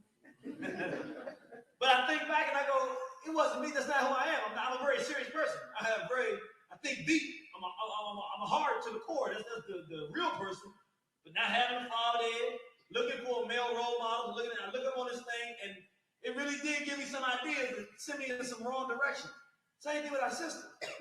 You know, I understand what's going on with our women, and I'm not gonna lie. Sometimes I get upset, but I really know it's not a sister's fault. But I'm walking with a sister, and she's walking all in front of me, and it drives me nuts. I'll tell you how the petty dude, you know. I be walking, and she start walking, and I stop sometimes, go the other way. Just say, why you walking in front of me for? You know what I'm saying? But I don't. And the sister said, I'm sorry, you know, I'm so used to it. I'm trying to open the door, and she used to nobody opening the door for her. I'm like, look, this is what I do. I said, man, you saw that Sophia character, right? I said, through this psychological warfare, they have taught our women. Unlike traditionally what we know a strong black woman, my grandmother was a super strong black woman. She took care of my grandfather. She did everything, but that man took his money home and gave it to her. I ain't never hear her raise her voice at him. That man be dead wrong 2 days past Tuesday. I won't hear it. She'll talk to him offline. I don't know what happened offline, but in front of him, she gave because she knew that the world was beating him mercilessly, trying to take his man. She wasn't gonna do it. They come in, put it in the movie format, switch it. So if you're a traditional black woman that black men love, like Celia in The Color Purple, who loves the man, who does everything to take care of his children, a good woman, the idea he just gonna beat up on you. But now if you're a lesbian, like should, if you Sophia going around punching on a man, beating him up, loud, obnoxious, hard to deal with, now you're a strong black woman. So everybody wants to be strong, so black women adopt that idea and cannot get along with their own men. And it ain't their natural character. A lot of times sisters want to do, I've had sisters say, you know, I like cooking, but I just feel like I'm breaking the black female code. Fool, that code was given to you by a devil that raped you, then brought you back to your own man, said now take her. He forced you to allow him to abuse you. Now, he's trained you to mentally abuse your own man. To make the man who loves you a built pyramid so that you can enjoy a beautiful world. Don't even want me in your presence. Can't stand your name because all you do is drag him down. Ain't your fault, man. I ain't stupid. You're not a bad guy. All of us have been victimized by this stuff. When these brothers are clowning sisters, I ain't giving them no break. That's not manhood.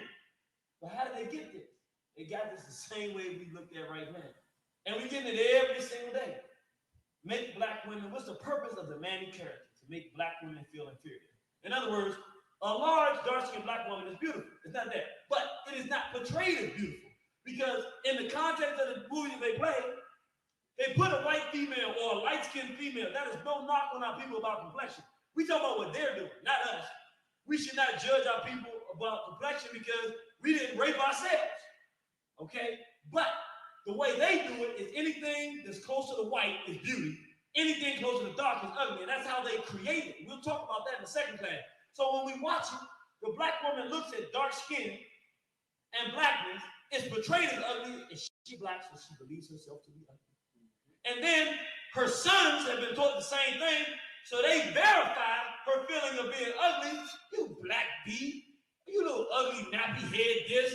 Do you know how many black women that are dark skinned are grown women and are still trying to climb the wall of self-respect and self-value because some Negroes who have been trained by our natural enemy to hate their own women have brutalized the minds and mentalities of those sisters so badly that as grown women, they cry at night. As grown women, they put bleaching cream on their skin.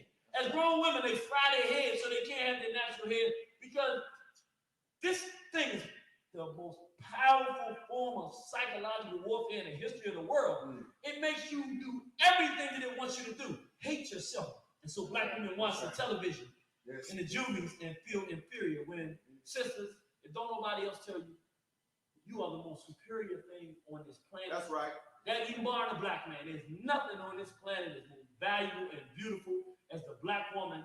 And I mean that from the heart. That's true. That's right. Have I always acted that way? No. We in the war though. So I at least want to tell you that. And my object in this war is to do to your enemies the kind of pain that they brought on us. I want to bring that kind of pain on them. So that's right. Man, that's my best gift I can give to you. We just talked about this. What else does the manly character do? Make black men view black women as overly aggressive and unattractive. Understand, black women's behavior has caught up with the man. But traditionally, black women have been easy to get along with. There's no woman that you get along with better than black woman because she's willing to input. A lot of other races got kind of lazy women. We ain't got no lazy women.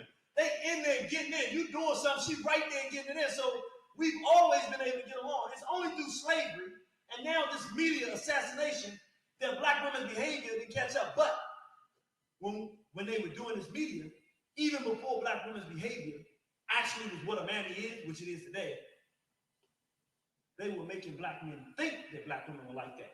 So a black man is looking on TV, seeing a black woman act like that. He don't want to deal with a woman like that. He goes for something different. Psychological warfare. Making your own men not want you, sister, by portraying you as something that would not be desirable. Make black women worship whites and protect white interests. What do you think Oprah is? She's a living, breathing, white worshiping devil in black skin. That's right. She has been raped and abused by black males, hates the black male character, so she believes in the small hat. That's right. Idea that we should be destroyed, and she works as his minion, as his helpmate. That's right. As black men, if we don't stop our women from getting sexually abused, which is the real source of the whole problem, then we deserve what we get. But my point is, she's the living, breathing man, not I got to take down. I can't sing the song about ironing some judge's clothes. Oprah is not no character in blackface. Oprah is not a black person playing a role. She's a living, breathing mammy who does whatever whites tell her to do, no matter what the impact is on black. She's a living representation of this idea of what we call mammy. That's right. And if you just saw Monique going out there calling black people the N-word, telling white folks to feel comfortable, and telling them to feel comfortable calling black people the N-word. Right. So who do they give benefit to? All of the black females out there. Think about it. Monique with that movie she just did, throwing TVs at her own daughter, trying to kill her own grandbabies. And they're stealing a bucket of chicken, big, dark skin. This concept of the man in the movie Precious, Judy. That Judy Precious. All it is about taking these ideas and intensifying them in the 21st century.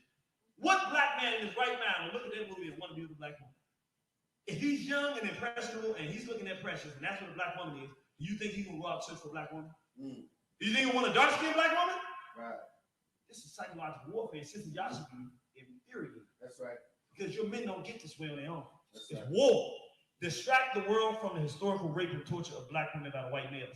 This is very important because by depicting the black females big and jolly and happy around Pepperwoods, it's like nothing really happened. Why is she so happy around these whites? If what you're saying is true, that they raped and brutalized and stole your children, you should hate the very sight of the white men.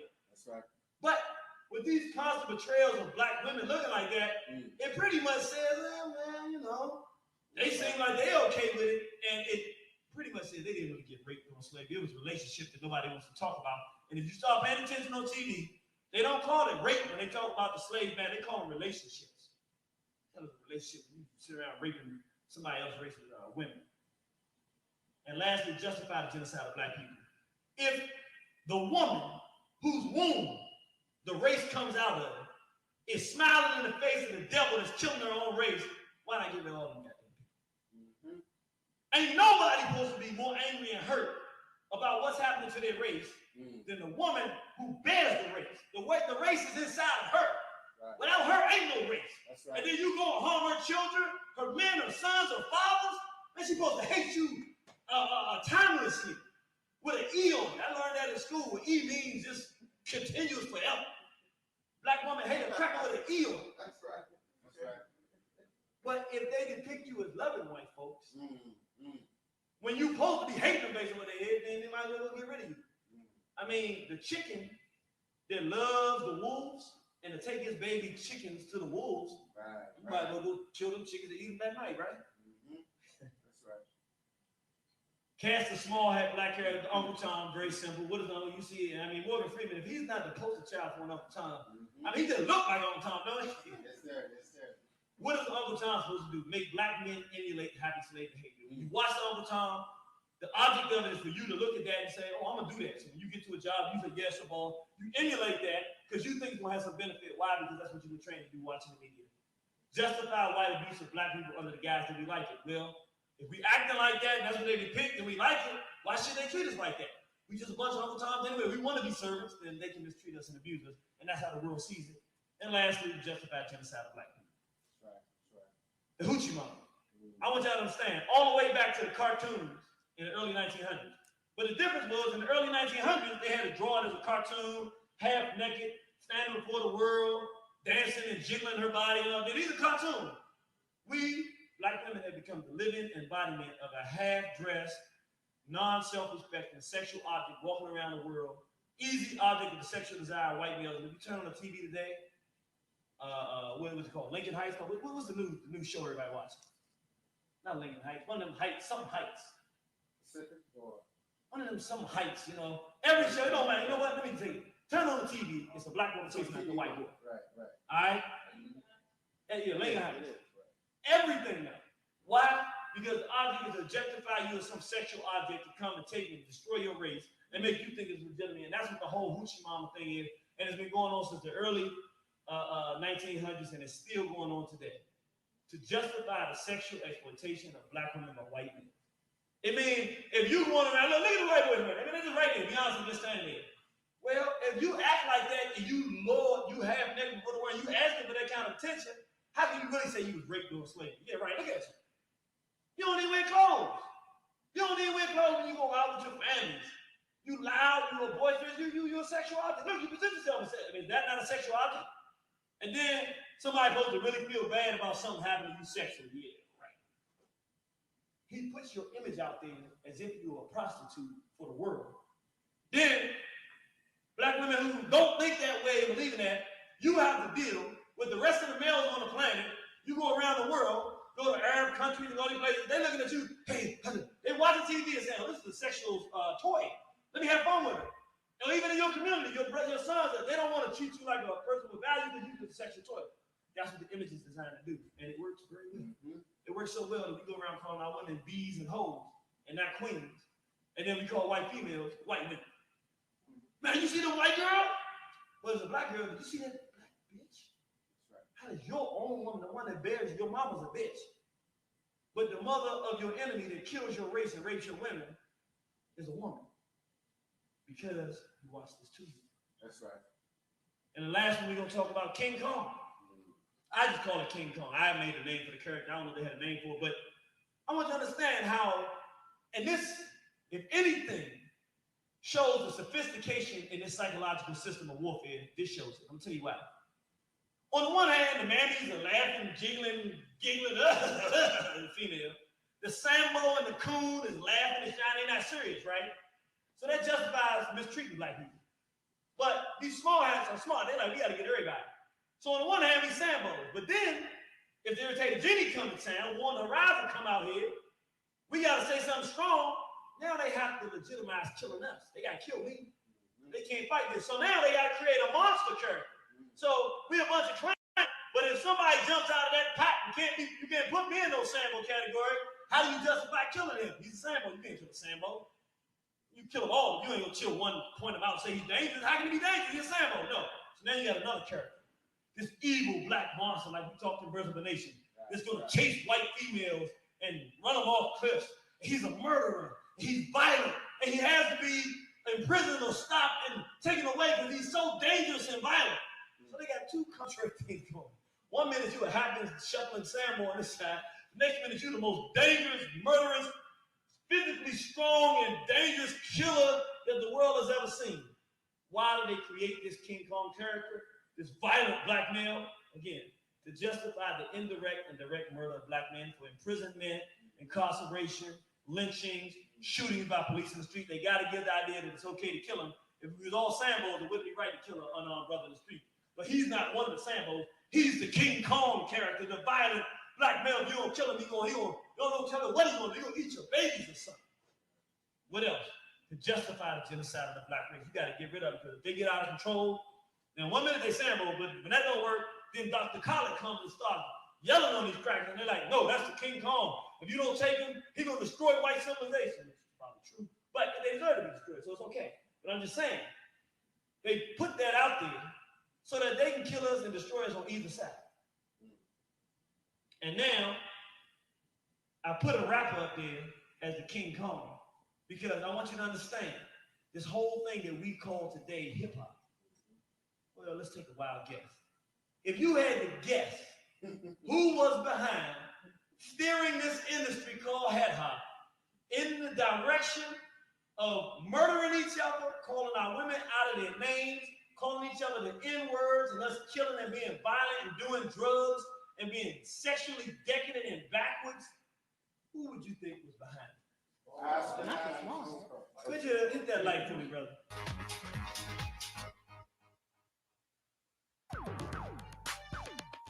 The hip-hop world is loaded with people of the Jewish persuasion, which begs the question, why are Jews so crunk? We love the hip-hop. Seriously, we cannot get enough. What's the first thing rappers say? Yo. Yo is just oi spelled backwards. Jews have been a huge part of the rap world, right from the very beginning. Jews in the record business is an old story. But from the moment rap emerged from the black community, there was a preponderance of Jewish executives who helped usher it into the mainstream. One of the earliest Jewish rap visionaries of the mid-'80s was Def Jam Records co-founder Rick Rubin. Rick Rubin is a genius who was making music that was just so ahead of his time. He's an innovator. He was always raw. He was always do it the way you feel it. You know what I'm saying? He wasn't afraid to take chances. I'm not trying to find great new stars. I'm just being true to what I like. Only a couple of times I would sit and I would go, hold on, wait a minute. What is this white Jewish kid trying to tell me how to do my rap thing? He's Jewish. You don't know nothing about the hood. That's not where I rap. It was just an interesting cross-pollination of cultures. We did it, and look what happened. He was right. The most powerful guy in the hip-hop business would be Leor Cohen, who was Russell's partner in Def Jam, who headed up the Universal Music Group and now is the chairman of Warner Brothers. I'm considered a very Jewish person in this business, but rap was going to be successful with or without me or the series of other Jewish people that were involved. We always said this about Leo. He was the coach. Leo would stand on the side of the stage and say, go kill him, guys. You can do it. You guys are incredible. I love you. But the influential Jews in early rap went way beyond Rick and Leor. You got to wonder if it was a coincidence that so many of the early independent rap labels were established by Jewish business people. You have a lot of these people working behind the scenes, and the question is why? They never really identified it as, hey, we're Jews or we're blacks working together. It was just, you know, we're this creative bunch of people that appreciate the music and artistry that is hip hop. The connection with Jews and hip hop is this. We're not afraid to take chances and keep it real. It's America, so, you know, we got a little Jewish, they got a little black, it's all good. Who was behind turning hip hop into what we see it being today? Small hats, that's right. That's why we call it hat hop. And so, brothers and sisters, the point being, and I think you got the point back, I'm certain, these characters were born in the mind of a group of whites who hate us scientifically. Regular white folk just hate us, but they just hate them. This group, hatred means destroy them mentally, destroy them physically, exploit them, rape them, kill them, murder them. Take everything that is them, their culture, their history, their books, their knowledge of self, their love for their women, their love for their parents, just destroy them entirely, step by step all the way. And we have just broached the first stage in our understanding of entertainment and how it impacts Black people. Because we've seen the creation of characters that if you look very hard at, characters of yesterday have not changed very much. They're the same character to some degree that we're dealing with today. Now, I want you to write your homework down, and if you didn't get one of those books, make sure you get one before you leave. It's a War on the Horizon pamphlet that has some about definitions, so it's things that are good for you to have, to remember. But also in the back, there are 5 pages that are empty. So you can write on those, and how many people in here honestly think you'll be able to make the next class? Okay. Was it worth coming out to this one? All right, we'll be looking forward for you to come back to the next class. This is the homework. And it's important you do this because the next class is going to be not about the history of this, but now we're going to learn scientifically how is a movie put together. What is a movie made of? We understand some characters, but deeper than that. How is it done? So that by the time we're finished, not only will you know what you are seeing, you will know how to put something together to be good for Black people, or if you want to put something together to be negative for somebody else. You'll know what the ingredients are, what you're getting, and how to do it. Homework, 1, if you watch TV, if you turn on TV or movie or whatever you do, or even the radio, identify the following characters and show in the show that they were on. So that means if you're watching television and you see a Sambo, or if it's whatever, if you listen to the radio, you hear Sambo, write it down and write what it was on. Because what we're gonna do when we come back in, when we start the class next time, we're gonna go through and tell me some of the shows you saw Sambo. What you're gonna realize is it's always a Sambo somewhere. Zip Coon. If you see a Zip Coon, the only difference between a Sambo and a Zip Coon is that Zip Coon represents somebody like Mike Word guys who's supposed to be intelligent, but they don't make no doggone sense. So somebody trying to use big words or being real well dressed and just they're not really fitting with a regular Sambo. Just is kind of obvious that it's a Sambo. And lastly, the mammy. If you see a mammy, you know, and it doesn't. You don't always have to be big. I'm gonna give you a little piece of advice. They change it around sometimes. Like they was real clever with the Jeffersons. The mammy, the real mammy per se, was Florence, because she was slim. But his wife, being dark skinned and big, was the mammy character. So you got the visual with her and the behavior there. See how sometimes they think you getting on, they don't want to listen. They're real tricky, but it's the same thing. Us fighting each other, it's the same kind of thing. So, and of course, her best friend was a black woman who had a white boy. See how they work? Same thing. So that's one. And then two. This is the real part of the homework. Identify black character types that are not listed above and describe what they do. I intentionally didn't put all the characters on there because you gotta have something to do on your own. So you gotta go and say, because there's some definitive characters that exist. Don't ask me what the name is, you give me your own name. But there are group ideas that are consistent throughout stuff. That these individuals do this stuff and act this way. And what I want you to do is when you watch do it, say, okay, this is a character, but it doesn't really fit properly into any one of those characters that he mentioned before. Describe that character, what they are, and what they do, and what show they want. Y'all all up for that?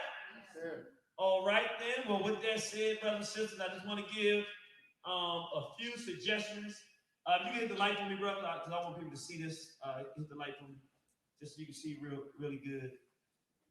These are just some books for people that might not be able to come back, but if you want to start doing some of your own research, we have one book, The Jewish Onslaught. If you really want to understand small hats, you got a good beginning here, but the best beginning book on studying small hat behavior is The Jewish Onslaught. Matter of fact, here's the light for me, brother, in the back. Thank you. The Jewish Onslaught is very good by Tony Martin. It's very short. He tells his story of how they attacked him as an intellectual in the school, and it's very good to understand. Also, The International Jew. Also, I need you to write this one down if you really want to get a great book. After you read these two, I got to also say The Secret Relationship Between Blacks and Jews. That's another critical book on the subject. I don't have it down, sorry. I didn't write that one in there. But, The Secret Relationship Between Blacks and Jews is fundamental for our understanding about the relationship between Blacks and Jews. But one of the best books on small hats I've ever read in my life is called The Synagogue of Satan. Now, write down the author. His last name is Hitchcock, because there are two books, one by a brother. And that was okay, but the one by the white boy, I gotta admit, that book, if you want to know about small hats, it really breaks it down, but it doesn't deal with particular, it just deals with them, period. It's a very good book. It's called The Synagogue of Satan, and the man's last name is Hitchcock. He's a white boy. Very, very, very good book. And it's done in the timeline, so it's easy to understand. Of course, other books, if you want to understand about images, very good books to read that deal with images. Culture Bandits. Culture Bandits 1 and 2 by Dale Jones. Sometimes you can't get part 1, but 2 is still on the market. You got to get that book. It's fantastic. The ISIS Papers. Dr. Francis Cress Welsing talks about imagery. Very fundamental book to understand these things. And of course, our book in the back, War on the Horizon, published by War on the Horizon, by the irritated Gina yours truly. We also have a whole chapter in there dedicated to small hats, which will make more sense to you having seen this lecture than to a person that's just reading the book for the first time, but you really get it. And lastly, videos. If you're looking for videos that are similar to what you see today or that deal with other parts of this, one of the best videos called The Attack of the African Image by a sister named Mary Rakwesi. It's M-E-R-I-R-A Kwesi, K-W-E-S-I. And if you want to purchase it, you can go to www.kemetnu.com. Kemetnu is Kemetnu.com.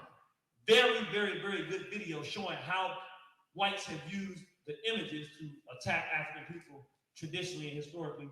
And also, of course, the feminization of the Black Male series, parts 1 through 4 back there. We did a lot with images, and you can see how the images impact our people.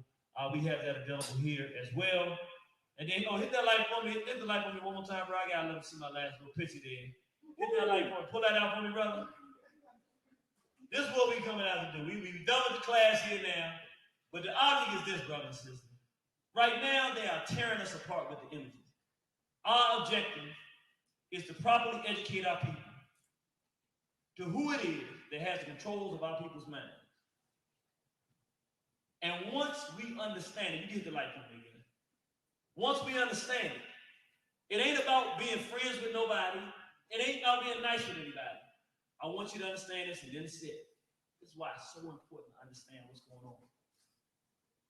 The kind of weapon that the European has with media now, the strongest psychological weapon in the history of the world, but there's one flaw with it. Once you know what they're doing, it works completely reverse. Meaning, when you don't know what's happening, it's totally consuming you and tearing you apart. But once you realize what they're doing and who's doing it, it infuriates you. And all it does is reconfirm that they hate you every day, and you become a special person. Y'all seen the movie Matrix? You become a special person because once we finish with this course, what you're able to do, you can watch TV and you know what the next events are going to happen in the world because it's all coded.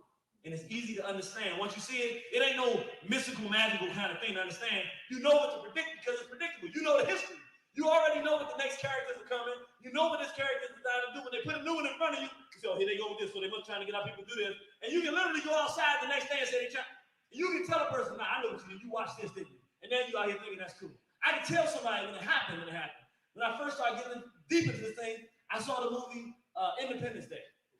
And it was a whole movie full of white folks, had one black woman in it. And she's sliding up on a pole, half naked during the end of the world's about to end, and she's the daggone strip on the pole. And I said, they trying to legitimize stripping for black women and make them think it's a real occupation.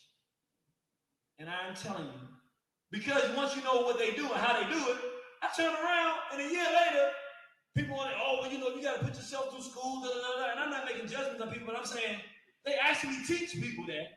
You learn it there, you would have never thought it was a real occupation. Then it's been made legitimate because she's married to Will Smith, who saves the world.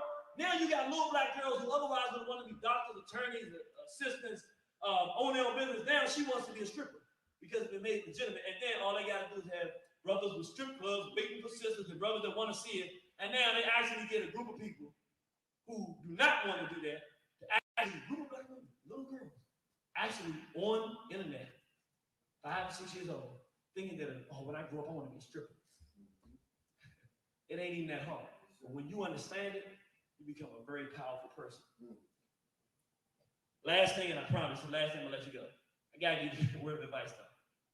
Give yourself a couple of weeks, come back here before you try to go start explaining this stuff to people, because see what happens is when you take this stuff and try to jump out there, you might sound crazy. Tell you a quick story so you understand what I'm saying. I used to watch Ashley Kwesi. How many people in here are familiar with Ashley Kwesi? And he has one video, my favorite video is called Christianity Stolen Religion from Africa, Part 2.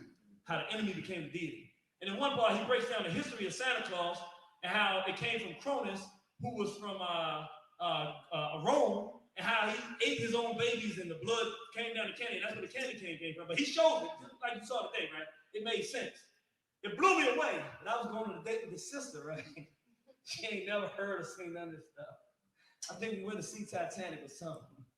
Anyway, we was talking, and I bust out in the middle of the conversation. She's talking about Christmas. Nah, you don't understand. See, when you look at the candy cane, right? It's a baby, and the blood is flowing down, and she looking at me. I was like, wow. I ain't never hit her again. So don't give yourself a couple weeks while you go out there and try to start explaining it. Do the stuff we're doing. We'll come back to second class, then about a third class, then you go out and you're on your own to do that work. How many people in here appreciated what you learned today? Thank you for coming out. Give yourselves a round of applause. We are finished. We ask you if you can support us over here. If anybody have any questions, we almost running out of time. If you got a quick question, I can answer now. If not, we'll let you get your products. My brother Hakeem. Well, brother, I just want to say that's the absolute best presentation. I mean, not that I've seen anybody in the history Black people do put together. Straight up. Thank you, brother. Wow. I don't know if y'all know, this is the brother, Honorable Sapo Akia Me from Baltimore. He's fighting the pedophilia, people who molested black children in Baltimore, the homosexuality trying to spread, the Negroism. This is a strong brother in Baltimore. He's read more books than many of us have seen and heard more lectures too. So for this brother to say that, that is a huge compliment. Thank you, brother. Thank you. Thank you for coming out. You always feel good when people are doing things when they come out to support. Well, with that said, brothers and sisters, we look forward to seeing you 2 weeks from now. We have our products there. Please support us. You know, the white folks, I don't think they're going to support this one. I don't know. The rednecks might help them on this one. They don't like these hats either, but that's a joke.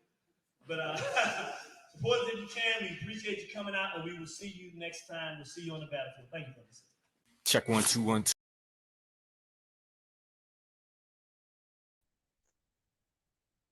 What's up, Chief?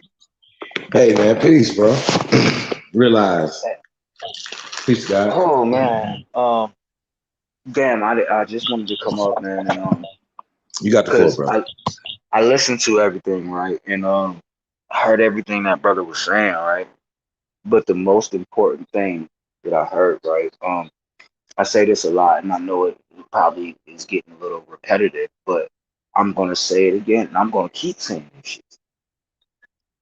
The worst thing that we let them do is teach us, right? And we keep allowing our children, we drop our children off to people who don't care about them. We got to stop allowing these people to teach us, right? We already know that them teaching us messed us up, right? So why would we allow our children to go and sit in their schools, to sit around people who don't care for them like we care for them, right? And this is hard for me because listening to that, it was like, dang, man, we got so much to do. But for real, the most important thing that we have to do is to teach our own children. We got to stop letting these people teach our children, raise our children, and they don't give a shit about them. The worst thing that we ever let these people do is teach us. That's really all I had to say.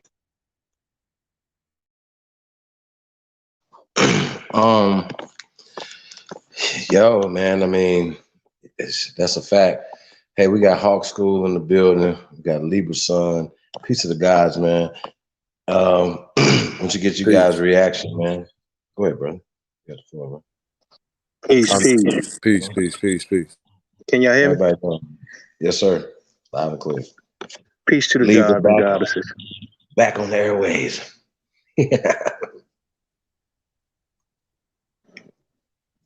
Yeah, so Right, what bro, was you the got question, Chief? Well, no, I'm just saying, peace to you. You and Hawk School got the floor, man. You got it. I just wanted to know if y'all agree with that, man. Because I passionately Well, I definitely want to feel build that on way. what you're saying. Yeah, but I just want Go to get ahead, the bro. brothers they can build on that or anything that you guys that you guys seen, and I just chime in after you guys come in. Go ahead, Libra. Yeah. So I agree what you realize. But you know, it's a little deeper, right? Because we have to start thinking of controlling systems. That's what we need to be doing. So it's not just the fact of sending our kids to these schools and they're teaching them what they want to, but why aren't we controlling the systems? Hey, Libra, Can I answer that? Hold on. What systems though? Break that down. What do you mean the systems? Well, When we talk about education system. Right. We're talking about the school board, right? The school board is supposed to make the decisions on to what's being taught in the schools and how the schools operate. So why don't we have more influence on the way the schools are being operated and the curriculum that's coming through our schools? Why don't we teach our own children. Hell with their curriculum, hell with their schools. Fuck all that, man. It's time for us to Hey, stand the realize, fuck up. realize Go ahead. that's My what bad, my Umar. bad. I'm sorry. No, no, no. Real quick, that's what Umar Johnson's doing. Go ahead, brother. Man, fuck Umar Johnson. That nigga he ain't trying to teach our kids who the fuck they really are. He ain't trying to show our children nothing. He wanna No, meaning just what Libra's indoctrinate. saying We is wanna that indoctrinate we our have to children change just the like they system. always been. I got you. Yeah, But that's what Libra's true. saying That's is we got true. to change the system in general That's true. That's very true. because the But I curriculum that feel they're like teaching. Go ahead, brother. I feel like the only way to change it is for us to start teaching our children ourselves, man. I'm very passionate about this. When I first started this, it was all about the children. Look, let me tell y'all something, yo. What fucked me up the most was watching Tamir Rice get murdered, okay? And that shit really touched it fucked me up in so many different ways, man. That literally that's why I got on this shit. This is why I'm here. And the one thing that I know is that if our kids know the truth, they will go out and they will speak the truth to their own friends, their own family, And if we don't teach them that, then what the fuck are we doing? Yeah, yeah, I'm back. I'm back. I don't give a fuck about being nice no more. I'm sick of this shit, yo. And I feel like um the very first step to changing all of this shit is for us to teach our own children. Stop letting these motherfuckers teach us. But I digress.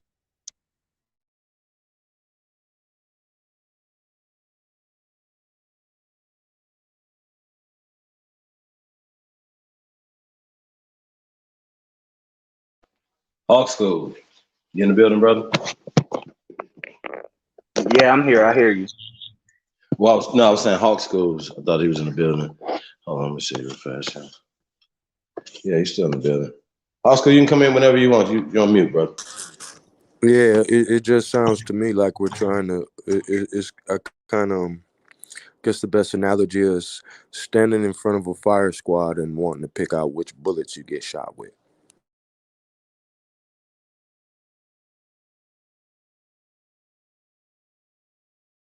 Okay, so the brother came up with a solution: is stop allowing these people to educate our children, right? So we have broken down. Shout out to Lotus when we did the massacre of the American indoctrination system, right? We broke down from kindergarten to doctorate. You know what I'm saying? How it's set up. You know what I mean? And we have a date and time when these things have happened to us and why they're doing it. You know what I mean? And how they use the media against us. So I want to go back to the brother Kwame Brown versus Vlad, and canceling the Vlads out there, but specifically targeting Vlad right now. What do you guys think about that? You know what? Vlad is a piece of shit. I ain't gonna lie. I've been watching him try to bait brothers and talk shit to brothers sideways, he should have never had a place in our culture. We know who he is, we know the culture that he comes from. Um, why do we allow? Because see, Kwame put it very, very great, right? He said, "Why don't you bring brothers on there that that are doing something? That is that would put us in a brighter light." See, I feel like Vlad is a part of the problem, right? Because he keep on doing fuck shit. We see that shit, man. Why in the fuck is this dude not canceled? Why are we keep on watching this dude's video? It's sick to me that a person can get online, talk shit about a certain people, and still get those people to come up and do interviews with him. It's sick, right? It's fucking sick. But you never bring up people who are doing the work and doing it right. We never see that. Fucking Kwame was absolutely 100% right. Hold on, but let me ask you a question though. Can you name some platforms that we provide that are popular that do that, brother. No, I can't, and that's my problem. We don't have them. We need to create them for ourselves, and that's my point. We So got to we have start turned into showing these wind people. up Go dogs. ahead. We have some popular platforms now. You know what I'm saying? Yeah, that's true. That's true. That's true. Okay, right. That don't put out these magical unicorn people in our culture. VH1's not doing it. ABC, NBC, ABC, all of them not doing. Nobody's doing it, right? So even when we go to us and we say, okay, what type of content are we going to provide? And when we provide that content, that's not being supported. So, you understand what I'm saying? Yeah, that's true. Y'all have to That's look at it true. from that perspective, not by us at least. You know what I'm saying? And then until they start supporting it and and sponsor it, yeah, and But start rigging see, shit, See, then it's the we'll messed up start part, psychological talking. the warfare. messed up part is when we It's do it, it's psychological always warfare. rigged, man. It's always messed up. That's the best way it feel to me. It's like, when we do something, it's almost like it's always a kink in the game. It's like, damn, bro, why we can't do nothing and it just be us? Everybody always got to put their hands in shit that we doing, just like we are the motherfucking trendsetters. Everybody always want to put their fucking hands in what we do. Why we can't never do nothing for us without somebody wanting to put their fucking hands in? You know why? Because they only see us as dollar signs, just like back in the day. Stop playing with me. I'm sick of this whole ass shit. Get rid of all these infiltrators and spies and Exactly. motherfucking agents, my nigga. Exactly. That's it. Exactly. I didn't want to come up here and be Those up here all motherfuckers night, always man. gonna I just wanted to infiltrating state with some my shit and Hegelian go. dialectic bullshit, bro. It's bullshit, man. It's straight bullshit. This How in shit the is hell? psychological warfare. No, it's just warfare. It ain't just psychological because our Hold people on, are hold getting on. killed. Realize real quick. So let's examine what you just said, Hawk School.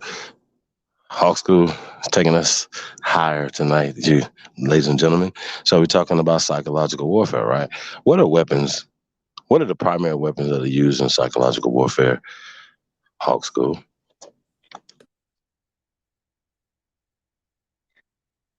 I just think that that's we missing the point of what's really going on. As soon as you I'm gonna say mind control. get on I'm going YouTube, to say media, right? Well, Mind I'm just saying control. we're going to work it down because we talk about and instead of word spells, right? realizing that, Words, Right. words. So let's instead break of Yep. this a little bit. Yep. Go realize, ahead, Hawk School. Yep. You got it, and then realize, Libra, you got it. realize, realize, realize. Talking about word spells. All it is. As soon as you got on YouTube, it was psychological warfare. It's 100 motherfucking million distractions on my timeline every time I try to figure something out. But a majority of these niggas that get on here, either they gonna waste their time listening to niggas argue for 5 hours, or they gonna waste their time listening to some goofy ass nigga talk about a whole bunch of shit he has no knowledge about. When if you had invested that 5 hours into reading a motherfucking book, you would have read too.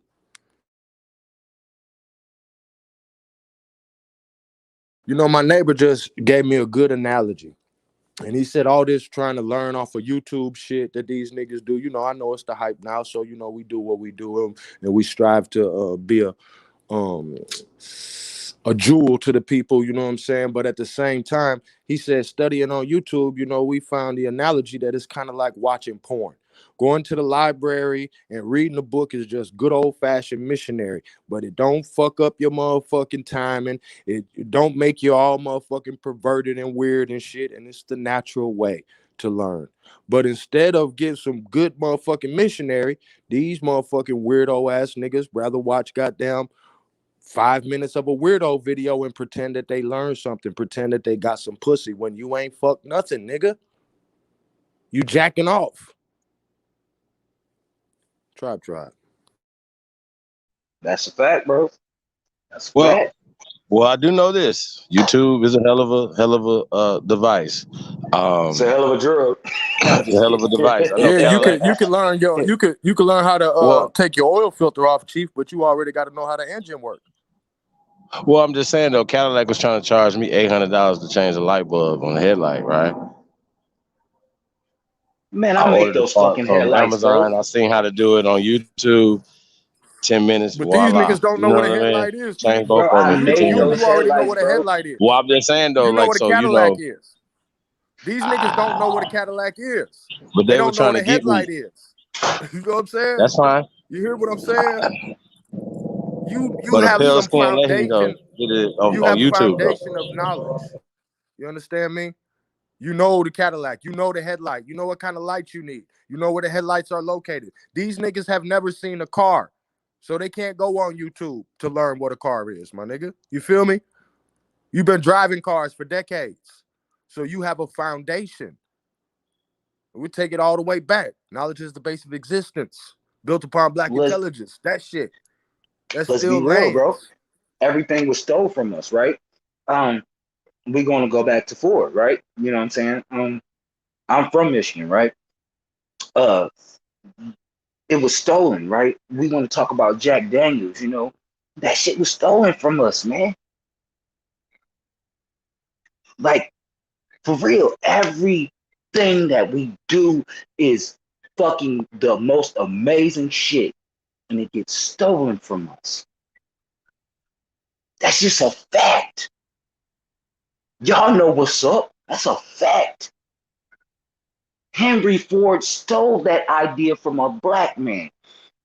Jack Daniels stole that idea from a black man. That's just a fact. And then they taught us to not even think. They taught us to think their way. And then they adopted our fucking way of thinking. You know, we used to be the motherfuckers to sit down and have dinner with our fucking family. Now they telling us that we don't do it. We ain't shit. And they the motherfuckers that's adopted our way. Stop playing with me. Tell me I'm fucking wrong. But I digress, man. I'm about to get up off of here. Man, thank you for allowing me up, Chief. I appreciate it. But real is real, yo. And I'm sick of this whole ass shit. We have to get our children out of from under these people, man. They have been doing this shit forever, which is why it took us this long to even come up out of that whole ass shit. So we have to teach our children to be better. We have to teach our children to not have. Why do you need to work with somebody when you're smart enough to fucking own the whole goddamn world?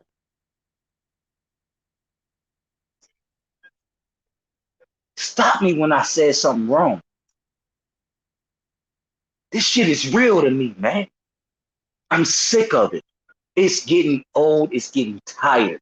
It's time for us to fucking step the fuck up and step out of everything that we have learned from our oppressor. And I'll leave it there, y'all. I love y'all. I'm gonna step back. I gotta get some sleep. You know what I'm saying? But for real, y'all, it's time. It's past time. I love you guys. Salute. Good night. Peace, peace to the God.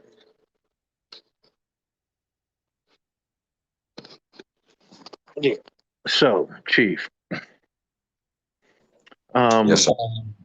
there was a lot of things brought up in the videos, right? Now, I would think if a person was given a presentation like that, that they would know the difference between a character and a caricature.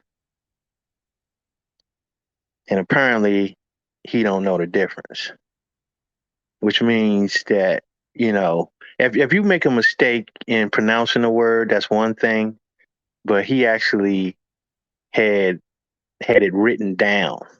So apparently, he did not understand. And when you're giving out information, that's one of the things you have to be careful of, that you're not giving out false information. You know what I'm saying? Even though it's not a big thing, but you know, there's a difference. You know what I'm saying, between the two terms. And as far as a caricature goes, that's an exaggerated interpretation of a person, right? Or an exaggerated depiction. And that's what he was trying to really get across, but apparently, like I say, he didn't know the difference between the two. That was one thing. A lot of the stuff, you know, like you say, is he still had misinformation in a lot of his information. You know what I'm saying? And that's going to be based on, what he believes from the slave narrative. And a lot of his information is based on that.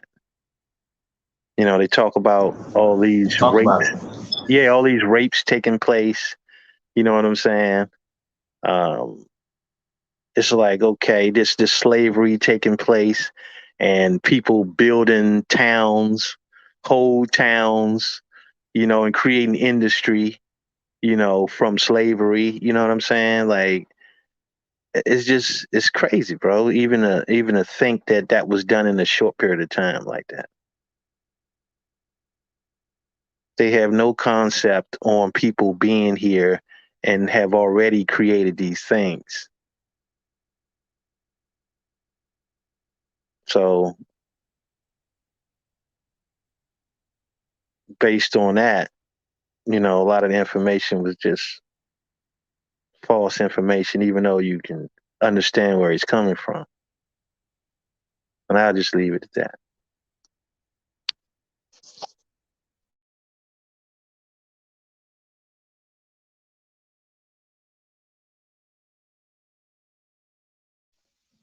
Well, let's examine this slavery thing, okay? Everybody, right? And I thought about this, right? Just having a conversation with another great mind. And I asked the question, right? I said, 200 years from ago, right? What would be your role as a man, as a woman, right? What would be your role as a mother, as a sister? But when you're born 200 years ago, right? You're going to be born into a family. Let's just say your family, male or female, right? You're born male or female into this family, right? What's your actual role to that family in an agriculture society, right? Think about it. Just go back in time, tap in, right? Go back in time, 200 years ago. What's that? 1822, right? What their time, what they even made up, right? 1822. So you just think about what's going on in 1822. When your ass is born, right? Say your great grandfather is still alive, and you're on the land that's your great grandfather, it's your bloodline, like that's right. Either on your mother's side or your father's side, right? Think about it. But of course, you would have to have both sides. But let's just say wherever you at, you're on your great grandfather's land, right? Everybody's your family member, so you're gonna have chores. You're gonna have things to do to add to this agriculture business. This family business. This is a family business, y'all. Y'all got to think about it. It doesn't even make sense. Well, you just gonna sit back and not be doing anything? No, right? That's a generational business. When your great grandfather died, your grandfather or your grandmother, it would pass down to them. Y'all see how this works? And they turned family. Family means house of slaves, servants. So when you're looking at documentation, you're going back, looking at your people, you can see some of these things that have been changed. Family members have become unpaid laborers, right there, slaves that didn't get paid, right? Servants, right there, family members. You see what I'm saying? So they're changing the narrative. They abolished our family businesses. Y'all dig what I'm saying? Now, not that I'm a male, but if we going by natural law, right? A woman's natural, right, to create life and to nurture life, right? And the males, what's our duty? To create life and to protect life and provide and protect for life, right? So in the agriculture society, we're not going to Neiman Marcus. Y'all dig what I'm saying? Like, just think about it. 1822, 200 years ago, what was happening at this time? Well, a lot of pale skins wasn't here in 1822. Period, according to their numbers. Then we're going to 1722. You got to think about what's happening here. What are we doing? Because you're here, somebody gave a fuck, right? Because if you didn't, you wouldn't be here. So we're ancient. We have an ancient bloodline. So we wasn't just sitting or being harvested for labor, man. It's just stupid, bro. It's really stupid, man. I just think, you know, and then, like you said, the concepts of being black and slavery and stuff like that, those are manufactured concepts. And hopefully, this is an older video, but hopefully the brother has gotten more information, done more research, you know what I'm saying? And not just took the people that he said is his enemy word for stuff. Because once again, they didn't just take over the entertainment industry; they took over the education industry. Yes, that is word. Definitely the religious industry, still to this day. So y'all got to make this make sense. So tap in, press go. Well, you know, and another thing too, man, is that entertainment was, you know, a novelty. It wasn't something that people took serious. You know what I'm saying? And what happened was that they just took those depictions like they do, you know, they do everything else that way too. They exploit it. And that's no different than them exploiting everything else that they've done. I mean, it's really no difference. It's the same thing, you know? And a lot of times, you know, we look at it and be like, see, you know, they got this depiction of this person being this and being that. But at the same time, those things weren't supposed to be taken seriously. They're supposed to make you laugh. That's all the shit was supposed to do. You know what I'm saying? But it seems as though when people go back in time and try to analyze things, you know, they try to make these trivial things serious. You know Well, what I'm saying? now, you know, you made me look up entertainment, you know, because like we coming back around. I didn't hear you, Chief, when you was asking me about the different aspects of psychological warfare, but like I say, I believe that this is the subject that we're discussing in a nutshell is psychological warfare. And when you mention entertainment, I already know from a build I just did recently that MENT is dealing with the mind, you know, mental, mentalis, you know what I'm saying? So government, commencement, testament, you know what I'm saying? Entertainment, you know what I mean? So when you look up entertain, it says to keep up, maintain, to keep someone in a certain frame of mind, from hold together, stick together, from enter to hold. You know what I'm saying? So at the end of the day, what do that break down to? If enter is hold and meant is mind, then what is entertainment meant to do?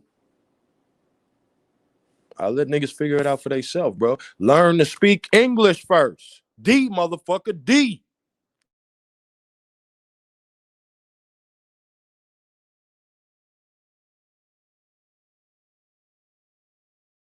Niggas want to talk but don't know how to speak the fucking language, my nigga. First, learn what the fuck you saying. And I'm saying that out there to the people who don't. That's not to anybody here with us. Right. So right here, Christopher Career, shout out to Christopher Career. It says in war, one of the first things that is done is to assess the sizes, resources, strength, and weaknesses of your enemy. Thus, the 1790 U.S. Census, right? Well, here's the thing about that, Chris. They have burnt down the National Archives and Library of Congress so many times. It was ridiculous, right? They also burned down where they held the census at in 1790 to, I want to say like 1870. So all those records have been burned down. They have been reproduced. When they reproduce stuff, they rename stuff, okay? And they still been playing with the numbers, but even with those numbers in the 1790 census, and you go to the 1790 census or whatever, you can start decoding some of the stuff that they're saying. But then you start have to cross-reference those things with other stuff. You know what I mean? If you could find birth certificates, or you could find, I don't say birth certificates, but if you could find land stuff, marriage stuff, anything, any type of documentation. You know what I'm saying? So that's what we're talking about. So the 1790 census is still a good, everything, like I said, anything, we go in the kitchen sink of this, right? But once again, you got to understand that stuff has been tampered with. So it's just not the end all be all, especially with them burning shit down and rewriting history. And so they can rewrite your existence just by 1790. So like, think about it. What all the states were included in 1790. See what I'm saying? They make you believe an illusion. You know what I'm saying? From 1776, 1790, whatever 1690, you'd be like, oh yeah, that has something to do with us. What 1690 you got to do with you in Texas, Mississippi, Alabama? Make it make sense. Tell me. See what I'm saying? So we allow these people, going back to the education, right? All this about education. We've allowed these people not only educate us in every institution. Shout out to Dr. French Chris Wilson. One of the books that Irritated Genie recommended, the ISIS Papers. I mean, yeah, stop playing with yourself. Should be kindergarten reading for the babies. You got to decode stuff and break it down with get an etymology book. You know what I'm saying? Or app. You know what I mean? Everything is easier for us now to access stuff, and like you just did right there, look stuff up, capturing your mind. Kindergarten and cultivating it. First person to the child's mind should be the mother. Now, when we say that the American Aboriginal woman is God, right? How about this? Everybody got a navel, so they had a mama. We're done. See what I'm saying? We are descendants of the greatest people in world history. Craig, world history. Press code. That's how that worked. And guess what? We don't have to dispute that. History can dispute that for them. Anybody that got a problem with that, with anything I just said out of my mouth, that's what you got to do. No matter I don't give a fuck about no weave. I don't give a fuck about none of that. I don't give a fuck about all the issues that we have in this manufactured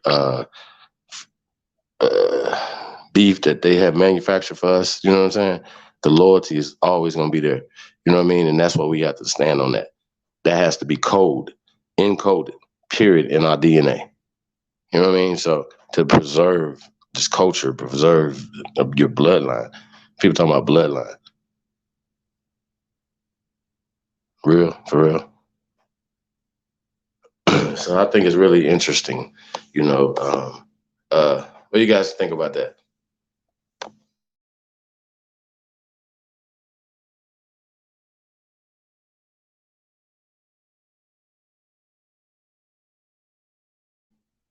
You're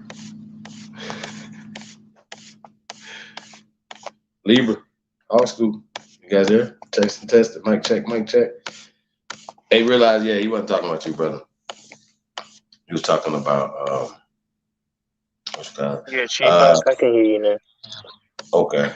So, yeah, what was the question again?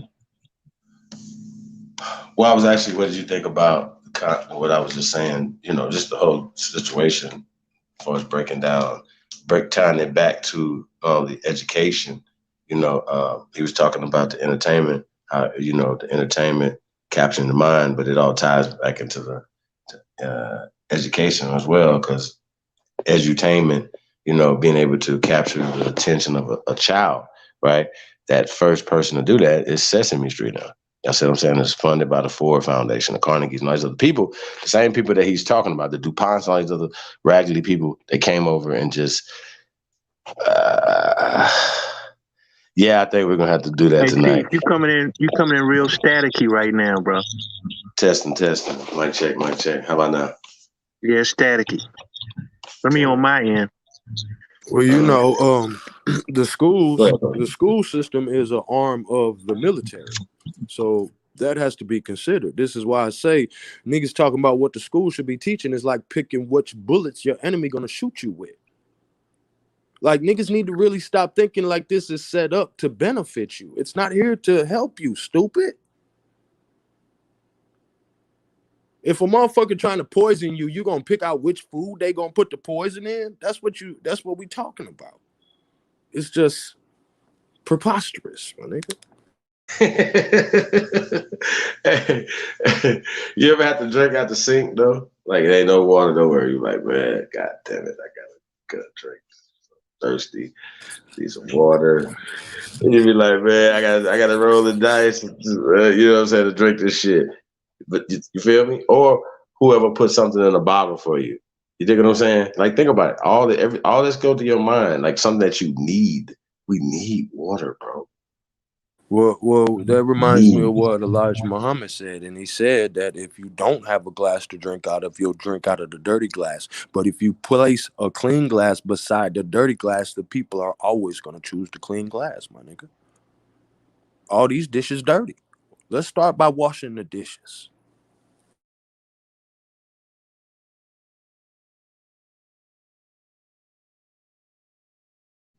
That's interesting.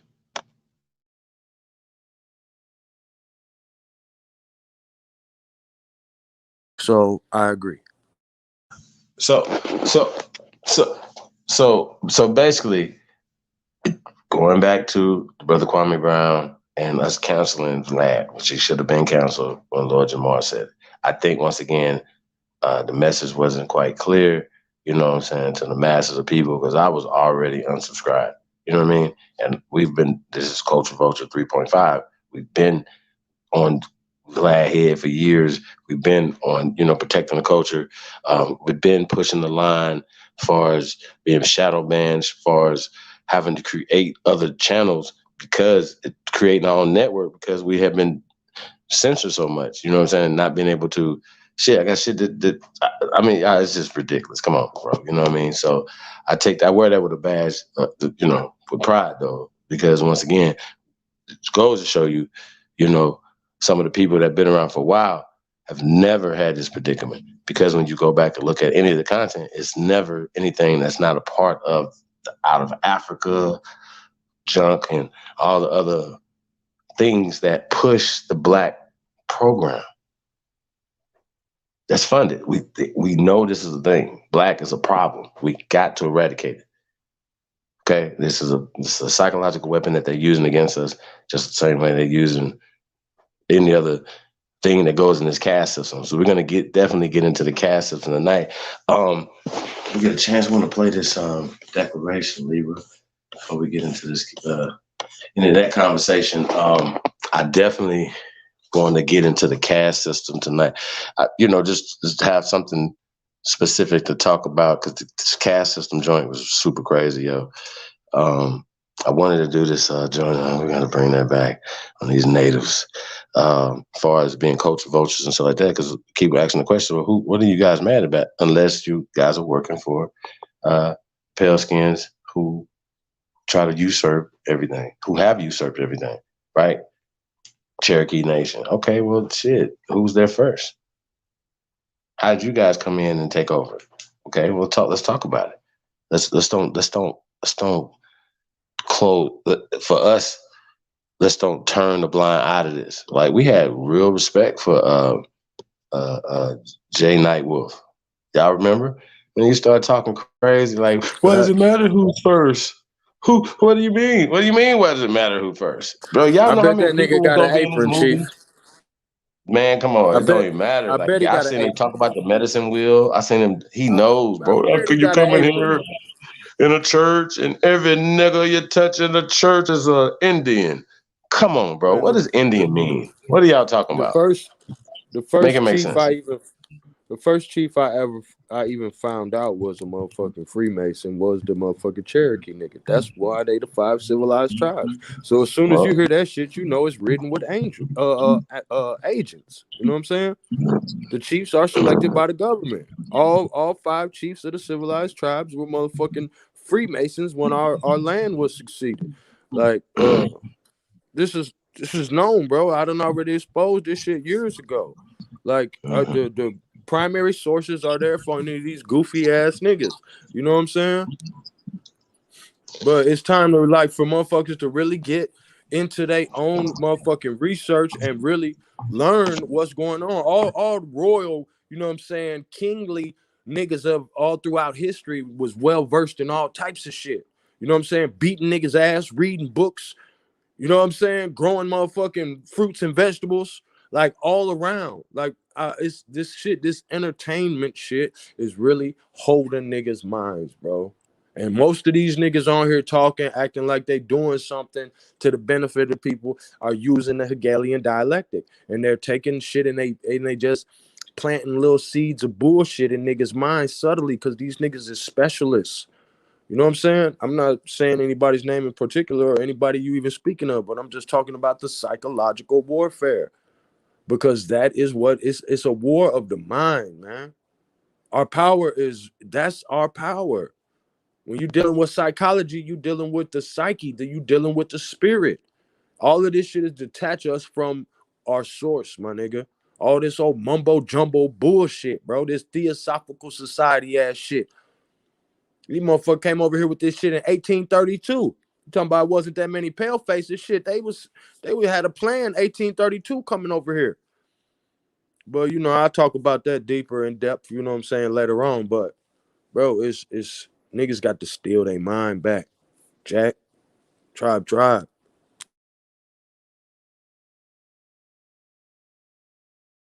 Niggas out here, grown ass man sucking on another nigga titty to see how he see the world.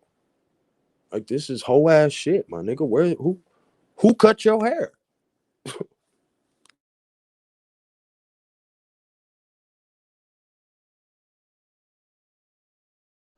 These are facts, brother.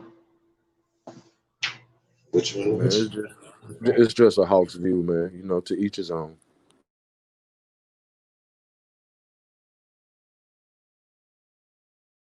I'm just an Indian with a lighter, man. What do I know? You said a lighter? Correct. It's bad when you ain't got no goddamn lighter, ain't it? That's why I'm good. That's my point. Wow, ain't it? Burn this bitch down.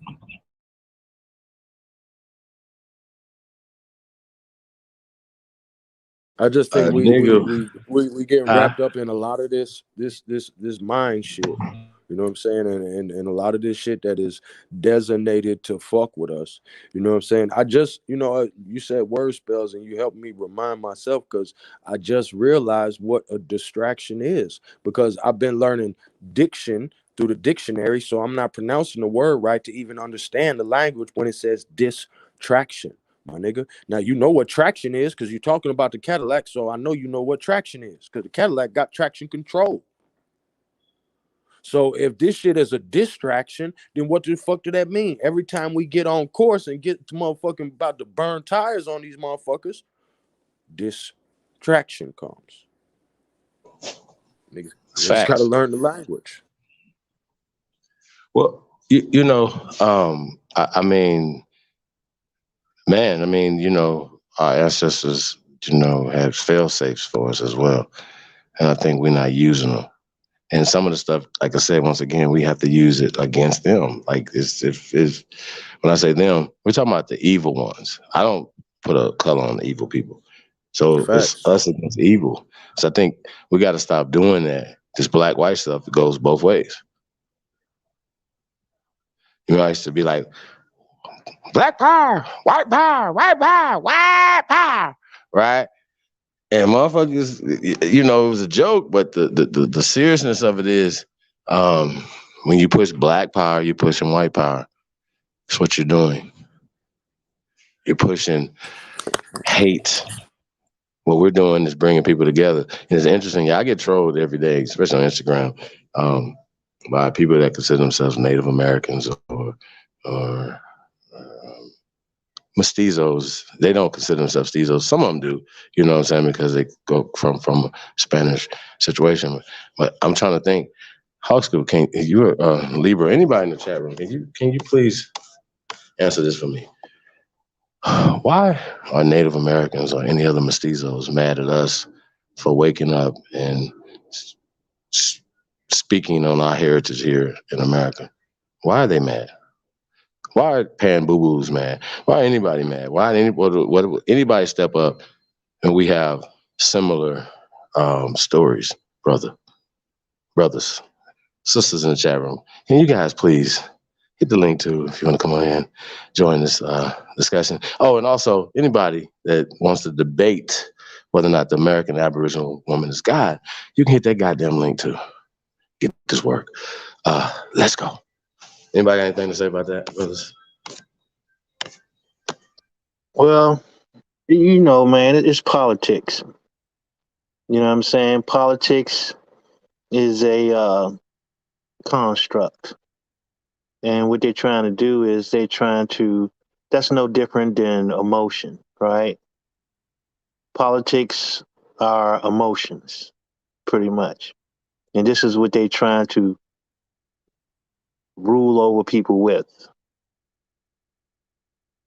So that's a problem in itself, but it's all a distraction. If you're not controlling your resources and have the ability to transform your resources into commerce, then everything else is a distraction anyway in this particular system. And that's just point blank, period.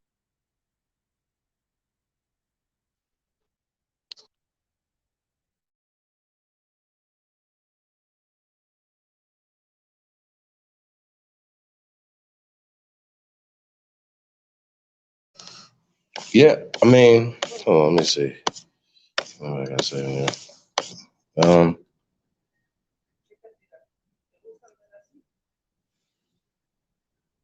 You know, a mean, lot of the people. go Go ahead, ahead. Go bro. ahead. No. I go. You was making a point. Go ahead. No, I just wanted to add on to what you were saying, and you know, and I'm gonna stand on this shit, bro. The majority of these motherfuckers with the mic is motherfucking agents, my nigga. They gonna say whatever to keep motherfuckers divided, bro. Like niggas was hundreds of tribes, bro. Niggas had their own shit going on. Everybody ain't doing the same thing, bro. And I think that's a problem too. It's like you got the Blue Jays, the motherfucking Cardinals, the Orioles, the goddamn Hawks, the Eagles, and okay, what you want? We just gonna be birds. Well, I ain't no Eagle no more. You ain't no Cardinal. You ain't no Blue Jay. You ain't no Oreo. You just like, what the fuck is we talking about, bro? Is this really gonna empower us? I don't know, my nigga. I don't think so, though. I mean, you know, you're seeing Eric Dyson. That's his name, right? Dr. Michael Eric Dyson, whatever he's supposed to be. And I used to like him, bro. I used to listen to that shit and be like, yo, he's speaking. You know, I got what he was doing, and I still do. But once again, that would be a caricature. He particularly is a character, but he's has a persona of a caricature. What the brother Libra was talking about earlier. Yo, this shit is really crazy. But once again, we can get on our own networks, right? For instance, Tyler Perry, right? Have you guys ever watched any Tyler Perry shit? Like, it Hey, is my nigga, have you crazy. niggas ever looked up Yo, shout out Medea? to Tyler Perry, though, but And sheesh. look up Medea in Greek mythology, my nigga, and look at these motherfucking pictures with all these niggas hanging out with angel wings and they dicks out, and you'll know what the fuck be going on, man. Niggas sleep out here, man.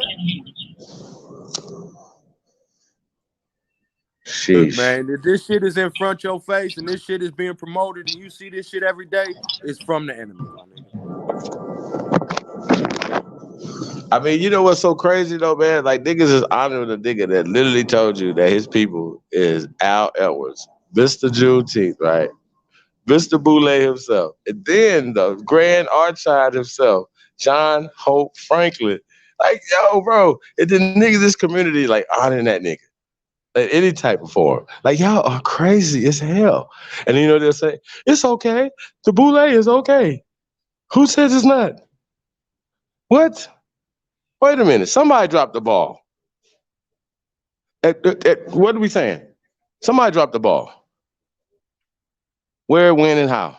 Let's don't. We can't gloss over this. In order for us to change shit, we got to be honest about ourselves. If your grandfather, or great grandfather, great great grandfather, somebody dropped the ball, whoever, our parents, whoever. Okay, we can't continue dropping the ball.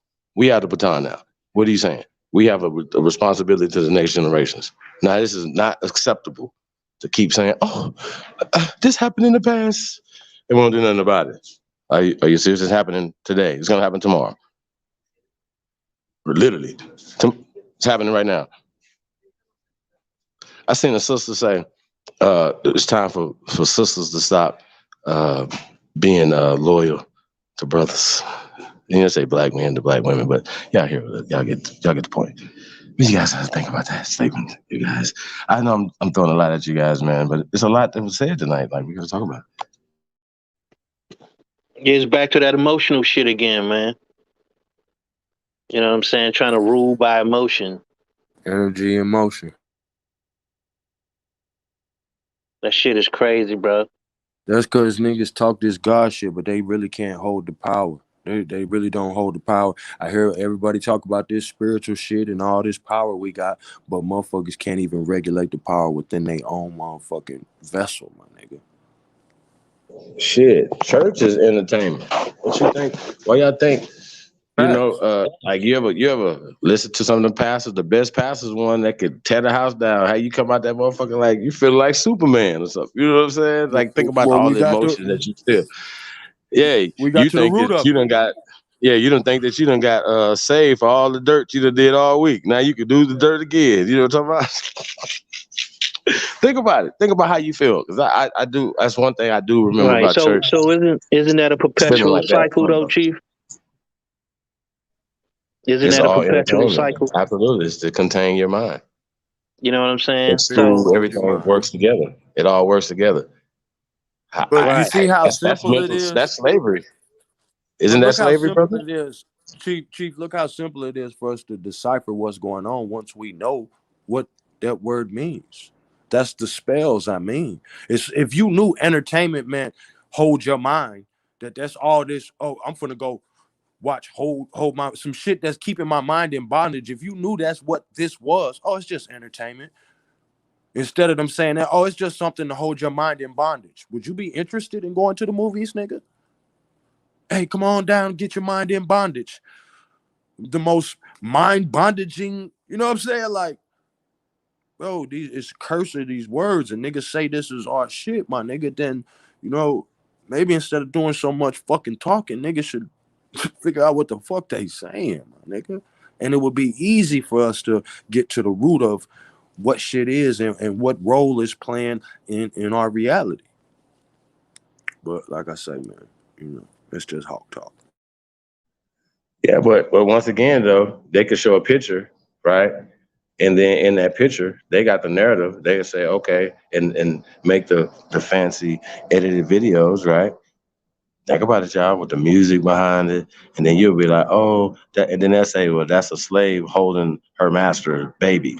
Dumbass shit, and we believe it. But if you guys talk Psychological once warfare. upon a time in America, you know what I'm saying? We debunked all that, showed irrefutable evidence who are the Slav slaves. That narrative has to be talked about. And the people that don't talk about it, I think it's a problem. And we're going to have to examine why they're not talking about it. You understand what I'm saying? Because listen, think about it.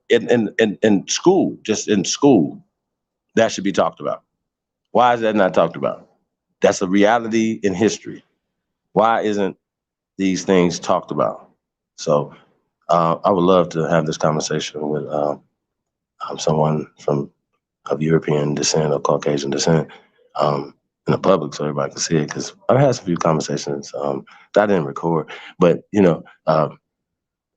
once you take those words away and to break down this caste system, it's hard for people to use any weapons, psychological weapons against you. You understand what I'm saying? Those specific words. Even though irritated Genie, that was a great lecture, but once again, we see the flaws in it.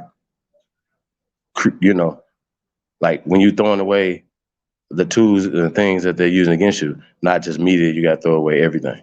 You understand what I'm saying? And I don't think he had, at that time, he hadn't at that time. Think about it.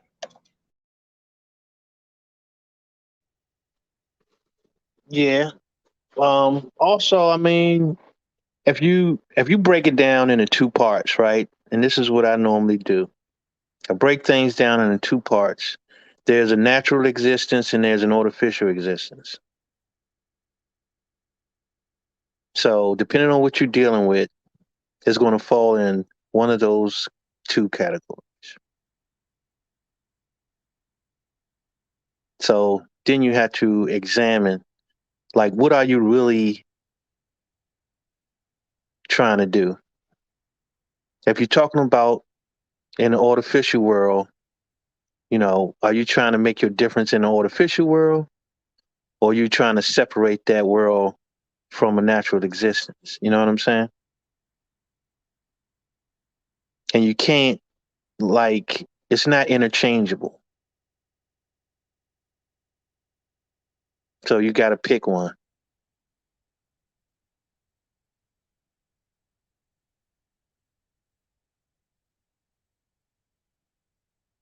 You got to accept things for what they are. Because if we don't understand that, then we can't definitely make any changes. Facts.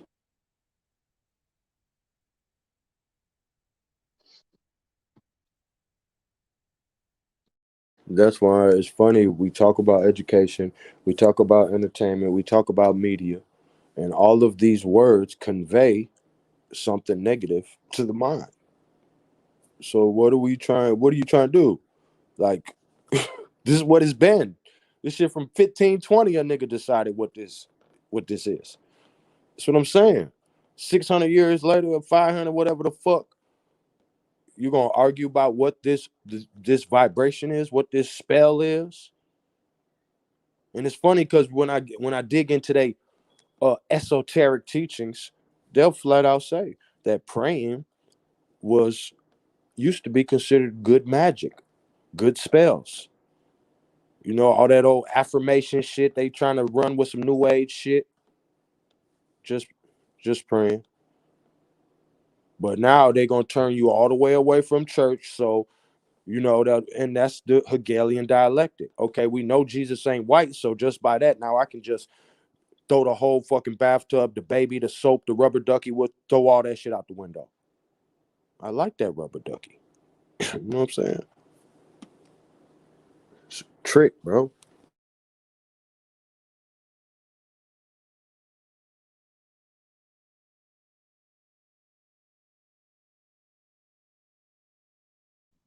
Well, We we're just gonna pull named up this three article. poisons and ask, why are these three poisons making us sick? Mm-hmm. We're gonna pull up this article. If you could do the honors, bro, because it's real small. On my screen. I don't know if you can see it. We'll pop this article up. Got some stuff. Switch around on it. We can talk about it. But it's really interesting, you guys, because a lot of times people don't know about a caste system that's here in North America, where we go United States of America, right? So yeah, we're gonna pull this article up. Just bring this thing Oh on yeah. home, man. Yeah, we can start winding it down, man. Anybody that I've seen some Bert, come on, hit the link, man. Anybody got anything they want to add to this, or you see I got something something for you for that different? caste system, Chief. My bad. My fault getting off topic, man. I've been studying this shit all day. My mind just flooded. It's on my frontal lobe or whatever the fuck. You know what I'm saying? But Yeah, no, I it's all got good. something for you. I just discovered on that caste system. I'm looking up the article now. It's mind blowing, my nigga. Like I was gonna Hey, make a well, video about it, listen, but I'm gonna just you drop can this share jewel. yours. You can share yours or whatever. We got one that we're gonna pull up as well, and they got some audio to it. But I haven't heard the audio yet. But the article's super crazy. But go ahead with yours, bro. Oh no, I'm following you, Chief. I ain't on that old narcissistic ass shit. Tribe. No, no, it's all great. Look, I definitely want to hear. I'm interested to see what you got. Go ahead, bro.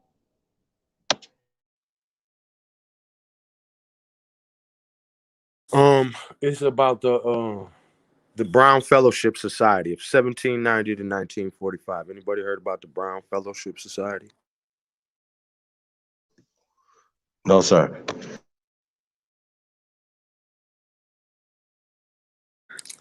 Uh, it's just a little article I found. I was actually looking for something else, and it's just how shit worked through you when you're a vessel like that. Check this out. I'm reading an article, and it's from blackpast.org. So, but check this out. It says, founded in 1790, the Brown Fellowship Society is the oldest all-male funeral society in Charleston, South Carolina. It also provides a major historical example of how racism affected the African American community itself. Don't worry about their words. You know what we're doing. And that lighter-skinned African Americans in the society considered themselves superior to dark-skinned African Americans.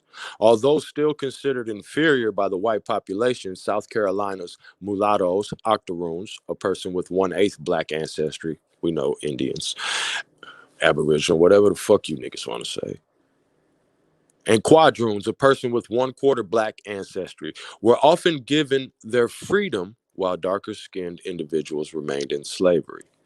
James Mitchell, George Bampfield, William Cattle, George Beaton, and Samuel Saltus, all mulatto members of Charleston's St. Philip's Episcopal Church, founded the Brown Fellowship Society. Although the church was interracial, although the church was interracial, the attached cemetery was restricted to whites. The Fellowship Society aimed to establish their own cemetery for brown African American individuals, believing it would foster a sense of social unity among them. Officially, the stated purpose was to provide respectable funerals for society members, support widows, and educate surviving children. Brown Fellowship Society Cemetery, North by South, Charleston to Harlem, the Great Migration, by the 1997-1998 National Endowment for the Humanities Seminar at Kenyon College, determined not to upset the white community. The society did nothing to help slaves. Indeed, the society did nothing to help slaves. Indeed, some lighter-skinned members were slave owners themselves and were careful about whom they admitted to their ranks, which consisted of no more than 50 men at a time. In fact, prospective members were voted on at 3 meetings before they were allowed to join and had to pay a hefty, for the time, $50 initiation fee plus regular dues. The group purchased burial grounds as well as a meeting house. Typically, only free lighter-skinned African Americans were allowed to join. Typically, only free lighter-skinned African Americans were allowed to join, but sometimes darker-skinned individuals who had naturally straight hair, dark-skinned individuals who had naturally straight hair were permitted as well. All who joined were considered prosperous, and a few were wealthy. Most held relatively affluent jobs, such as shoemakers and tailors, but were still subject to prejudice from the white community. Darker-skinned black men, led by Thomas Smalls, formed their own group, the Society for Free Blacks of Dark Complexion, in 1843, and purchased their own burial land after the Civil War. After the Civil War, the Brown Fellowship Society expanded to include more African Americans, including women and those of darker skin, and changed its name to the Century Fellowship Society. The graveyard property was sold in 1945 by descendants of the Century Fellowship Society. In the late 1950s, the graveyard was paved over so that a parking lot could be built for Catholic Bishop England High School. In 1990, the graveyard descendants organized to erect a small memorial to their ancestors who are buried beneath the asphalt.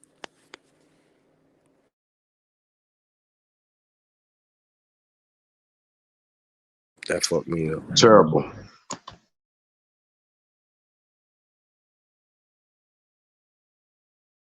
That fucked me up.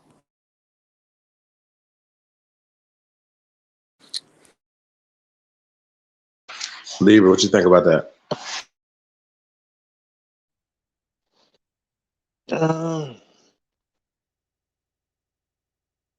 Shit. I mean, you know, our people have just learned to just throw their ancestors under the bus, man. Well, you see this shit going on in 1843, and you wonder why in 2021 niggas talk about light skin ass nigga. But the only thing about that is when was that article written?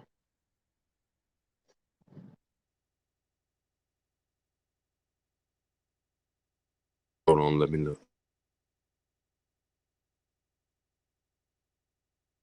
Shit, 2010. 2010, yeah. So the thing is that But you know, the Brown Fellowship Society Cemetery in Charleston, South Carolina. That's what a nigga. I mean, there go the jewels right there. Changed its yeah, name to the Century Fellowship Society. All yeah, this shit with society on the end of it, we know what that is. yeah, As soon as it say society, we know what yeah, that is. yeah. They paying That's a dues. fact. They paying dues, so they part of it. They just said, even in the article, see this where they be fucking up. I'm too smart, bro. They be fucking up because I know that it's the truth just because they said the church was integrated, but the cemetery was segregated. So everybody just playing along. So they gonna go set up their own little light-skinned niggas cemetery to play along. And then, okay, oh, where are other nigga that's in the church? Where the dark-skinned nigga at? Hey, go make y'all a dark-skinned cemetery. Because shit is being orchestrated, psychological warfare. Facts.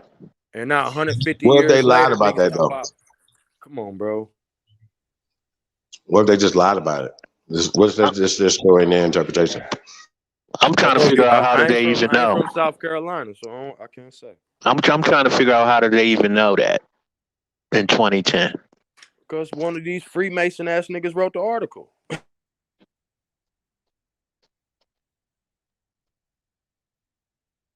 Yeah, but see another thing too we had to look at that was going on even during some of those periods is that those lighter skinned children, you know, they were saying that they were being freed, but shit, I think that a lot of them was getting kicked off the plantation.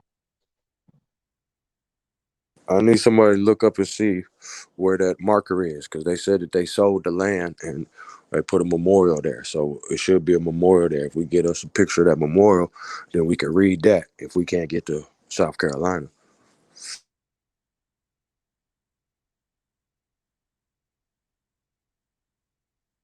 I don't know. That's why I'm saying, fuck the internet. We need a nigga from South Carolina who been down there. You know what I'm saying?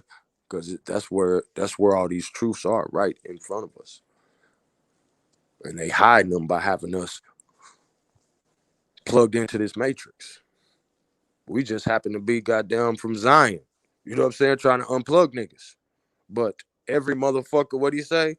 All these motherfuckers could turn into an agent at any minute on this motherfucker. Clearly.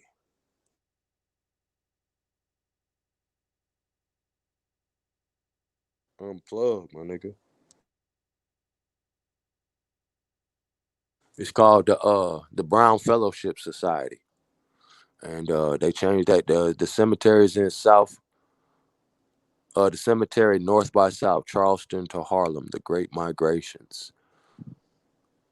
Yeah, well, you know all Why this old Brown? African American shit. You know it's bullshit. You know what I'm saying? You know it's hijacking when you see all that shit. It's black past and all this shit. You know what I'm saying? Yeah, it sounded like a lot of hijack in that article. Right. But it's some shit that they said that's kind of like they tell on themselves. You know what I'm saying? So, but I'm looking at a picture of this cemetery shit. But I don't know. Shit, anything nigga put anything on the internet. We know that.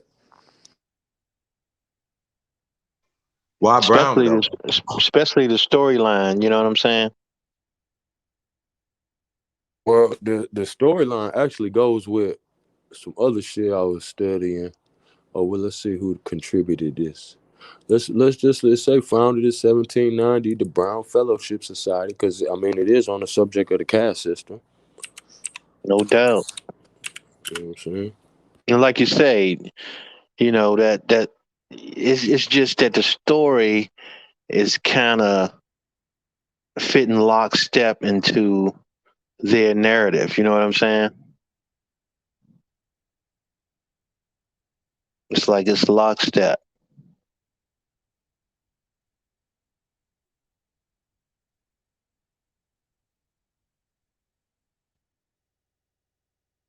They're always telling stories about the caste system, but never want to admit it is a caste system. I On find that crazy. and encyclopedia.com Cites Brown Fellowship Society is an elite social club and mutual aid society founded on November 1st, 1790 by 5 free mulattoes in Charleston, South Carolina. The Brown Fellowship Society symbolized the existence of class and color consciousness within Charleston's African American community. Membership in the society, going back to that same shit. So whatever, well, no, here's some different shit. It's not a copy and paste. Says at the same time, Brown Fellowship Society reflected the desire of Charleston's free blacks to control important aspects of their own lives, operating under the motto charity and benevolence. So we already know what it was. It's light-skinned brotherhood niggas. We ain't baby bears. The organization changed its name in 1890 to the Century Fellowship Society and added a women's auxiliary, the Daughters of the Century's Fellowship Society, in 1907. Although little known of the organization's later history, yeah, of course, little is known because niggas ain't telling. Well, another Go another ahead. question is where these mulattoes come from, because they like to paint a narrative that the father was obviously white, so called, but that may not even be the case. So the thing And is, also, they might not be mixed either. right? No, I'm just See, saying. They Sam was some light Platinum done skinned came and niggas. changed it up. They was some light Hey, skinned hey, Indians you who know thought what they I was didn't better hear? than the rest of these niggas. You know what I didn't hear, Hawk School? Any names that founded in 1790. I wonder No, why they that said is. their names in the other article. They said all them niggas' names. That James founded in Mitchell, 1790? George Bampfield, William Cattle, George Beaton, and Samuel Saltus, all mulatto members of Charleston's St. Philip's Episcopal Church, founded the Brown Fellowship Society. As soon as them niggas member of the church, you know they with the shit anyway. Yeah, I'm gonna do some research on that. I just found it today on accident, so I'm still learning. I just looked a little shit up on encyclopedia.com. I ain't really dug deep on it, but you brought up the caste system and it just popped out in my mind, and I'm like, shit, might as well bring it out. Because it says Yeah, we're about said to it was pull up an about article. what do you say? The color conscious elites. Mm-hmm. Look where they got it from the church, though. You know what I'm talking about? I wonder why. That's because all the niggas with aprons is in the church. This motherfucking Top Hat Central.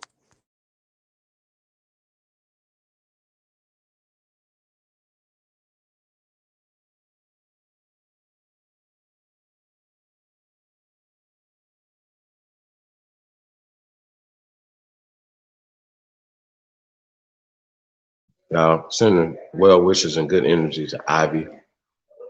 Peace, Empress. Hope you feel better.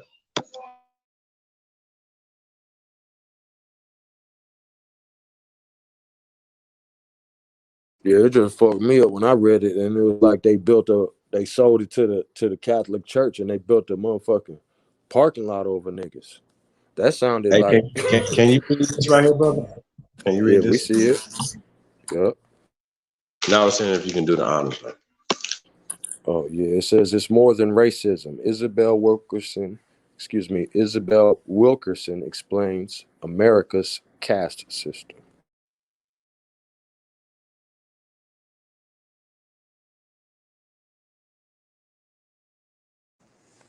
Yeah, it's boule shit. Waiting room for colored only. It make you think about school days where they, you know what I'm saying? They push that shit with the boule shit. You had the boule on one side of the chessboard, the Greek niggas, and then you had these old Pan-African niggas on the other side of the chessboard. And at the time they was pitting them against each other with the Hegelian dialectic. So you got to pick a side. But in the midst of you picking a side, because you don't know they're controlling both sides, they're implementing a little extra shit in with a point on whichever side. Just like you got the Black Lives Matter shit. But then you got a whole bunch of these she niggas over here that you actually goddamn supporting they cause at the same time too. That's the trick. That's the Hegelian dialectic. It says Pulitzer Prize winning author Isabel Wilkerson says racism is an insufficient term for the systematic oppression of black people in America. Instead, she prefers to refer to America as having a caste system.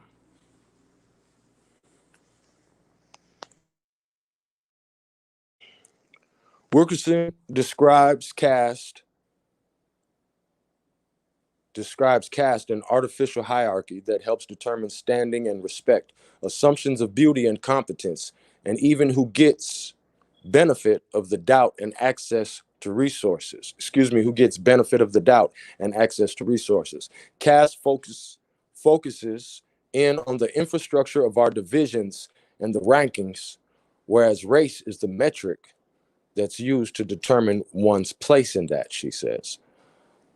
Wilkerson notes that the concept of caste has been around for thousands of years. Caste predates the idea of race, which is only 400 or 500 years old, dating back to the transatlantic slave trade. Caste, she adds, is the term that is more precise than race. It is more comprehensive, and it gets at the underlying infrastructure that often we cannot see, but that is there ungirdling, ungirdling much of the inequality and injustices and disparities that we live with in this country. Wilkerson's 2010 book, The Warmth of Other Suns, focused on the great migration of African Americans from the South to the North during the 20th century. In her new book, Caste, The Origins of Our Discontents, Wilkerson says that acknowledging America's caste system deepens our understanding of what Black people are up against in the United States. Interview highlight. On hearing a Nigerian-born playwright say that there are no Black people in Africa. Wow. It's so shocking to our ears because, of course, we say that there's an entire subcontinent of people who we would view as Black. But what she was saying was that until you come to the United States, they themselves do not see themselves as Black. They are Igbo, or they are Yoruba, or whatever it is that they are in terms of their ethnicity and identity. It is only when they enter into a multi-layered caste structure, a hierarchy such as this, do they then have to think of themselves as Black. But back where they are from, they do not have to think of themselves as Black because Black is not the primary metric of determining one's identity. That's deep. That made me, think about why I loved Atlanta so much when I used to go down there, because you could be a nigga and be the judge's son. Motherfuckers fuck with you. You know what I'm saying? It's different. That's why niggas love Atlanta, because everybody Black in that motherfucker, and you ain't dealing with that caste system in the same way. But it's that light skin shit. On how being white is an American innovation. It's an innovation that is only several hundred years old, dating back to the time of the transatlantic slave trade, and that is because before that time, they were humans on the land, wherever they happened to be on this planet, and because of the way people were living on the land, they were merely who they were. They were Irish, or they were German, or they were Polish or Hungarian, and only thought of themselves as white after the transatlantic slave trade. Only after people who had been spread out all over the world converged in this one space, the New World, to create a new country, a new culture, where all of these people were then interacting and having to figure out how they were going to relate to one another. That is when you have a caste system that emerges. A caste system that emerges that instantly relegates those who were brought in to be enslaved to the very bottom of the caste system, and then enslave those who look like those who had created the caste system, meaning those who were British and Western Europeans at the very top of the caste system. And anyone who entered that caste system had to then navigate and figure out where they were. How they were going to manage, how they were going to survive and succeed in this system. And also upon arrival, discover that they were assigned to a particular, whether they wished to be in it or not.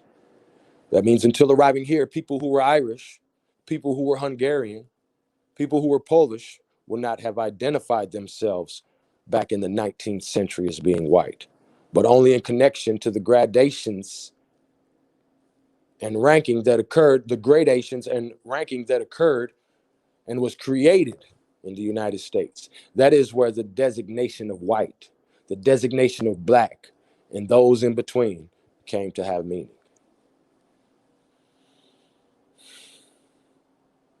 On where people of color who are not black fit into the caste system. There was a tremendous churning at the beginning of the 20th century of people who were arriving in these undetermined or middle groups that did not fit neatly into the bipolar structure that America had created. And at the beginning of the 20th century, there were petitions to the Supreme Court, petitions to the government for clarity about where they would fit in. And they were often petitioning to be admitted to the dominant caste. One of these examples, a Japanese immigrant, petitioned to qualify for being Caucasian because he said, my skin is actually whiter than many people that I identified as white in America. I should qualify to be considered Caucasian. And his petition was rejected by the Supreme Court. But these are all examples of the long-standing uncertainties about who fits where when you have a caste system that is bipolar, black and white, such as the one that was created here. It's chessboard, man. On the surprising origin of the term Caucasian. There was a physician, a German physician in the 18th century who had this obsession with skulls. And he collected these skulls from all over the world in his effort to determine who was supreme in humanity. So he had skulls from all over the world. And he identified the most beautiful skulls as having come from the area around the Caucasus Mountains. And as a result of that, because they were, in his view, so beautiful, he decided to identify this skull as Caucasian clearly, and to name the group to which he belonged as Caucasians. In other words, this was the group that was most beautiful and perfect of all groups of humanity. This was the group that he presumed himself to belong to, though he was German.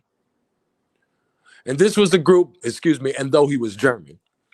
And this was the group that he described as European. And thus the word Caucasian actually refers to people who come from the Caucasus Mountains. Now, what's fascinating about that as well as is that what's fascinating about this shit's small as hell. Now, what's fascinating about that as well as that the very people who were from that region of the world actually are among those who had the most difficult time gaining entry into the United States as citizens, as white in the earliest 20th century, because they did not qualify based upon the preference for those who were from Northern European ancestry. On how the U.S. used immigration as a legal way to maintain the caste system. Curating the population means deciding who gets to be part of it and where they fit in upon entry. And so there's a tremendous effort at the end of the 19th century, the beginning of the 20th century, with the rise of eugenics and the growing belief in the gradations of humankind, that they wanted to keep the population closer to what it had been at the founding of the country. And so there was an effort to restrict who could come into the country if they were not of Western European descent. So how they gonna come to our party and make themselves VIP? These motherfuckers. Tremendous back and forth, tremendous efforts on the part of eugenicists who then held sway in the popular imagination, tremendous effort to keep out people who we now would view as part of the dominant group. It was a form of curating who would become part of the United States and where they would fit in.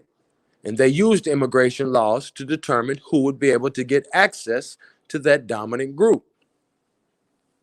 Wow. On why the Nazis studied American Jim Crow laws. Turn this off.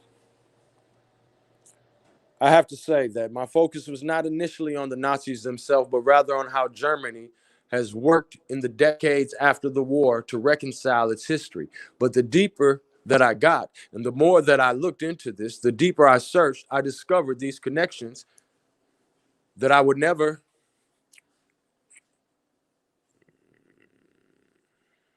have imagined. It turned out that the German eugenicists were in continuing dialogue with American eugenicists. Books by American eugenicists were big sellers in Germany in the years leading up to the Third Reich. And then, of course, the Nazis needed no one to teach them how to hate. But what they did was they sent researchers to study America's Jim Crow laws. They actually sent researchers to America to study how Americans had subjugated African Americans, what would be considered the subordinated caste. And they actually debated and consulted American law as they were devising the Nuremberg laws.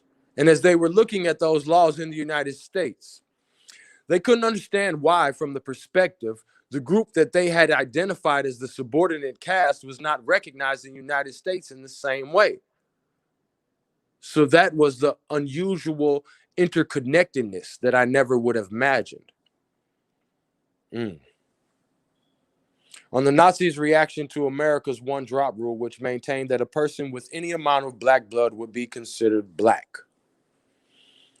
That idea of the one-drop rule that was viewed as too extreme to the Nazis, it was stunning to hear that the Nazis, in trying to create their own caste system, what would be considered a caste system, went to great lengths to really think hard about who should qualify as Aryan, because they felt that they wanted to include as many people as they possibly could.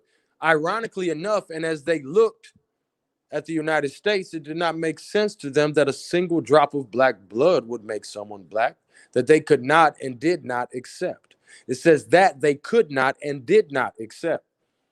And in defining and creating their own hierarchy, they ended up coming up with a different configuration that actually encompassed more people into the Aryan side than would have been considered, than the equivalent would have been in the United States. So they just picking and choosing who get to be what, because they trying to build up their gang. Like, oh, no, he can't be in the gang. Hey, man, that's crazy. That's crazy. But you know what? To add on to that right there, Chief, I was studying all day the Theosophical Society, and if y'all get into the science, So what? if you tune in later, this week, you're gonna find out. That's got a lot to do with it. And they, like I say, they started in 1832. You know what I'm saying? And they part of the eugenics movement and all that. That's why I be getting pissed off when I see these niggas talking about rainbows and karma and all this old bullshit from them. And the caste system was in India. Now I see why they was over there, Chief. They was studying the Indians then. The Hindustanis. This shit deep, bro. That's what I'm saying. Niggas gotta read, bro.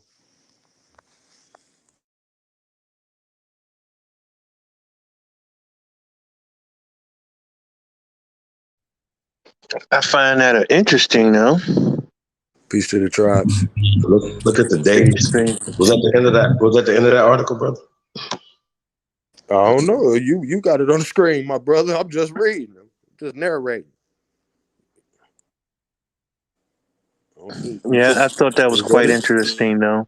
Yeah, that was that the Nazis was offended that the Americans were too extreme in their bullshit. You know what I'm saying? Yeah, because it was gonna make that gang too little. They wanted to add more Aryans to the gang. Yeah, which they eventually did here as well. But I think people take it for granted that these people that they considered Caucasians or considered white have always had that title. And that's definitely a big misconception. What's crazy is the so-called Indians saw a white man as something totally different than having to do with your complexion. Do more with your spirit. And how did India have a caste system if they didn't have different complexion people. Oh, they got a caste system. You can study it. It goes deep. No. I've heard the pie system that they created in the 1880s, but Bingo. What year did I say these people was out? 1832, right? Their headquarters was over there. They first shit was over here in the United States. I just watched the whole video. It's too long to go into, but the bitch said she went from town to town 6 weeks at a time teaching this shit. Around the time you saying. At the same time, I was just looking, they was doing a census. Same time they was doing a census here and fucking us, they was doing the same shit in India. Because remember, that's British Empire. right, exactly. But in order to have a caste system, you have to have different groups of people. Well, or you just had different complexions. Because light-skinned niggas and dark-skinned niggas ain't different groups of people until you make them become different groups of people. Yeah, but they don't forget the untouchables are not the same Boom. as the regular. But what are the untouchables based on, though? They face value. Religion, Face Abrahamic value. religion. Right, but they're the darkest niggas over there. Yeah, and extremely. Right. You know what I mean? So when did those lighter skinned ones come into the picture? When them white boys start fucking people. See what I'm saying? So by them saying that the caste system is that old, I don't buy it. I don't buy it. Well, that's because they dealing with some higher sciences when they talking about the Aryan race.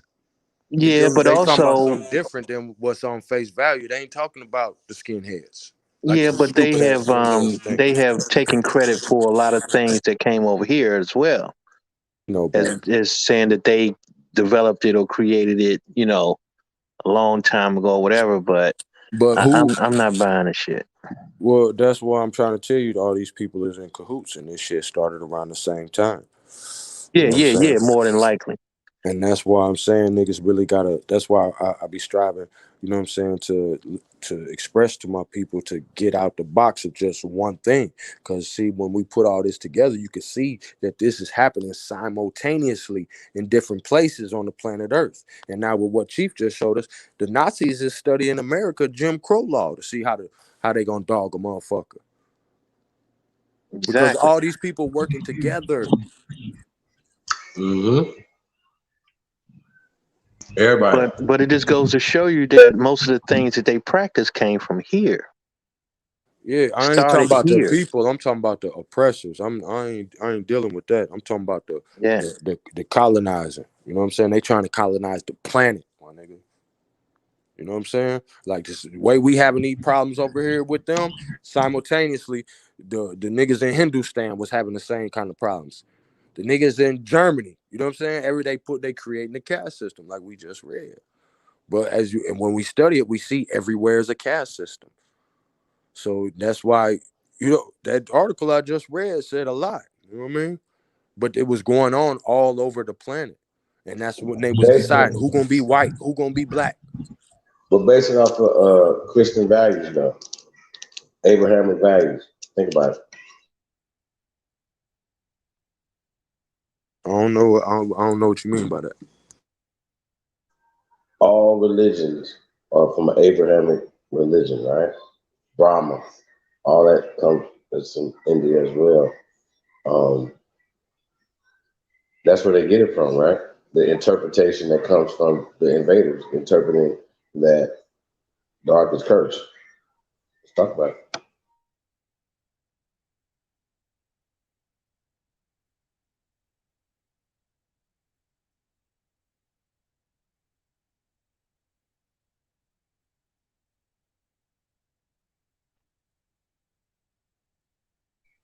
Because you wouldn't even know that dark skinned people even live in India or China for that matter.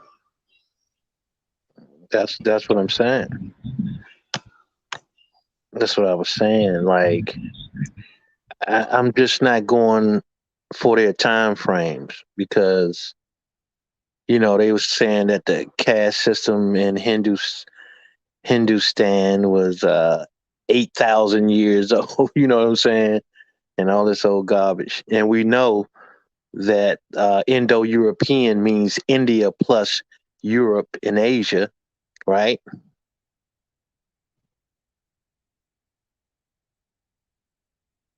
So once those three came together, this is where all this history started. They started rewriting history.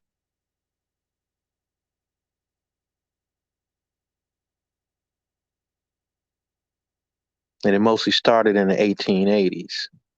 And then they started putting words back in time, putting people back in time, putting language back in time.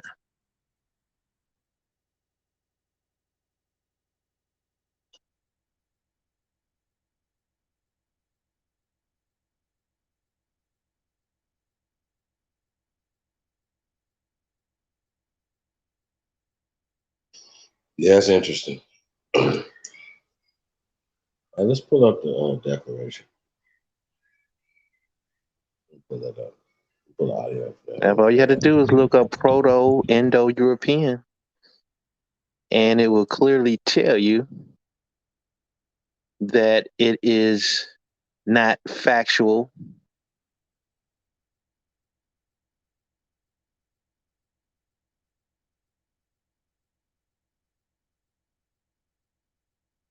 They had a name for it. I just can't think of it right offhand.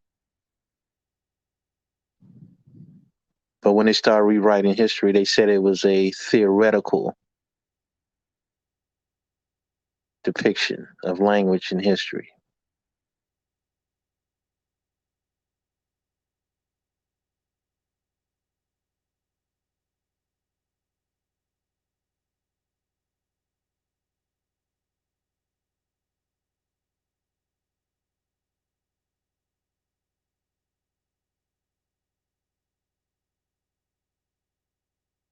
Can you pull that up, Chief?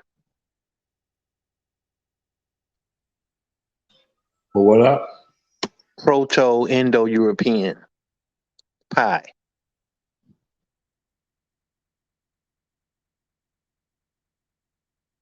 It's in an etymology dictionary.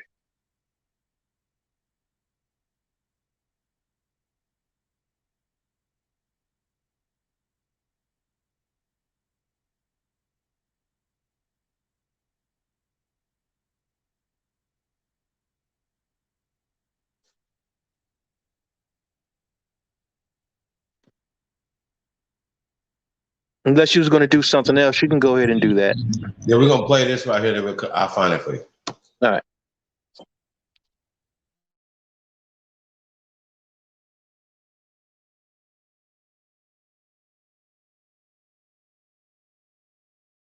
Yo, peace.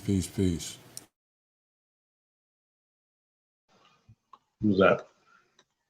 Yeah, I just had to log in. I was on my phone. I got on my laptop in case I needed to show you anything. Okay. We're about to play the Declaration of Reclamation audio. Let's go. The first Americans' Declaration of Reclamation of Our Identity and Natural Rights. This declaration, dated the accepted and amended July 4, 2019, is in response to the intrusion, genocide, gentrification, indoctrination, and reclassification of the over 100 million strong original peoples of North, Central, South America and adjoining islands over a period of 4 or more centuries. The American Aboriginal peoples described in this declaration are hereby declared the free peoples of the so-called Western Hemisphere and the Americas, meaning clear of obstruction, unrestrained in movement, liberty of action or expression, not holding strictly to rule or form of nations, not subject to foreign rule or to despotism, based on principles of civil liberty, sense of given without cost and free of charge and cost. This declaration do not include the so-called Native Americans, Africans, European, Hindu-European or Asian descendants, only the American Aborigines and mistakenly the American Negro and their descendants. The Anti-Defamation Against the Autochthonous and Aborigine Americans and Natural Rights Act. We, the original and autochthonous peoples of the commonly known area of the Western Hemisphere, aka the Americas, retain all of our rights. Due to the colonization of the land and seas of the area commonly known as the Western Hemisphere to include but not limited to North, Central and South America and the surrounding islands. The original peoples of these lands have been systematically gentrified and misclassified as descendants of black racial groups associated with Africa, i.e., mulatto, Negro, colored, black, and African American. There have been countless wars, crimes, and other atrocities committed against our people that need to be redressed and corrected by the U.S. governing body, including but not limited to identity correction, land appropriation that is held in trusts, travel rights, and the return of artifacts, and the right to self-govern. Article 1. All so-called black people in the Americas are not descendants of Africa, and this misclassification of our identity, i.e., colored, Negro, black, and African American, is the result of social programming and indoctrination, and is not and will not be accepted by the autochthonous people in any manner, whether it be personally, socially, politically, or so-called legally, and any attempt to continue such reckless behavior will be seen as a conspiracy to commit a fraud, a hate crime, and defamation against the original peoples of the Western Hemisphere under international law and the American Constitution. The U.S. corporation, its nation-states, affiliates, and sponsors have been committing many sorts of crimes against the original or Aborigine people of this land without as much as one warning for the genocide, rape, lynching, displacement, and scientific experiments. There are many documented cases. The list of nefarious and criminal activity is almost too long to imagine, and there must be an accounting and remedy for. By our estimates, the greatest majority of so-called white African and European descendants in the U.S. believe that the original or Aborigine people misclassified as black were all brought here on slave ships by their ancestors, not realizing that we were here long before their ancestors existed, and the only reason that they believe the lie is because of the great effort to cover up factual history. Article 2. There are millions of acres of land held in trust by the governing bodies of the Americas that are the birthright of the original or Aborigine people of the land, and we demand that such land be returned in good faith, and without obstruction, harassment, or oversight. Since the original or Aborigine people have been systematically removed and gentrified from our lands by fraudulent practices and intimidation, we feel it would be in the best interest of all involved to give back our land and allow us to live in peace. No exceptions. Article 3. We, as the original or Aborigine peoples of the commonly known as the Western Hemisphere, including but not limited to the Americas and surrounding islands, being of sound mind, body, and spirit, reserve all rights to self-govern to the best of our ability without the need for regulation, obstruction, oversight, or harassment from the governing bodies. We will operate as a responsible autonomous nation, and all treaties, trade agreements, tariffs, etc. thereof on our land must be approved by us alone. No exceptions. Article 4. We, as the original and Aborigine peoples of what is commonly known as the Western Hemisphere, reserve all rights to travel anywhere, any time of our choosing within Western Hemisphere without obstruction, harassment, corporate identification, or citizenship of any state-sponsored territories. No exceptions. Article 5. We as the original and Aborigine peoples have been subject to what is commonly known as paper genocide or paper terrorism by the U.S. state, local governing bodies, and their affiliate Masonic partners / Order C. policy writers / enforcers, and other corrupt actors. We will no longer accept your aggressive and in most cases detrimental paper / computer rulership in all of its forms. We are the original free peoples of the land, aka the 1SD Americans. We are not and will not be your citizens nor property in any form. Assaulting and attacking our people on an individual or group basis by anyone, including your citizens, your policy enforcers, or any of your cooperate partners or affiliates, will be considered a hate crime and will be dealt with as such. No exceptions. Article 6. All Aborigine man, woman, or child have a natural right to protect themselves in any circumstances, and any attempt to deny this right will be dealt with in the most severe manner possible unless deemed otherwise by the appropriate counsel. No exceptions.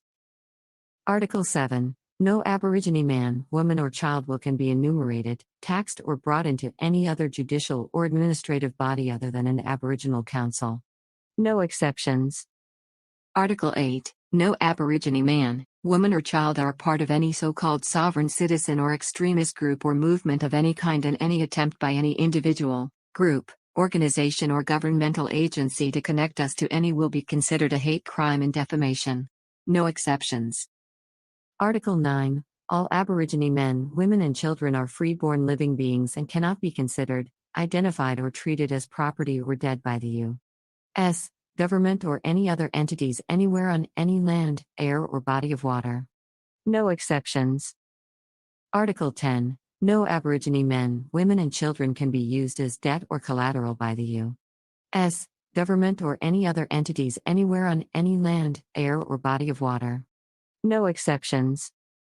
Article 11. We as the original and Aborigine peoples of the so-called Americas retain all rights to any and all resources that we deem necessary to sustain life, liberty and the development of our people in any and all regards without obstruction, harassment or oversight by any entity other than an Aboriginal council.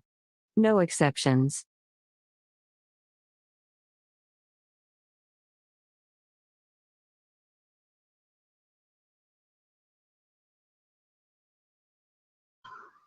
Hey, shout out to Libra sign.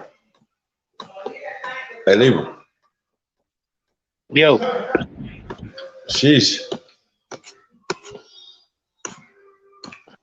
Nothing else need to be said, bro. No exceptions. No exceptions. I love it. Man, we need to play that every day, man. Oh God. That's what I'm saying. Whoever's not with that shit, you got to be a snake.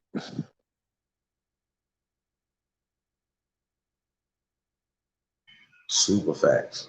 I mean, then anything you want to say, brother?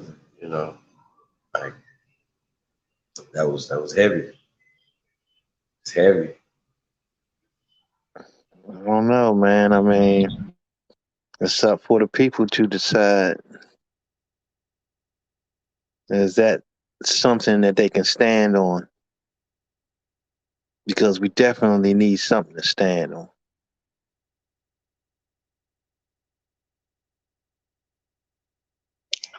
So this 4th of July will be the 4-year anniversary of the Declaration of Reclamation, which is a living, breathing document. Am I correct, brother? Yep. That's what's up. That's correct. Now, some of the stuff that was said in that audio, right? Use Aboriginal and was specific about the social constructs, and that stood out to me, as well as giving land back, land that's in trust. Can we talk about that? Yeah, I mean, there's a lot of land, that I would imagine that most of the land is put in a trust.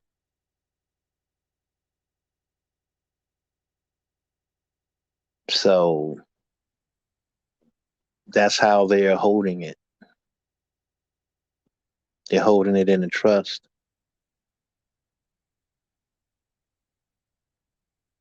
So we need access to those lands. And they need to relinquish the trust, which is probably relinquished anyway. But at the same time, we need to put them on notice.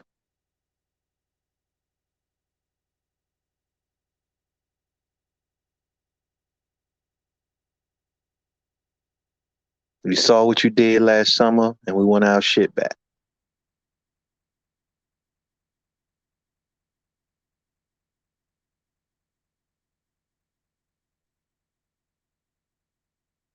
You know what I'm saying?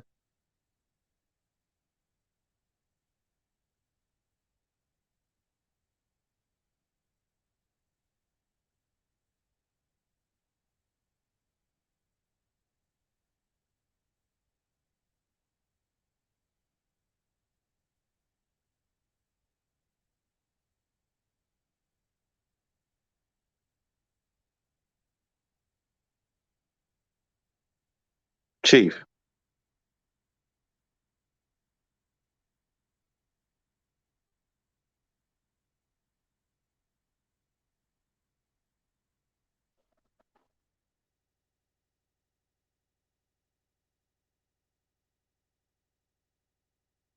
Check 1, 2.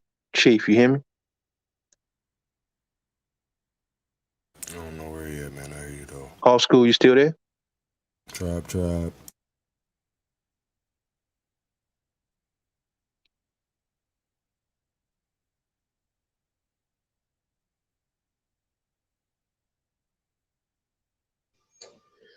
Yeah. I want to get a music break in here real fast, man. We're gonna come back. I got another video, man. We got a lot of shit, man. I don't want to put too much in here, man, but it's kind of relevant to the conversation. And then we're gonna, we can open the floor up, man, for a little bit while longer, man. We're gonna get up out of here. But I definitely let's get some music. Then we're gonna come back with this video, man. I think you guys are gonna think, like it. Talking about getting land back, right? I think that's a very important thing, and getting the resources, not being taxed. And I mean, like I said, the Declaration of Reclamation of Identity and Natural Rights is a very serious document, serious, and everybody should have it, with your archives. I would love for someone to come up and give me or give us their take on it as well. You know what I mean? Like, I want to actually hear from the people. Like, what do you guys actually That's right. think about it? People's document. Right. It was clearly written for you, so what do you think about it?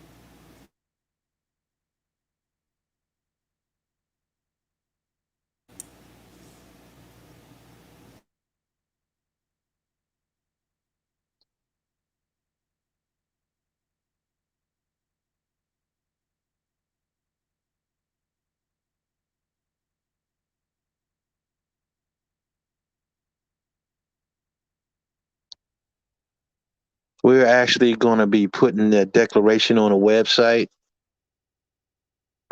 And once we do that, then everyone will have the opportunity to download it.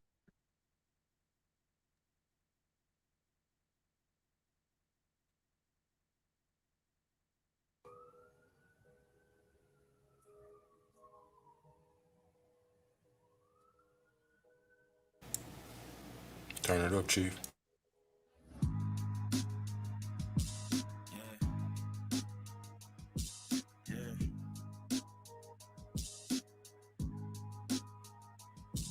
Yeah, rhyme so dope, my eyes low.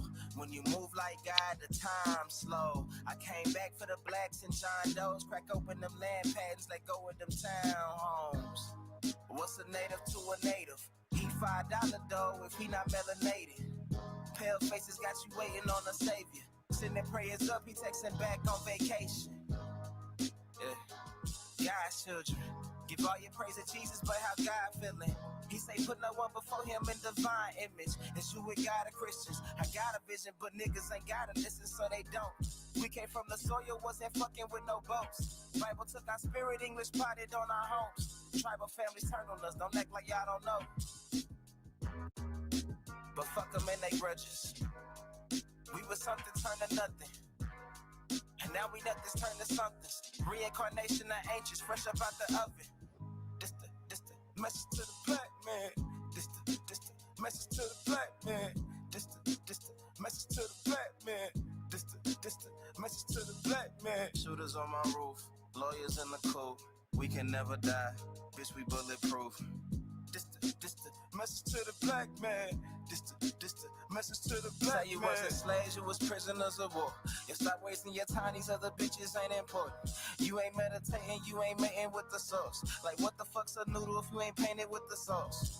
I find it hard to trust the pastor who rather side with the master who preaching we should submit while getting murdered and captured. About how we should wait on God is never our vernacular. They get paid and praised by the dollar long as they keeping us stagnant.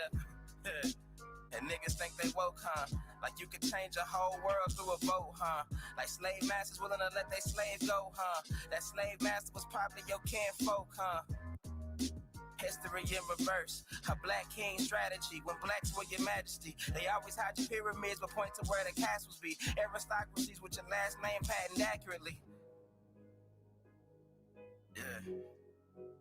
And I ain't even tell half the shit. Like, I ain't even tell a quarter of the shit.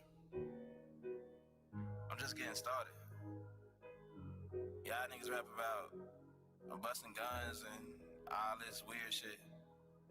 I'm trying to get my people back, nigga. Sheesh. The infamous Trey Ali. Bars.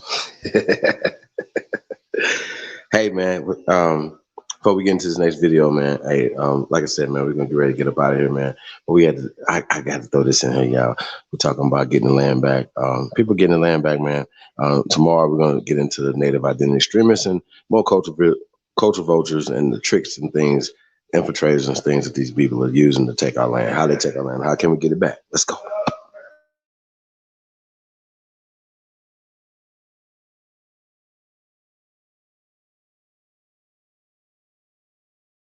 Hey, before we get into this video, right, brothers, what you guys think? You know, once again, the Declaration of Reclamation talking about land that's held in trust or legally been taxed and taken away, all the things, right, to getting the stuff back.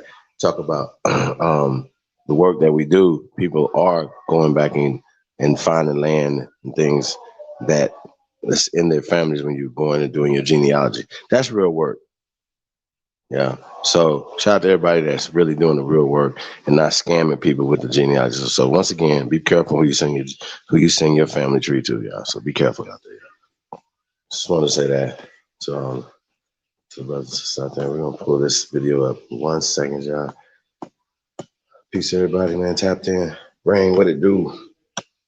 Make sure y'all share this broadcast. Hit that like, man. You know what time it is. Tribe. There are As usual, another classic bill. You already know. catching fugitive slaves, and many of these point out the blacks' fears of the Catawba. One account tells of runaways surrendering to whites rather than being caught by the Catawba. I'm going to Can you repeat turn it that. up, Chief? One account tells of runaways surrendering to whites rather than being caught by the Catawba.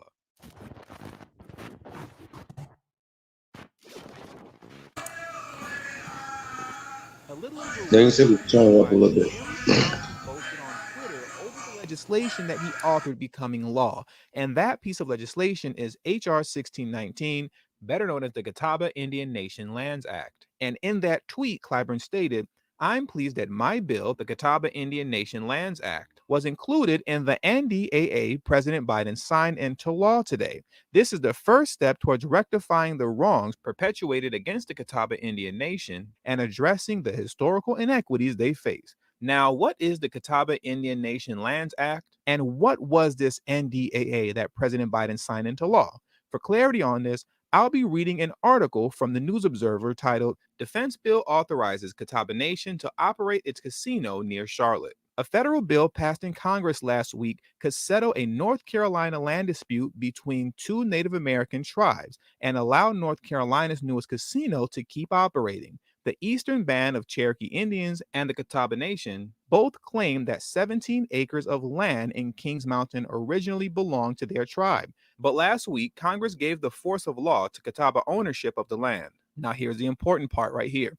The decision came in the form of a provision found in the National Defense Authorization Act that passed Congress last week. The bill funded military operations, including making improvements on 3 bases in North Carolina. But on the 905th page of the NDAA, senators took a standalone bill addressing the land and moved it into the larger military spending bill to ensure it passed. Giving the land to the Catawbas allows the tribe to build a casino in Kings Mountain. The Catawbas estimate building the casino will create thousands of construction jobs and around 2,600 permanent jobs at the casino and boost the local economy. Make no mistake, this legislation means that more people will have good paying jobs, more kids will have a better education, and more people will have better housing and health care, Harris said. That's what this bill really means. Now, can someone please explain to me, what does rewriting the historical wrongs of the Catawba Indian Nation have to do with the defense bill? In no way, shape, form, or fashion are those two things connected. But what it does show is that you can get any piece of legislation to pass that you want if the actual will to do it is there. Now, when it came to the Catawba Nation, the will to do it was clearly there for Jim Clyburn. But when it comes to reparations, if you wait on cash payments to come out of reparations, you're going to wait forever. It's not going to happen. Now, am I saying that Jim Clyburn alone can usher in reparations in the form of cash payments if he wanted to? No, of course not. But the problem is that Jim Clyburn does absolutely nothing to right the historical wrongs of the past that have been committed to the descendants of American slavery in the same fashion that he does for the Native American community. Case in point, while Jim Clyburn is securing multiple acres of land for the Catawba Nation to right their historical wrongs, in his own backyard of South Carolina, the Gullah Geechee have literally had millions of acres of land stolen from them that is continuing to this very day. And what has Jim Clyburn done to right those wrongs? Nothing. Now let's dive into this article from the BBC titled, Gullah Geechee Descendants of Slaves Fight for Their Land. The first Leanne Milton knew about it was when she arrived at the local council office to settle her tax bill. She was told her home had been sold because she had not paid a $250 levy for her sewer service. She was shocked because at that point, she had not even been connected to a sewer system. They had sold everything, the property, the house, and all. And when I offered to pay them with a check, they told me I couldn't. I had to get cash money, $880 some that I had to pay them to get my place back. It was like they were saying if I didn't get on the system, I wouldn't have no place to stay. Milton suspects that the heart attack she suffered in January was brought on by the stress of trying to get her home back. In the end, she says, my boss lady gave me the money, and she was able to pay the court fees to redeem her property. Many of her friends and neighbors in Jackson Village, one of 3 Black communities in Plantersville, South Carolina, face losing their homes in a similar way if they do not pay the tax for a sewer they say they didn't want and did not need. Last week, 20 homes were put up for auction. Most residents are the direct descendants of West African slaves who bought the land on a former rice plantation or were deeded it after emancipation in 1865.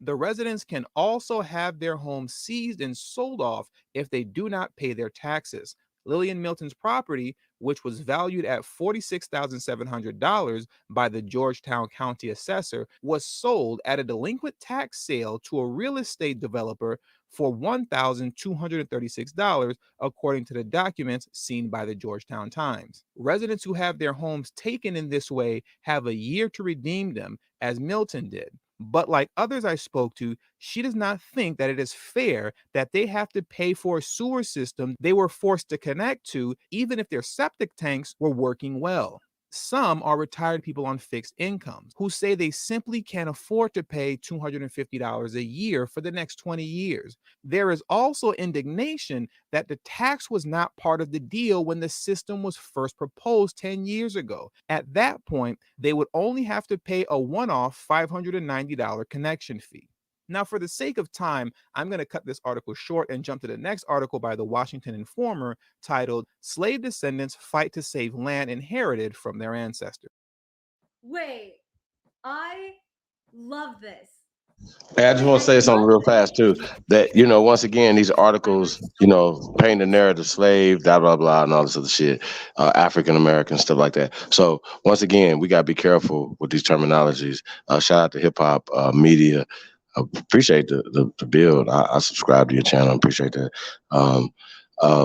You find this article, and once again, Clyburn. I think isn't Clyburn Geechee? If I'm not mistaken, I think he's Geechee as well. Yeah. Don't quote me on that, but I've definitely heard him say that out of his fucking mouth.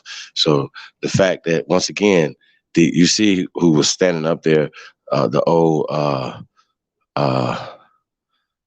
Man, come on, bro. Like, what are we doing here? You know what I'm saying? So we know that certain people back and get lawyers and certain things, to fund certain people to get rights for certain lands for casinos and stuff like that. Then once again, they fund this small group of people. We're gonna get into that tomorrow when we get further into this identity.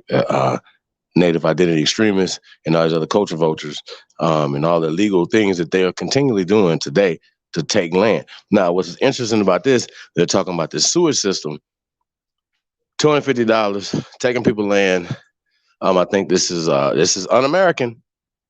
So we got to do more than just talking about it. Who's ever the representatives in that area need to know about this, and we need to let them know that we know about this, and they need to do something about this. Period. That's how that works. Emails, phone calls, stuff like that, or whatever, and make this stop. Not only there, wherever else is happening, that we need to know about it, and we need to, do something about this. This is what this is about. It's about taxation. It's about control. And it's about taking land. This has been going on for over 100 years. This is a problem. So when we talk about reparations, Clyburn and anybody else, this is reparations. I'm glad you even made that statement, T. I'm glad you made that statement because everything they've done since day one is un-American. That is literally everything that they've done is anti-American. And once again, you know how the media work. Once again, we've seen, shout out to Irritated Genie, the tricks that the media do, but they're using words in the psychological warfare. Slaves, former slaves, all this other stuff. Wait a minute. What is happening?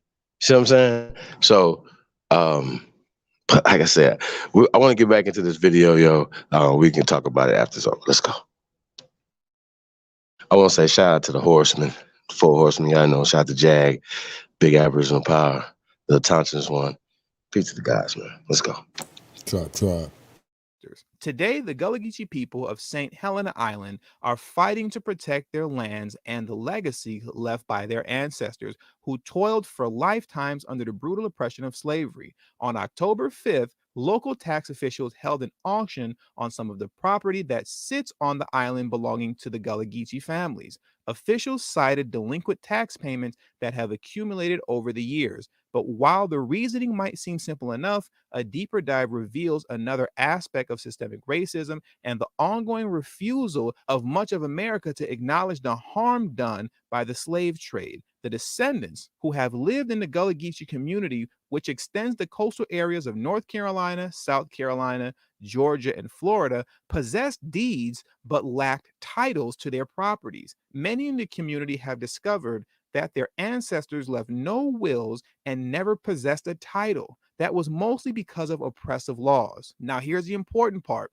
The freed slaves were deprived of an education at the mercy of white men who sold the land for as little as $1.25 per acre and never provided appropriate sale documentation. The heirs don't have a title in their names, said Sarah Reynolds Green, an activist and farmer who raises produce on the St. Helena plot of land passed down through her family's generations. Here's another important part. According to a 2006 report, Gullah families lost 14 million acres of Gullah family property since the end of the Civil War, and slightly more than 1 million acres purchased by former slaves had remained in family hands. Now let's really bring this into perspective.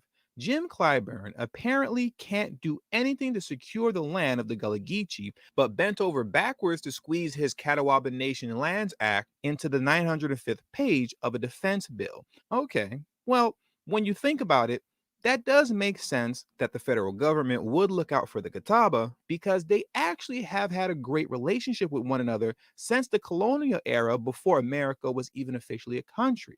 Now, I'm curious to why you seemed a little confused right now after I said that. Hold on. You're telling me that you didn't know that the Catawba Nation were notorious slave catchers along the North and South Carolina border for white settlers? So notorious that the black slaves, who would eventually be known as the Gullah Geechee, were terrified of them to the point to where if runaways did get caught, they actually preferred to be caught by the white settlers versus the Catawba? Oh, I'm sorry. I thought you knew that already. Well, it's a good thing that you're here because I happen to have the documentation from the South Carolina Historical Society that proves all of this to be true. So let's take a look now, shall we? Given this history, it may be surprising that the Catawba, in the late years of the antebellum period, adopted the white practice of owning black slaves. Although this practice was not widespread, the percentage of slave owning Catawba was roughly comparable to that of Southern whites. Now, before we carry on, as we go through this, what you'll notice all through this article is that the author makes up excuse after excuse for the Catawba's participation in slavery by constantly blaming it on their encounter with white settlers, as if the white settlers forced them to participate in the enslavement of Black Americans, when in fact, they actually chose to participate apparently for their own survival, meaning you, Black Americans, were their sacrificial lamb. Don't believe me? Well, let's carry on and you'll see that's true for yourself. The Catawba Indians seem to have adopted Black slavery as an attempt at survival in an increasingly white-dominated world. It was part of their attempt to adopt the ways of the whites to avoid being completely destroyed. Like I said earlier, Black slaves became the sacrificial lamb for the Catawba Indian Nation. The colonial era Catawba were also utilized frequently as Black slave catchers. Somewhat like bounty hunters, the Catawba were paid to retrieve runaway slaves. In 1754, a statement made by South Carolina Governor James Glenn reveals the perceived importance of the Catawba in this role. As an argument for prohibiting white settlement on Catawba land, Governor Glenn stated, "It is absolutely necessary to keep up that nation as a distinct people to be a check upon the runaway slaves who might otherwise get too ahead in the woods and prove as mischievous a thorn in our sides as fugitive slaves in Jamaica did in theirs." The colonialists seem to value the Catawba for their abilities to hunt the runaways in the swamps and other areas where the white settlers preferred not to venture. There are several other accounts of Catawba tribe members catching fugitive slaves, and many of these point out the blacks' fears of the Catawba. One account tells of runaways surrendering to whites rather than being caught by the Catawba. I'm going to repeat that again. One account tells of runaways surrendering to whites rather than being caught by the Catawba. As members of the tribe came into contact with more whites and blacks, their sympathies were plainly on the side of the white leadership, not on the side of the black slave. This adoption of white attitudes is only part of the subtle evolution of the racial attitude of the Catawba since the first contact with both whites and blacks. Now, for the sake of time, I'm going to stop reading this right here because I literally can go on and on and on and on throughout this article concerning the history of the Catawba Indian Nation and black slaves. But I'd rather you read this for yourself, and I strongly suggest that you do. So I'll leave the link in the description below so that you can purchase it for yourself. And once again, I strongly suggest that you do. But at the moment, what I want you to walk away with is the understanding that this relationship between the Catawba Nation and the white settlers who would eventually go on to form the United States federal government has existed for centuries.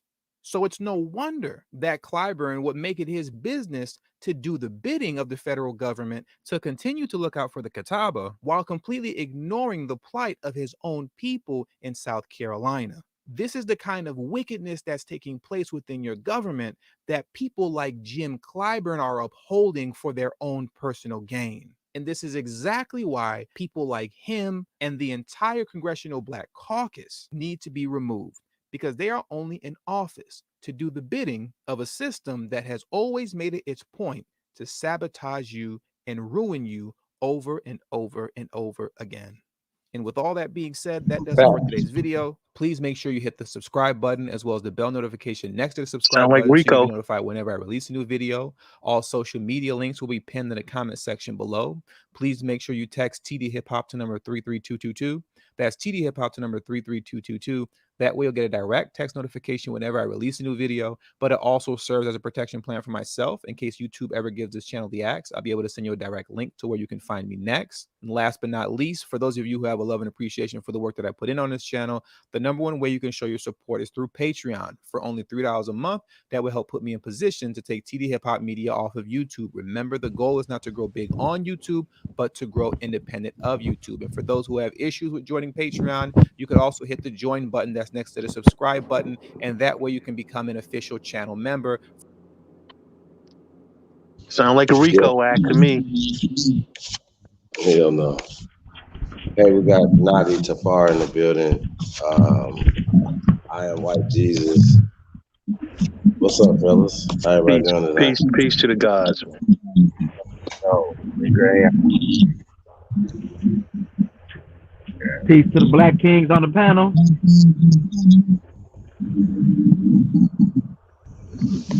You got to say Cass. blickety black, man.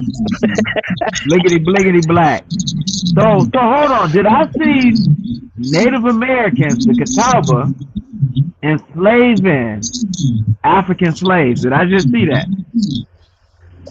Well, you didn't hear African. You heard Geechee.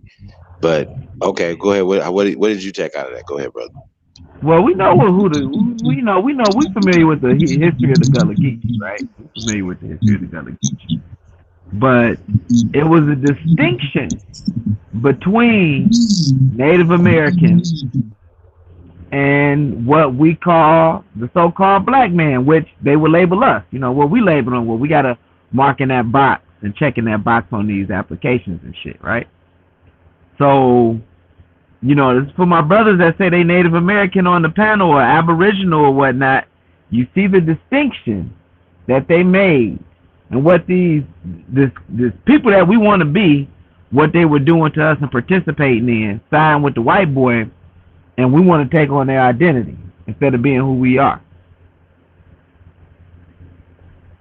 You mean taking on the identity of a slave? Well, our identity is African, that were enslaved. They didn't mention African one time. The Gullah Geechee are West African, brother. Says who? What is that book? You got to look up. It says a book. no, it's more than a book. The Gullah Geechee like they been don't proven to exist come anymore. from Sierra Leone. There's Sierra Leone and the Rice Coast. Sierra Leone is an American colony. Because enslaved went back to Sierra Leone and Liberia, sir. No, it wasn't any slaves that went anywhere, bro. They were free. They were freed, former slaves, you're right. No, they were free. They were freed with a D at the end. How do you know?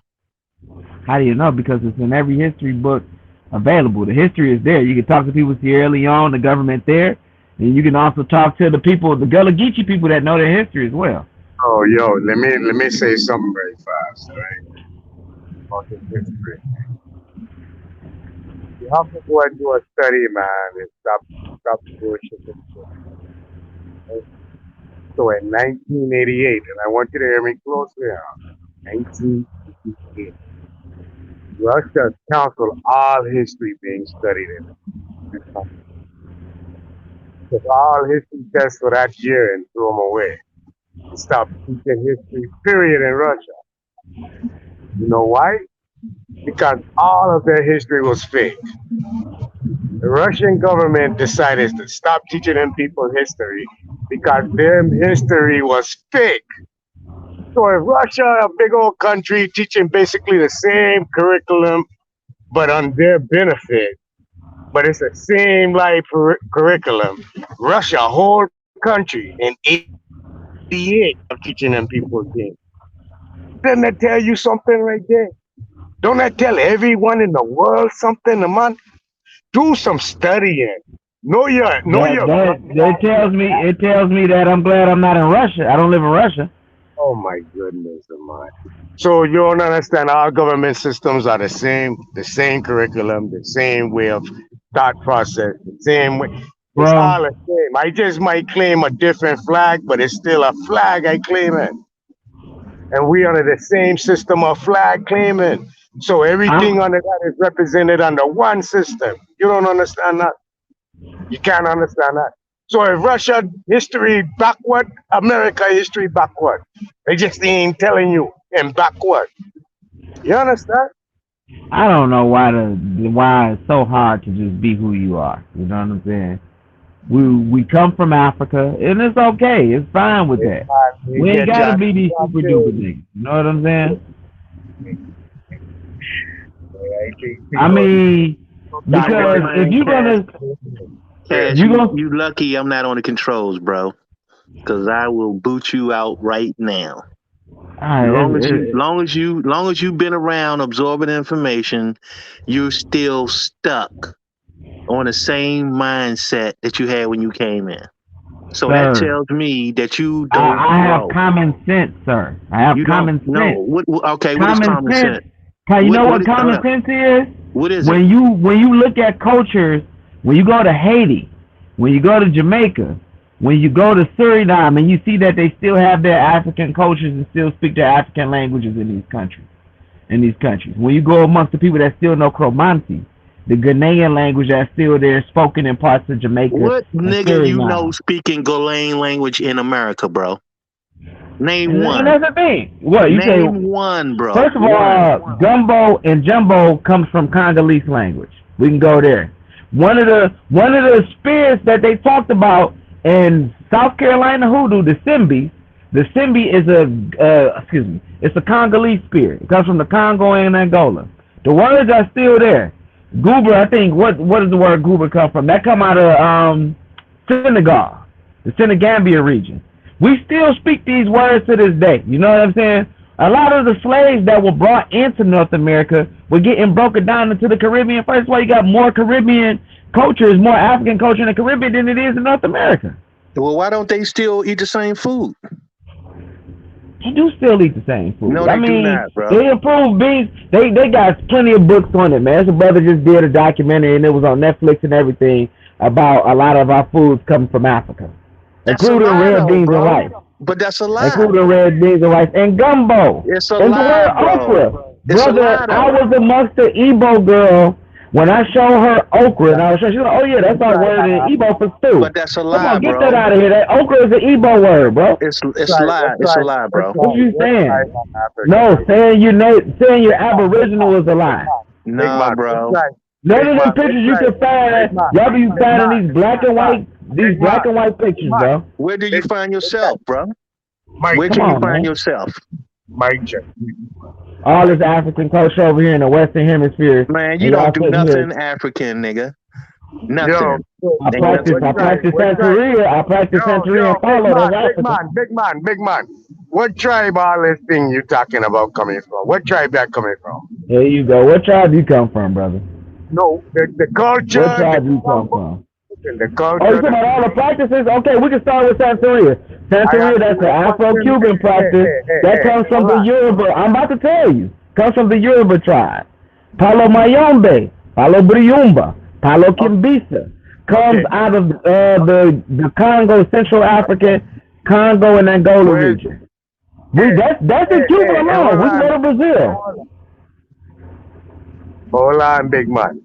So you saying it come from that tribe, so all the other tribes pick up the traditions of that one tribe? No, it's different. It's different traditions. Every other tribe pick up. Hold on. Listen to what I asking you. So every tradition, every tribe in Africa, all them tribe pick up that one tradition or one trait or one culture from that one tribe. That's why when you go to Haiti or you go to Dominican Republic, they call voodoo 21 divisions because it represents 21 tribes. I'm about to explain. Can I explain? Stop talking.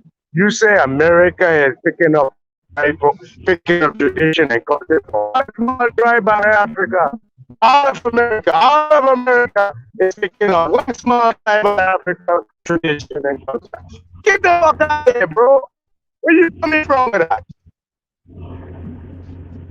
We learn from that one tribe, but we can't even speak the same lingo. We can't even speak no talk, but we keep their tribe, their culture, but no language. The language is still spoken. No, the language is still spoken. They speak. What are you talking about? What are you talking about? Why don't you go look it up instead of arguing with me? Go look it up instead. If you go to Miami, you can go to any Cuban or any Haitian and they still speak their shit, bro. Come on, man.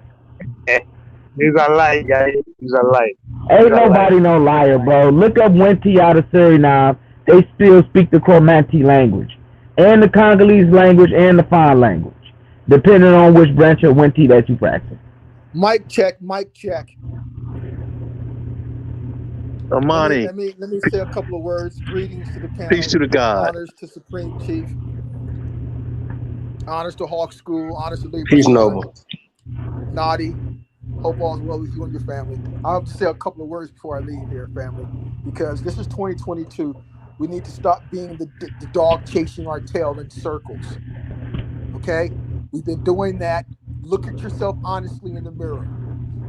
Chief just showed documentary of a lady who lost her land over $250. Land that was passed down to her. This is serious, family. No jokes. No time for fictitious stories. This guy on here is a distraction whose head should have Ain't been nobody chopped no off. distraction, man. Ain't nobody. You just Mute him, show. please. He Please just mute him showed a because I need to document. The get this guy off. was Mute him. talking about the native. Well, whatever, bro. Mute him, Libra. Mute his ass. Go ahead and speak, Mr. Ambani Bay, with you Moroccan and Indian at the same time. Go ahead, bro. Okay. This has been the problem, family. They funded this crap, this fictitious Operation Alex Haley crap. And the reason those people in South Carolina have been duped out of their land is because of stuff like this. That's not true. Okay? Now, when you don't have skin in the game, see, people like this guy talking, he's a foreign sleeper cell. Ain't nobody. Stop Those are the listening to best Tariq agents to Nasheed, pay bro. to Come come on, for man. you guys, okay? So right now, family, Come it's on, about man. reclaiming your ancestral estates. Block out the white noise. Block out the fictitious stories. Bro, Because you can remember, still claim land in the South. You can still I claim thought you land guys in were the going to mute South, him. bro. I thought you guys But were going to mute this guy here so I can talk. go ahead, man. Who has Go the ahead. control here? Stop calling me a sleeper cell, bro. Just go ahead. So, this is personal to me because I was talking to one of my relatives today about the Presley land in DeSoto Parish, where I recently came across 5 land patents that he owned. But these records, family, these records are so corrupted, they're actually changing our ancestors' first names to throw us off. But through diligence and discipline and commitment, your ancestors will guide you. They will guide you where you'll uncover, you'll find it, you'll crack these codes. And I cracked it.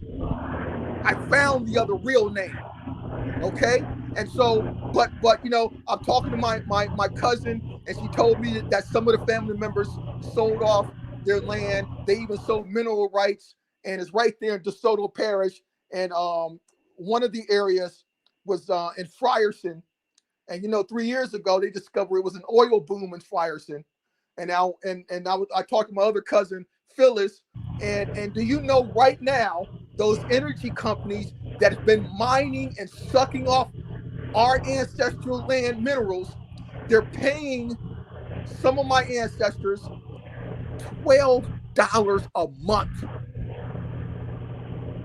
ripping them off. And so Phyllis is telling me, yeah, Monty, a few years ago we tried to contact the company, and we're asking them why is it so low, and I couldn't really get into her, but I told her, don't worry, I'm gonna fix everything. Okay. And the problem is why you'll get $10, $12 a month, and you'll settle for that is because you've fallen victim to these sorcerers with this fictitious Operation Alex Haley crap. Okay?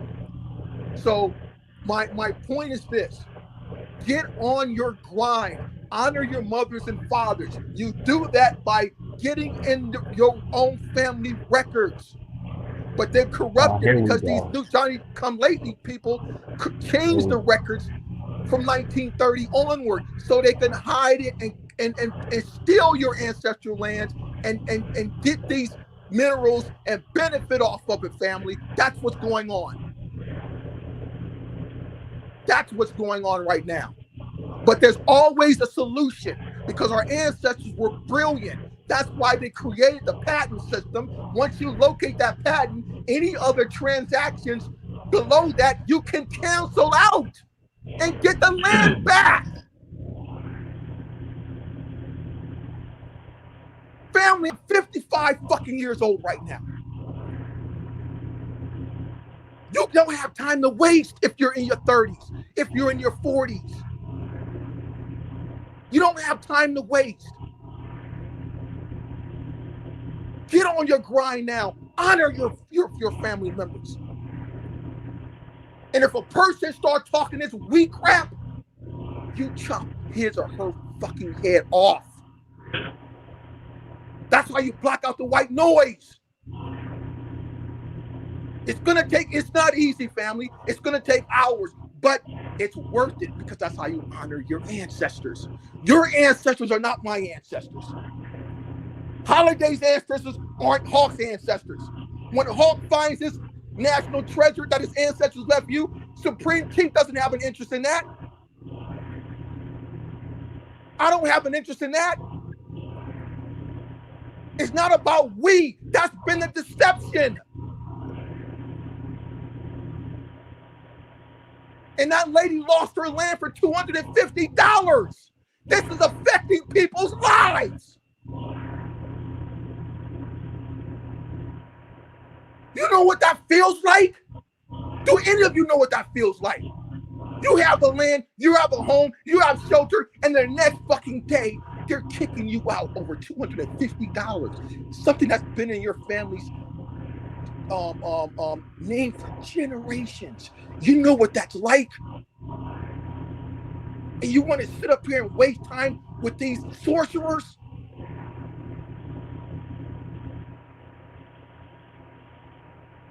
That's all I got to say, family. Thanks for giving me the opportunity. Hold on, brother. Shout out to Lil Rios in the building, right? He says them patents are fraudulently done on our land. What's your response to that, bro? Who said that? Lil Rios. Okay, Lil Rios, bro, with respect, don't talk of things you have no idea about.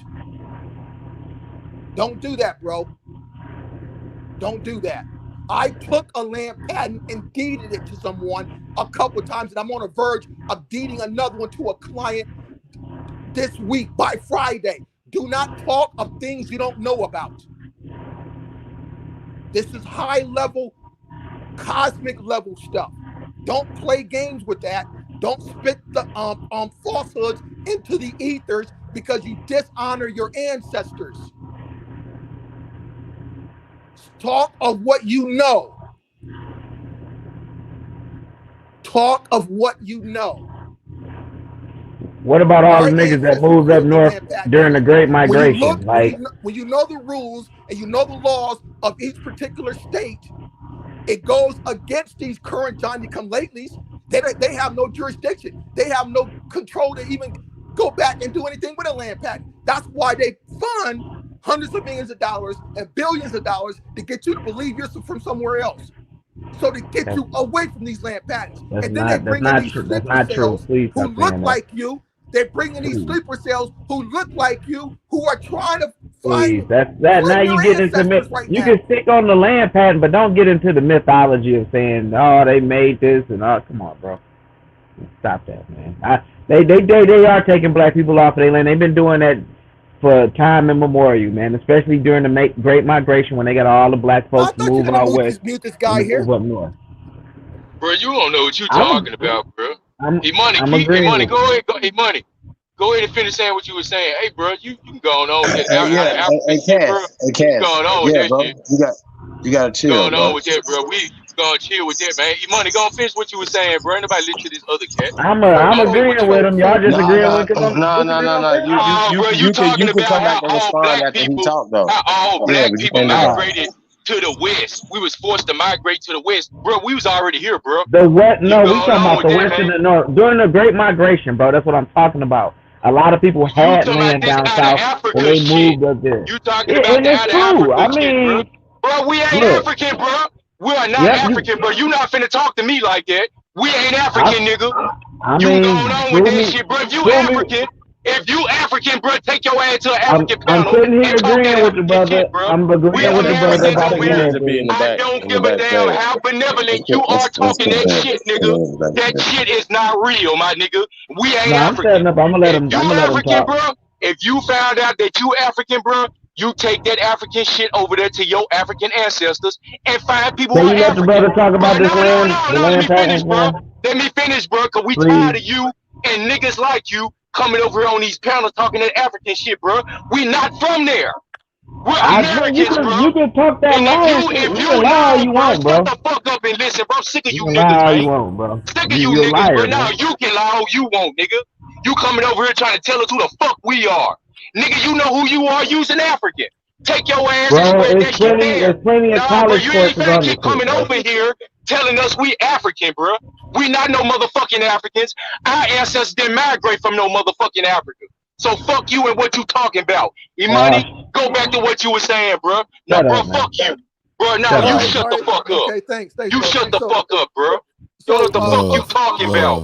love, okay. love, Thanks for love, clearing that up, Lil love, Rose, Lil love, Brios. I just read your love, comment. Yes, you are love, correct, bro. So currently, love. the BLM, Bureau of Land Management. So currently, they actually issue land patents right now. The Bureau of Land Management. Yes, they do. But the difference is all land patents issued after, I believe it was 1908. So the United States, so right now the United States corporation reserve all mineral rights. That's the difference. So the ones that BLM issue now, you don't have any mineral rights. But yes, the original ones, you have all mineral rights. You own, if it's surrounded by a water, you own everything in the water. That's the difference. But the point is this. So this is how you know the current corporation weren't here in the beginning because they have no jurisdiction. So in the case of South Carolina, remember I did a build on this family where I showed that all of so South Carolina's was patented by many of your ancestors. And these so-called deal when he's talking about the Catawba, the senator, looked out after the Catawba and they can create their casino. That casino is on patented land who could be one of your ancestors. And do you know you still have a solution if your ancestors patent it, you can go back and you can claim it, snatch it right from that Indian casino nation or a phony nation. You can actually do that. So that's how powerful and brilliant our ancestors were because they knew that at one point they were going to lose control, but they set and planted seeds for the future. But the future, you must be awake. Those are the ones that can break the spells of the sorcery. They can see, they can hear, they can speak. That's what it's about, family. So our ancestors already set us up. We just have to locate the treasure. And that's genealogy, because through your genealogical records, you'll see the records, whether or not they patented or own, they were landowners. That's how you discover that. And once you make that connection, you can't be denied because our ancestors created the laws. The code of South Carolina, I showed it in my presentation. Remember, what did I show? What did it say? It said all colonial land patents are the highest form and they're still valid. Anything under that, the land patents supersede everything right there in the law, right now today. I showed it. Right, because the So land patents flow from treaty rights. You're right. Yeah. right. So if these Johnny come latelys, if the pale skins were here in the 1700s with that, why would they create a law to hurt themselves where they couldn't get back to get it? It was never them. So when did the blacks do these land patents? When was the time when they was doing these land patents? From the 1600s. Land from the 1600s. Okay. And someone just contacted me today who said they are a descendant of Peter Gaylord. Now I did Peter Gaylord when I showed on those islands over there, of Solagari Island. Remember that presentation I did? The Gaylords are there. She's a descendant. The Gaylords have thousands of acres of land. Now they still own their land. The documentary I showed, those people on Solagare Island, they still to this day control their land. Okay, and one of those families is the Gaylord family, and one of the ladies who saw my presentation sent me an email, say she's a descendant. So just don't fall for the sorcery. Get out of the fiction, into the real world, honor your ancestors, because we were the landlords. And the records are there to prove it. And once you find it, you can claim it legally. Because your ancestors set the laws up in order for you to do that.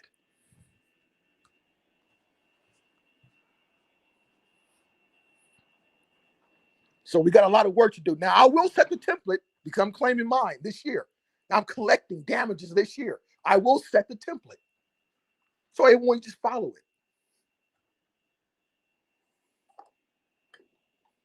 it. And my one client, by Friday, he's going to record his ancestors' land patent into a deed. And I'm going to actually next week, I'll do a presentation and show and prove that. That's what it's about, showing and proving. Not talking theory, not talking from my ass, not repeating someone else's opinion. Real application. Application based upon what our ancestors set up for us.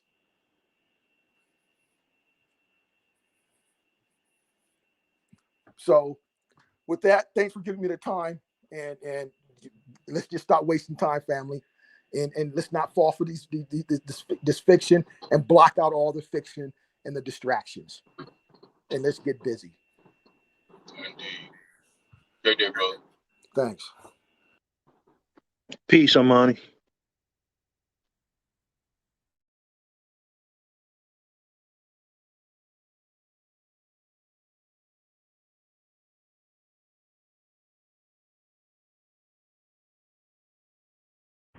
So I was wrong about asking that brother about how can people trace their land back during the Great Migration, when a lot of people migrated and left the South and went up north into the West. But the other brother was the Epic Studies rudely interrupted me. Bro, were you not just talking about about this Africa shit, bro? I know what I'm hearing out of you. Always talk about that out of Africa shit, bro. I mean, look, that's the truth. That's the truth, though. But we not African. dealing No, with the it's land, not. though. My brother, for you and where you come from and what you may have found out in Bro, your genealogy, but that you may be you African, said but bro, we were always out west. What's the population compared of black people compared out west to people down south? Where most of our people at in the United States? Yes, you did say that earlier. I heard you. You said our people always sit here out west. I said no, shut up and let me finish. The smallest population of black people are out west, bro. You're not finna know, bro. You said that we migrated to the west. And we didn't, nigga. We was already here. We ain't come no okay, if you were already here, why is the smallest population of black people out west and majority of the black people are down south in the slave states? The states that have slaves, allegedly. According to y'all. Man, Where are you getting those statistics from, brother? Hold on. Let's talk some real. Hold on. We could argue all day, but let's get some real I'm not trying numbers. to argue with him, bro. I got to correct this because he put words in my mouth, man. Well, I mean, he bro, could say anything. What I'm saying is that, bro, you have no sources for that, brother. What are you talking about? No sources. Census that you have no sources for those, bro. Most of the Western states. Hold on. Most of the Western states ain't even populated, my nigga. They owned by the government. Ain't nobody living on them. What the fuck is you talking about, dog? Man, you just talking. You on that agent shit. And I knew you was on agent shit because you talking about you white Jesus as your name. You only picked that to antagonize motherfuckers, dog. No, if you nigga, give me some numbers. Cite a source, nigga. You running off at the mouth, nigga. You just dripping and drooling, my nigga. Talking about this where are the statistics that reflect that the majority of the so-called Negro lives in the West? Bro, where are you getting that from? You just said they ain't even populated. Where are you getting that from? What is your source? Cite a source. Cite a source or shut the fuck up. United States, bro. You just said it. Typical agent shit. Come in here, get niggas arguing so niggas can't build. Shit? You on that agent shit, bro. How is it agent Then just shit, shut bro? the fuck up. You ain't citing a source. You just motherfucker. What's the source? Hey, What's the source? What is your source? Do you have a source? Where can we? There's plenty niggas in Cali. No, that's your source. You're stupid, dog. No, Hawks don't fly with pigeons. Try. You're over talking me. You just said it ain't even really nobody out there. You just said that. Now, how many people Cali got? Like 30 million people out there? Bro, I said the majority of Western states are owned by the government and are not populated, my nigga. How many niggas live in Wyoming? Just Kanye nigga and his kids? Shut the fuck up, man, with this agent shit, bro. Are you here to build or destroy? Are you here to build or destroy? Because that's fictitious, bro. The census are out there, bro. We know majority of the niggas in the South. Go to Mississippi. Mississippi, the blackest fucking state in America, nigga. There's plenty of black people there. South Carolina, the other blackest state in America. Plenty of niggas out there. Louisiana. You know this. We ain't got to go through that. That's why fucking rap is pushed to the South. Because majority of the motherfucking people that rap and spend money, everybody listen to it now. But then it was in the fucking South, bro. That's why it's there. Niggas are down south. Why? Because the Mississippi River is a major highway for Indians, nigga? Because the Mississippi River is a major highway for Indians? Bro, but is that why these niggas is all around the fucking highway, my nigga? Come on, bro. Be logical. Be a critical thinker. Georgia's not near the Mississippi, bro. Nigga, all the money was on the Mississippi, bro. That was one of the areas. Come on, man. Come on. Keep it 100 with yourself if you ain't on no agent shit, my nigga. That's all. Because if you pull up any census record, man, you know majority of the niggas is in the South, man. Like, come on. Come on. If you were native to this land, you would be all over this motherfucker. You'll be all over this bitch. We not all over in this motherfucker. Niggas ain't in motherfucking what you talking about? Everywhere niggas are. You from Africa, nigga. You ain't we. Nigga, you from Africa, nigga. How many niggas you know in Manitoba, Canada, bro? How many niggas you know in motherfucking nigga? You ain't got no business talking about American nothing, nigga.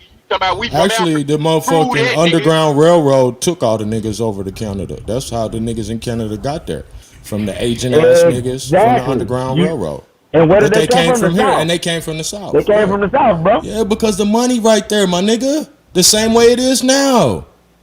What do you mean, bro? Everybody that came to this motherfucker came right through the motherfucking, through Louisiana up to Mississippi, bro.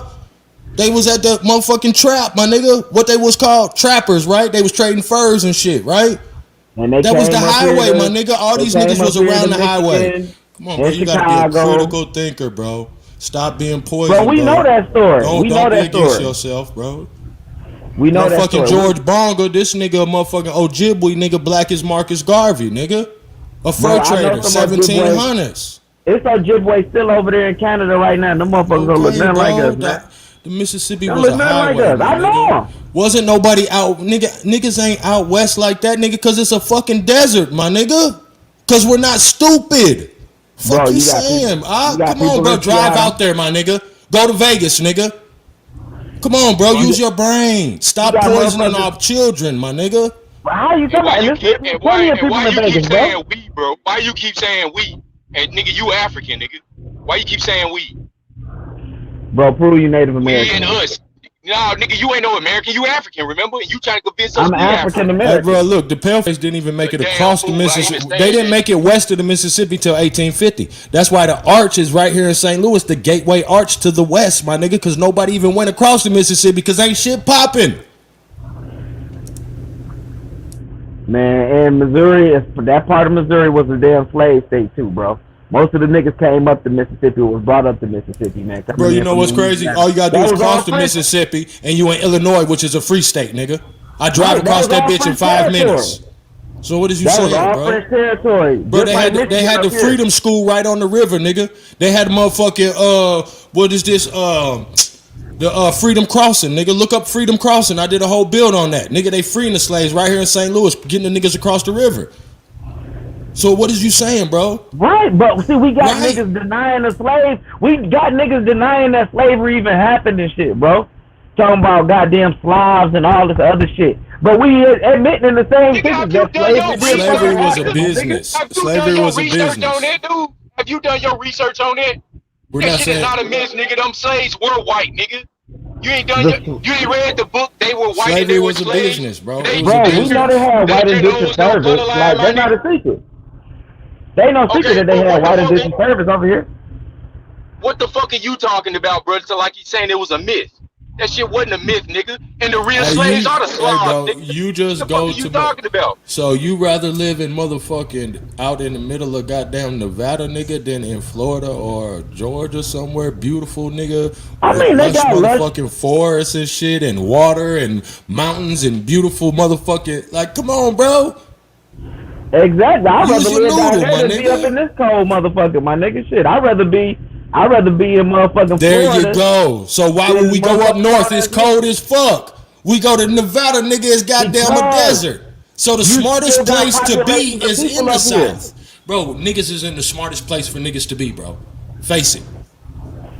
Which proves that we like being around the sun. You know why? Because we're tropical people. You know why? Because the goddamn tropics in motherfucking Africa, my nigga. Come on, man. It's still a bunch of tropics niggas in in Detroit, Africa, Chicago, bro. nigga. The tropics in Africa? So the sun only shines in Africa, then, right? Bro, stop The sun that, only bro. shines in Africa, man. No, nigga.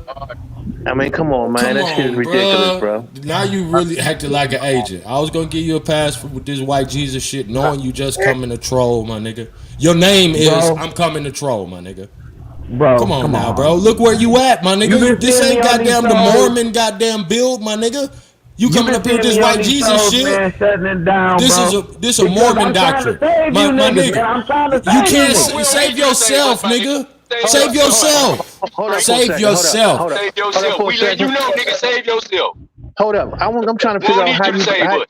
how This you gonna nigga a save troll, anybody, but you bro. can't come. You came at the wrong time, my nigga, because the Nighthawks out, nigga. We hawking you down, bro. Stop coming over here with that, bro. You ain't got Bro, shit you to do. prove You ain't my got no point. bitch or Look. nothing, my nigga, to go talk You to. prove, look, Go suck no, some you titties prove or my something, my nigga. It's goddamn 2 in the morning. nigga, you prove God damn. you prove my How you Pan point. Africans gonna save anybody and y'all don't know shit? Man, Y'all don't know shit, bro. Pan-African nigga, Pan-African You a Pan-Africans don't nigga, even all this know other shit, bro. anything, You are bro. a distraction, but you can't win, my nigga. Y'all don't So know stop shit, it, bro. Go How find you some gonna other save niggas. They let somebody y'all don't niggas, know they shit? let niggas Man, get, they just let clock niggas out. get Look, land in Africa, what bro. do you write your time in at the agency, my nigga? It ain't no time clock. You working from home, so just write in that you work, my nigga, and sign off and leave us the fuck alone Man, with y'all that, gotta bro. stop throwing that agent thing around, Come on, bro. man. No, bro. You trolling your own people, my nigga. You gotta be an agent, nigga. Bro, no.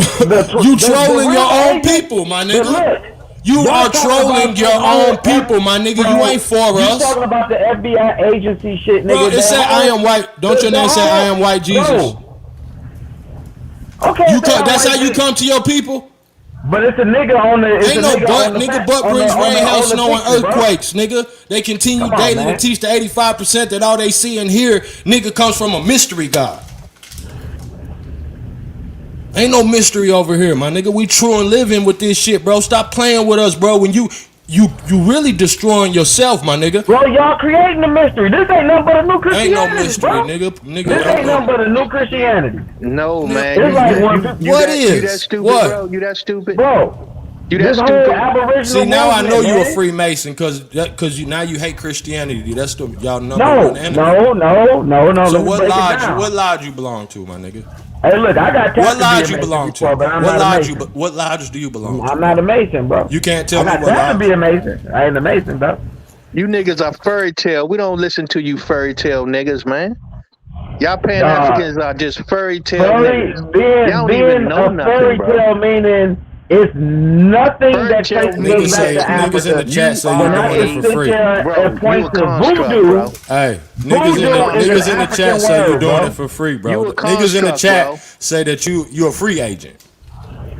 Now I what know it you is. ain't out That here wanna battle me. stirring up trouble with your own fucking people. Nigga, well, even if you African, my nigga, even in all the writings, hold on, let me just use your critical thinking. If the African slaves ran and hid amongst the fucking Indians, how could they do that if they all didn't look the fucking same, my nigga? So you should be trying to vibe with the tribe, my nigga. Cause them pale But you faces know ain't one trying to do thing? nothing but fuck you in the quote in the Did you motherfucking pay culo, attention? nigga. You trying to get that culo up? Look, did you pay You attention trying to to get what that they were gulo saying? up for the free, When my they nigga, talking because about that's the what they got Catawba, coming. look, they were talking about the Catawba. Remember, the black man and the Native American had the same enemy, which is white boy. We ain't talking Unless about they Native sold out, Americans. unless they We ain't sold talking out about to no the white boy. You don't Like even the know what a Native Catawba. niggas like American is, you. nigga. Like the Catawba. So you What's a Native so you one of American, them. bro? Bro, the What's a Catawba, Native remember the American? white boys didn't want to go into the swamp where the motherfucking niggas went to go Yeah, I hide. heard it. But I they knew heard the it. So Catawba that's knew what the tribe you land and went to from? go hide. Nigga, Get them Native niggas. American is a new Come on, term, man. nigga. You so retarded you don't even know that. Bro, No, just it's keep English. just build around this nigga. Native, Just stack bricks on Native top this nigga American is head English and just, build on it's top this English nigga the just like same way the Aboriginal. paleface do. You don't We gonna know build a jack parking shit, lot on nigga. top this nigga head and let his dead ass be 6 feet underground, forgotten, you my know nigga. what? That's what you gotta do Bro, with these niggas. They so y'all talking stupid I about the couldn't even Ojibwe is listen to black, them bro. We know motherfuckers. that Ojibwe ain't black. You don't know You one black niggas damn are Ojibwe, retarded, bro. bro. Nigga, George Bonga. Look up George Bonga right now, nigga. Matter of fact, I will screen share it. Look up George Bonga. GeorgeBonga. That's for all my people that's watching the video, nigga. George Bonga. Ojibwe, nigga. His daddy Ojibwe. His mama Ojibwe. Nigga, his daddy nickname is Dark Skin in Ojibwe. No, you can't talk over me with that goofy shit, nigga. I'm shooting arrows in your face, nigga, every time you try to come with that bullshit. Look up George Bonga. Look up George Bonga. Nigga, stop bumping your gums, nigga. You gonna break your fucking teeth, nigga. Come on, man. Go look up George Bonga. Let me get y'all a book to read. Look up The George Bonga. Autobiography of a 1700s, Runaway nigga. Slave. 1700. Fur trapper, nigga. He a trapper, nigga. Look up George Bonga, nigga. Look up his genealogy, nigga. So you just said the majority of the niggas was in the you South, just but talking, bro. You can't just talk to a Ojibwe nigga people like are me. black, which they tribes still exist. We can go find Ojibwe up here in Michigan and Windsor and Canada and shit right now where I'm at. Hey man, why is your here, name? bro. Why did you choose the name I Am White Jesus? Why would you choose those words to Bro, because I'm trying to be yourself? the Lord and Savior to the damn Aboriginal community because they. Well, what do that have to do lost, with white man. Jesus? That has nothing I to thought do it with was bad amongst the Hebrew Israelites. You're trolling your own people, bro. Do you hate yourself that much, my nigga? That How do you I would hate troll myself when I'm over here? because you trolling I'm claiming niggas who red, look black, like you. green. Cause you come and fuck with niggas who look just like you, my nigga, in the same situation as you, and you come over here on fuckery instead of trying to build and learn something, my nigga. So I'm asking you, do you hate yourself that much? Who cut your hair, nigga? Niggas cut my hair. Yeah, I bet you ain't talking like that in the barbershop. They gonna fuck your shit up talking like this. If they Aboriginal, gonna fuck your shit up talking I like tell this. them niggas the same goddamn thing. I don't want to hear that goddamn shit, man. Come on, man. We can't be up on that, bro. And we got look, Hey, bro, we can build, bro, but we ain't African, bro. That's what we keep telling you. You can't bring that shit over here, bro, and keep trying to tell us somewhere we ain't. That's what the fuck you are, bro. you saying niggas? That's So who let me you say are, this. bro. Bro, So you let me talking to ask you. niggas. Let me ask you. So you Nah, saying shut up when niggas? you talking to Hold on, niggas let's take the that phone. did that genealogy, Here we bro. go. We did our check out the genealogy. screen. We ain't African, bro. We're not As a African, fur bro. trader and translator, one of the first black men born in present-day Minnesota. Yeah, he was born there in 1700. You know what I'm saying? 1800s. It's got to be. I think it's definitely 1700 from my memory. He was one of the first fur traders. Ojibwe. Okay, niggas want to, but why is it niggas throughout Minnesota? The only niggas that's up there, they in motherfucking Duluth. If you here to get answers, look at George Bonga. Look at him. Look at this nigga. His mama Ojibwe. They'll call him African American, but his mama Ojibwe. So we know what that means. We know what that means, right? He Ojibwe, right? Because it's matrilineal, right? Right? We know that, right? So we know that, right? No, hold on. We know that, right? We know that, right? Type in Ojibwe right now. My nigga, you gonna have to raise your hand if you just hear them ask questions, but then you gotta sit back and learn. Type in Ojibwe and show some other pictures of some black Ojibwe, but that's this man. You just fucking with the wrong Indian tonight, my nigga. Exactly. You ain't gonna show them. Because they gonna look completely different from the else. Hey, you asked me to show you something. It's on the screen for everybody to see. Everything I said could be qualified, nigga. I'm a cite a source. If you just want to sit here and just run your fucking mouth on some Sammy Davis Jr. shit, my nigga, then more power to you and your Rat Pack. Shit, but I'm not on that, like bro. I'm here to build and elevate my people. I love myself, so it's easy for me to love my people, my nigga. So just work on some self-love. Work on some self-development, man. It's okay. We can't hate Mother Africa at the same time. You came up here representing I Am White Jesus. You hate yourself, my nigga. To even say that, bro. You hate yourself, bro. And you know what happens when you squeeze an orange? When you put pressure on an orange juice comes out, my nigga. That's why all this hate coming out you, my nigga. Cause you Bro, under the pressure and the self-hate hate is started. in you, my Niggas nigga. was, But see, I'm really a motherfucking Skywalker, my nigga. I'm a real Jedi with this shit, nigga. I'm from the DNA of the giants who goddamn built the motherfucking pyramids all on top of niggas' heads. Talking that shit. man, Malachi Z. York made a lot of this aboriginal shit Is he up, bro. dressed like an African? Is he dressed like an African? Nah, he dressed like a goddamn American. He ain't dressed like a Native American. You're welcome. We don't You're see no welcome for the feathers in sauce. his head. You're welcome We for the ain't sauce, Native nigga. Americans. We ain't Native Americans. Keep Look at telling George you. Bonga. Look at George Bonga. Look, do that nigga look like a slave? That nigga getting he got a whole photo shoot, nigga. Nigga look like $1,000,000. This nigga having a photo shoot. While you talking about some slaves? Hold on. While you talking about some slaves, George Bonga having a photo shoot, nigga, in a whole 3-piece suit, nigga. Stop. Because he's in a free state. He's in a free state. He's fur trapping in a free state. He's not fur trapping in Mississippi. Free state, nigga. He was in Canada, nigga. Okay, if he's so free, why he not dressing like a free African, nigga? Why he not So dressing if like he an was in African if he's so Canada, free? why He went to isn't it Canada. He African traveled. He niggas was a free? trapper. Why I he's just not told dressing you like about an this. African? Right. So that means we will have a large amount of black people. Diba, that's all, nigga. We will have a large amount of black people in that area still. In Minnesota and in Canada. Most of them niggas are in the inner city. Ain't no niggas in Minnesota. I dare you to go to the hood in Minnesota, nigga. I dare you to open your mouth in any hood in America with this shit I'm about you saying. I'm about to tell I dare you you. right now. They're in Minneapolis. I dare you. You probably can't and even they're get a in St. line up Paul. in peace at the barbershop. Niggas be about to smack the shit out you. You open your mouth with this shit. I can see Humble yourself, bro. Don't come online with that weirdo shit, bro. Love yourself, my nigga. You better than this. I don't know who taught you to hate yourself, my nigga. But we are better than this. We have African festivals across the country every year, bro. We love ourselves, man. You know who the niggas that come start Nigga, shit? they got Well, none of Polish the niggas- Fest, Oktoberfest, German Fest. What the fuck is you saying, my nigga? What the fuck We do a got festival African have to do studies. with anything? We got African studies in My college, nigga, bro. what tribe you from? Or is you representing, or you just flying the flag for motherfucking Scipio Africanus, nigga? Who tribe you with, my nigga? What's your tribe? I've been telling y'all for the longest that we got a Fulani slave that was in our family, bro. Y'all see that when the Most High bring me to put in work on these agent ass niggas with this bullshit freestyle and trolling the tribe shit? Hey, our genealogy is done in our family. You know, my uncle did that shit. Ain't no shit for no Native American. Ain't one Native American pop up in that motherfucker. Some white people Did you did. follow your mama, nigga? Did he follow the mama? Did he follow the womb? You ain't even got to do no personal Yeah, attack, man. because This he's nigga already my hate mother's himself, brother. man. Don't attack his personal My shit, bro. mother's The nigga brother. already got a problem with self-love. We ain't trying to do that to him, bro. Right, We on some real cheap shit over here, bro. Stop Man, letting these niggas with y'all these saying personal that, bro. I've been with motherfucking this Pan-African psychological. shit doing Because remember, psyche since is I was dealing with the fucking spirit. 18, 17, When you're 18, dealing with man. the psychological problems with these niggas, psyche is dealing with the spirit. These niggas' spirits is fucked up, my nigga. So don't let them bad spirits get in you. We here for a Can you bigger show me the purpose. other? Can you show me the other black? Cause you see we Ojibwe, working bro? this nigga, yo. So I'm ain't not- no, how we you ain't even got to working go me, there. Uncle? He You know, haven't cause shown me we the other teaching black you, Ojibwe brother. yet, bro. Because we're giving you what you haven't gotten anywhere else, my nigga. Love. You Enough showed love to it. tell you the truth and not judge you for coming over here with no stupid shit.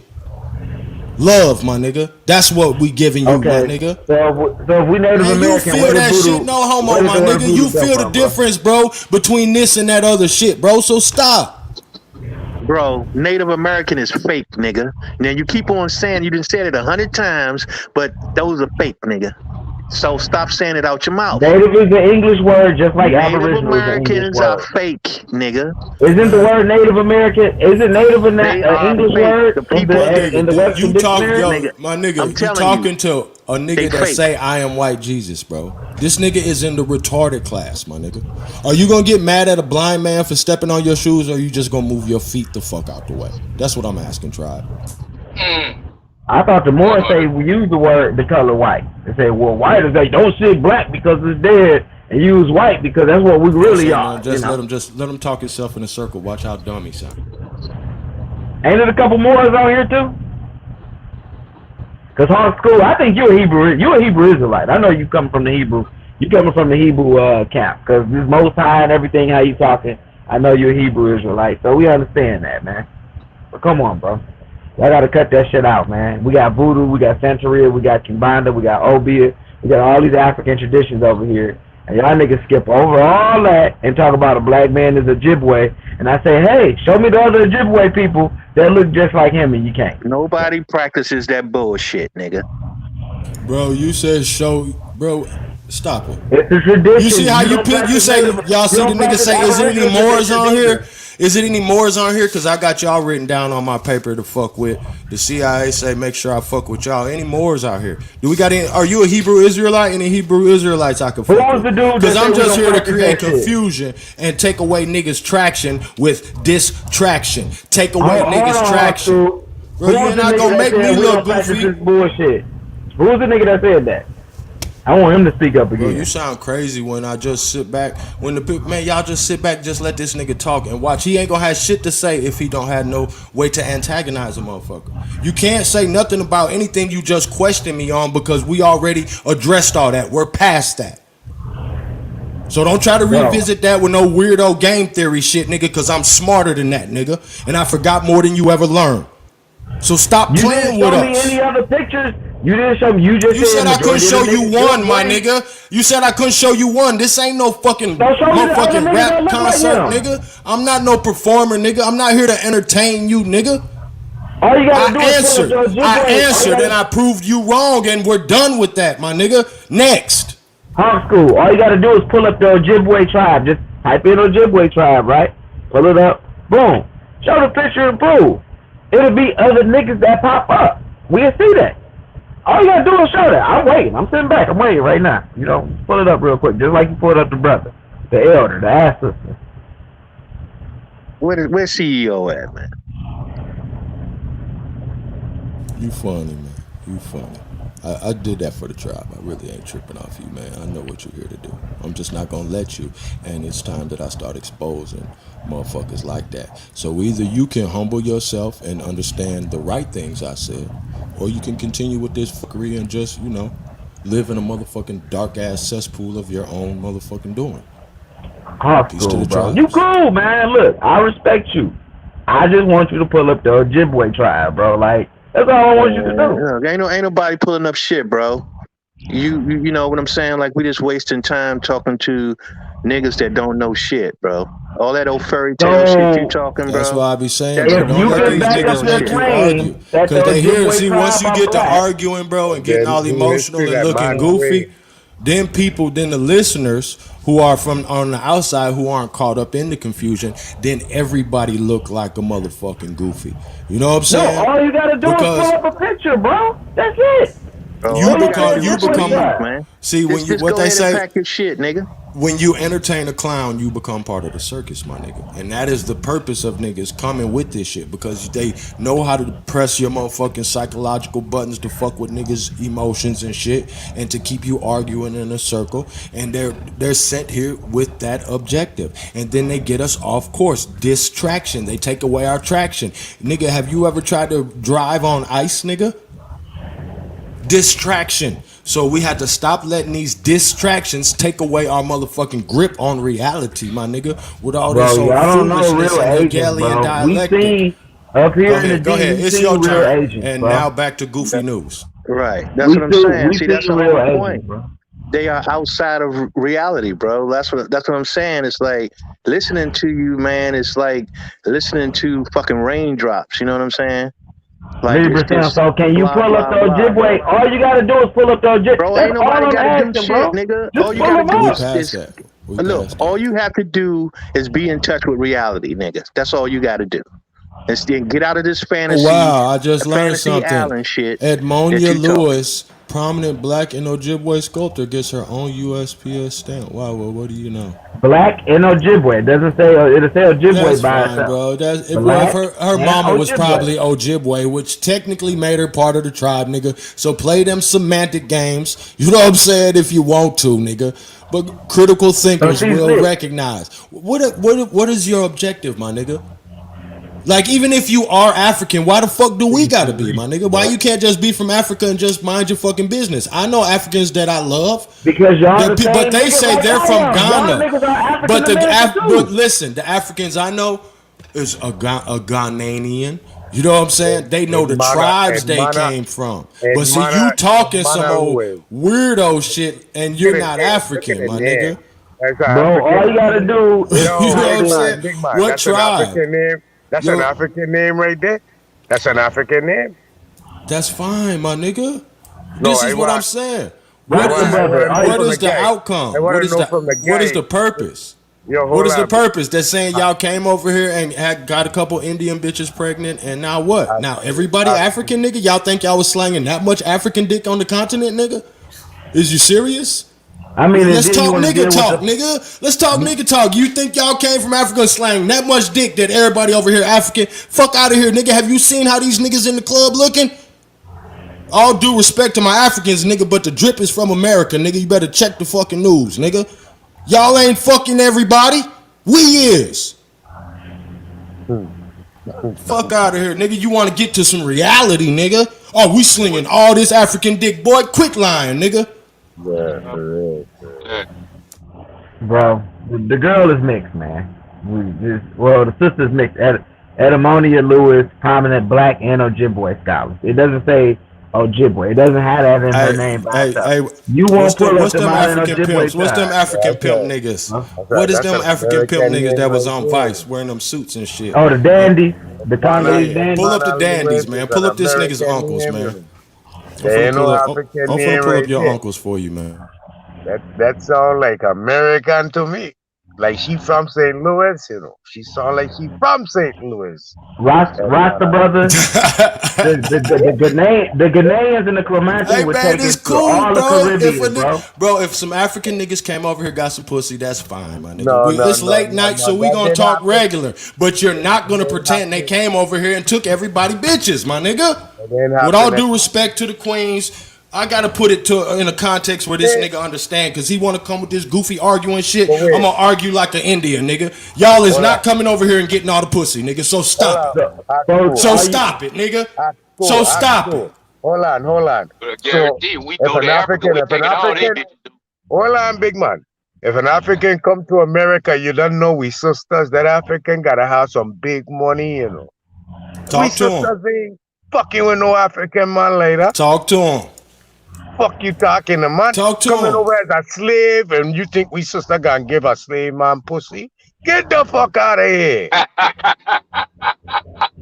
You retarded. You disrespecting me. We sister coming away talking a fuck, big man. So y'all dealing with subculture, man. We talking about the real shit. We talking about the real I history. talking the real shit too. I don't we know. We talk about the drip in the club and all that shit. Wait. I don't know. But that's African soul, bro. Y'all gotta listen to the motherfucking drums, man. Drink some water, big man. Drink some water. Take a breath. Listen to them African drums, man. You'll find rap. You'll find R&B. You'll find reggae. All that shit in there. Soca, all that, bro.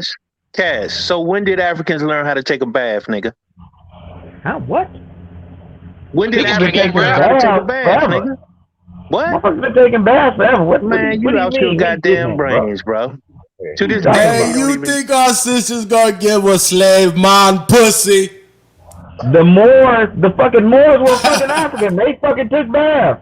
They taught the white boys how to take baths. What are you talking about, ripping that audio, man. I need the Egyptians. The fucking Egyptians was fucking taking baths. They fucking you said West Africans, nigga. You said West Africans. When did they start taking baths? Hey, we cooking this shit out you, my nigga. Don't talk about your ancestors like that. You should be ashamed of yourself, brother. I'm asking the question. Hey, you think our sister giving a slave man pussy? That shit don't make no sense, do it? Fuck out of here, nigga. That shit don't. You gotta go get a whole new argument from the agency, nigga. You need to log off and go get you some fucking rest, cause you gotta get up early, nigga, to go goddamn get your notes and get some new arguments, nigga, cause we cooking everything you came with tonight. No, the brother that's talking about when did the Africans take baths and all that shit. That's some slave shit right there, bro. That's man, don't call me dark skin. Oh man, I ain't African. It's a real question, nigga. It's a real question. That's some old perming your hair, bleaching your skin. Nigga, it's some real shit, nigga. It's some real shit. You know what I'm saying? Hey, we Because the appreciate you crackers ain't being that teach you how to take a sacrifice. bath, nigga. Who taught you? Hey, we know you goddamn with the agency. Who taught me? Cause that question crazy, bro. The You ready to crackers didn't sacrifice teach you how to yourself. take baths because they didn't know. So who taught you niggas how to take baths? No, don't The even talk niggas- to him like the that. That's a niggas taught trick, everybody bro. how to take Look, baths, that's a bro. trick to make real African niggas mad at us, bro. When we don't have no beef with no Africans. This No, nigga's it not is. African. That's This nigga is proven an to self-hate. Asian. Nigga, That's like, proven to stop self-hate letting in the him African manipulate you like community, that. bro. But to my That's the African self-hate brothers, right there, bro. hey, and I'm gonna tell you the truth. The African niggas I know fuck with white bitches. I'm gonna keep it all the way 100 with you. Salam alaikum, ox. Y'all know who y'all are. It's all love. Big, healthy, well, white bitch. So I don't know where you coming with this narrative, my nigga, look. but it is not reality in I know plenty of 2021, my niggas- nigga. I It's know not plenty of reality niggas- anymore, my nigga. I Welcome know plenty to of niggas. reality. My niggas just moved from Detroit to West Virginia. All the niggas got white bitches down there. So niggas here in West motherfucking white Well, girls. that's your niggas. Yeah, that's your tribe. That's They how must be y'all rocking. motherfucking This is what white I'm trying to tell you. It don't got shit to do with us. Why you trying to act like our bloodline has been goddamn dominated by motherfucking Africa, my nigga? Y'all niggas ain't getting that much pussy now, nigga.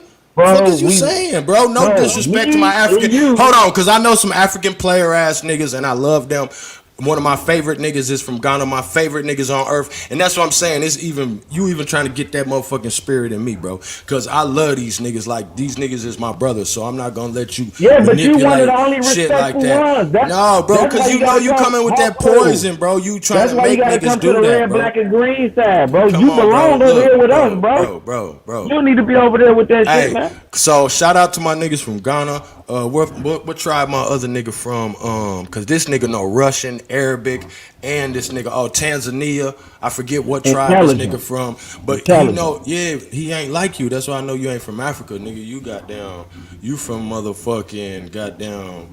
Where all the niggas at? Wyoming, right? Is that where we at? I don't know what the fuck you say. Nah, look, my people, man, you tripping, migrated. man. Why is you doing this, bro? If ain't nobody paying you to do this, bro, why would you act like this? For real? I'm about to tell you, my Is people you that migrated fucked from up by Georgia, life, my nigga? Georgia and Mississippi. No, man, I've been motherfucking representing the culture since I was 17, bro. We was So going what's to the the problem, bookstores up bro? here. Like, what's wrong You with you had for to real, look. bro? We your Detroit had people, my some of nigga. the- At the end of the day, my nigga, like I'm so goddamn flying high with this shit, my nigga. I don't have no problem with no motherfucker from nowhere, nigga. I'm a real live Indian nigga that don't give a fuck what you believe, my nigga, cause it don't affect me like that. You free to believe what you want, but what I want to know is why do you have to come and be so toxic amongst your people, my nigga? Like, why would you I'm do not that? trying It's a to be better way to toxic, talk. bro. Nigga, don't you see how much, even though I gotta cut you, my nigga, because you asking for it, you stepping up into space like that. But at the same time, I'm still showing you love, showing you what we made of, my nigga. Nigga, I'ma bless you while I chop your fucking head. I'ma you gotta bless you, understand. nigga, while I gotta stick you with understand, this bro. sword, my nigga. Back in That's the the day, type of when motherfuckers motherfucking- we is. We Back ain't in the eating. day when Look, my nigga, motherfucking- we ain't eating the I seen Georgia albinos. Hey, we ain't eating the albinos because we think they ghosts, nigga. So if we gonna sit here and talk about all the motherfucking shit, we can talk about all the shit. Or we can let your business be your business and you let Indian business be Indian business, my nigga. Or we can talk about niggas eating the albinos because they think they ghosts. Bro, look. Oh, bro. Africa's a continent. Hey, man, y'all stay on your side of the block. Niggas stay on their side of the block. And that's how we get down in America, my nigga. So y'all niggas was straight in up. Mexico. Tribe, bros. Tribe, nigga. Tribe. Y'all niggas I'm was sick of in you Mexico. niggas, bro. Y'all Tribe, niggas was in nigga. Mexico Tribe, sacrificing hearts nigga. to, Next, nigga. Next, sacrificing nigga. hearts. Next. But you know that- Jesus. you know that Nigga, white Navajo do Jesus that don't too. exist, my nigga. White Jesus don't You know exist, that my Navajo do nigga. that I can't too. argue with a nigga that don't exist, my nigga. You do You know not that- exist. My you know nigga, the you Navajo don't was exist. skinwalkers You don't back in- exist. My nigga, you don't They the exist. motherfuckers out west You in don't Nebraska. exist, my Okay. nigga. Okay. You don't Okay. exist. You don't exist. You have no voice. Nothing you say can matter. You don't exist, my nigga. There is no white Because you know Jesus. I'm at you with You some don't real facts. exist. Just like it ain't no black Ojibwe, man. Just like it ain't no black Ojibwe. So you marry a big man, you be mad at your wife when you come over here, sorry. Nah, man. Look, I'm just here to preach the truth, man. Hey, look, but look, hey, I had to get that spirit Run, up off me. run. Hey, bro, that Bro, shit he probably got spirits, a white bro. girl at home though. Why you Y'all talking all that niggas shit? is real Let me say that motherfucking picture. sorcerers, nigga. Salute You that. need to take your ass back to Dumbledore, nigga, with that motherfucking witchcraft fucking with my tribes, my nigga. What tribe you from, Hawk? Hold on. Oh, hold on. I'm gonna show you what tribe you from. Stand by. Hey, bro, don't you got a white girl at home? White G, you got a white girl at home? Tell the truth. Yeah, he mad at her. She call him a You think nigga. all my women they got dark meat, brother. Yeah, I Dark said he was meat. calling a nigga tonight. That's why he come on Boy, here this mad. nigga ain't got no motherfucking bitch in the world, nigga. Don't you see what he doing this late at night? He arguing with grown ass men, his own people, nigga. When we could be building, elevating our people, Trying we to gotta save still y'all, do man. that, weaving around this goofy ass nigga, goddamn, doing a motherfucking pivot on this bitch ass nigga with all this weak ass shit. But this Trying what to this save nigga you doing. niggas. So he don't have no bitch. I promise you that. Bro, you still ain't showing me a picture of the Ojibwe. You showing paintings, you showing shit from We Return of already the King told our Nigeria. people to go research George Pull Bonga, up first fur the trapper. modern This nigga Ojibwe knew. tribe. This nigga You had to won't be do at that shit, my least. nigga. He was at least bilingual, just because he was a motherfucking translator. So we know this ain't no goofy ass nigga. You know what I'm saying? So if he's speaking the tribe's language and he's speaking French and he's speaking English, he probably ain't from Africa. Tribe. Okay, so pull up the Ojibwe tribe. The rest of them will look like this man. Like, you can't pull up one His motherfucking thing mama off of do. ASAP. His mama do. His mama You do. can't. His So pull mama up the full-blooded rest of them. Ojibwe, my nigga. So she just had this alien baby. That's what you So coming who are with. the people? Who are That the is your people? motherfucking rebuttal, my nigga. Who are the people? Fuck Who out. are the Maybe people that's that why are niggas claiming is eat. Ojibwe now? Maybe that's why your tribe is eating albinos, because they think they're ghosts, my nigga. That's Because in of East shit like that. Africa. Remember, Africa is a continent. It's not a country. Oh, now you Not a want to country, detach sir. yourself. But if No, you're a I'm just telling Pan-African, you. that mean you with all the shit going You're on. You generalizing. with You're everybody. generalizing Don't all you know what Africans. Pan-African mean? Oh, now you don't want No, nothing to do with the nigga that eat albinos? no, because Your people? Oh, you doing now what the you white goddamn. boys. So now you're selling them into slavery to the No, British, huh? That's you how doing y'all what rocking. Fuck out of your here. white colonizer master, what he be doing. Oh, all black people criminals. You doing the same thing to Africans. Hey, peace You to the pull some shit tribes. that Make niggas do sure in you hit. Tanzania on what motherfuckers do in Bro. Nigeria. Shout out Come to on, man. Supreme Chief Holiday. Shout out to the tribes. Peace to everybody on the panel. I'm not gonna name any names, but I just want to say love, love, love, and we do this for y'all. And sometimes we got to get up here and beat up on niggas, because some niggas is into sadistic shit, and it gives niggas hard ons. No homo. I guess this is what they into, because they just keep on doing it. So make sure you hit that like, subscribe, you know what I'm talking about, and share this broadcast so you can separate the weak from the obsolete. Tribe. Can you tell me where the word voodoo comes from? And the origins of voodoo?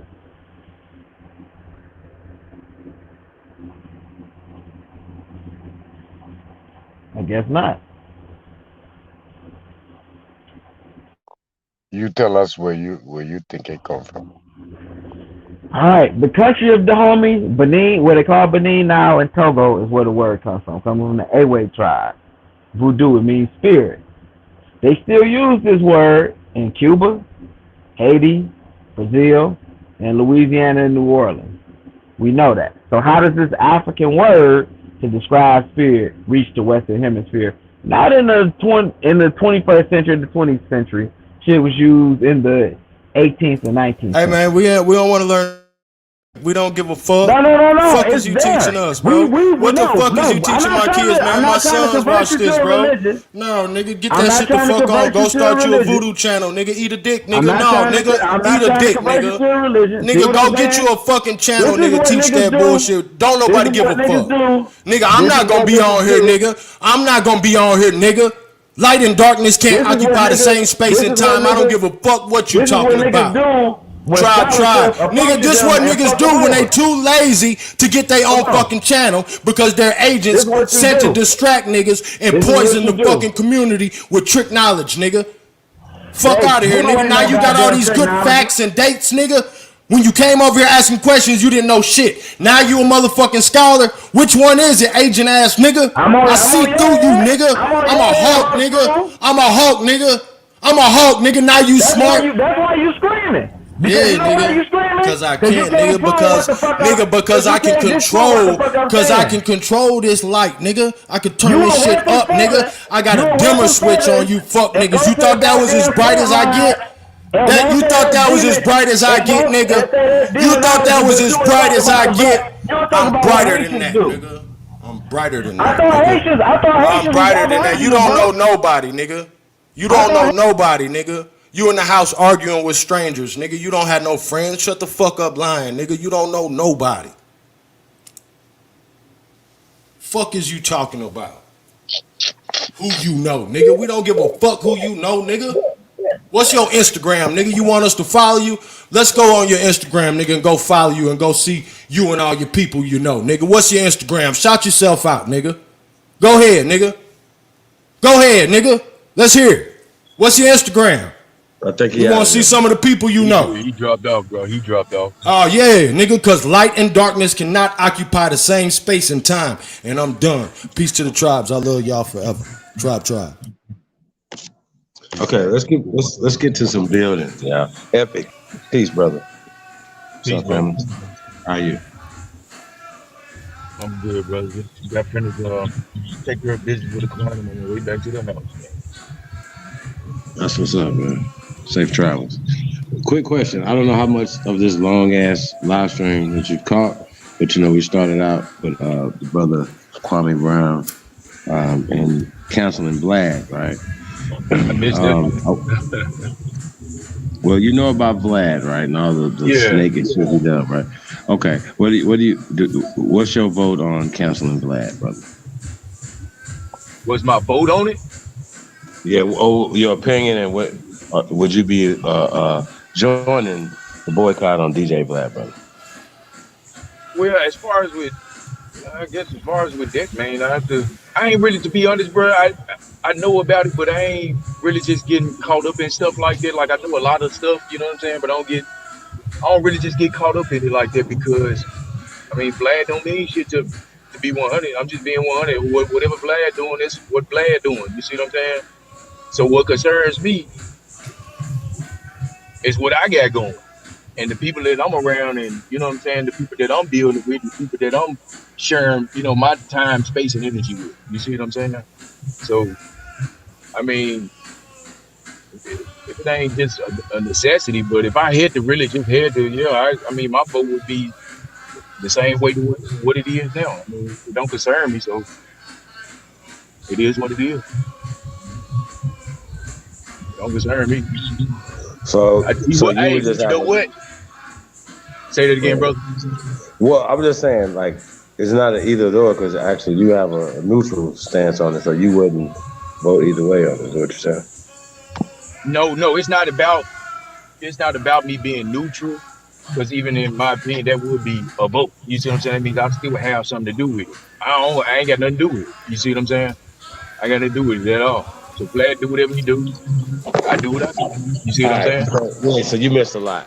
So what's happening is right. Vlad is a part of a culture vulture, and as well as not only still in the culture.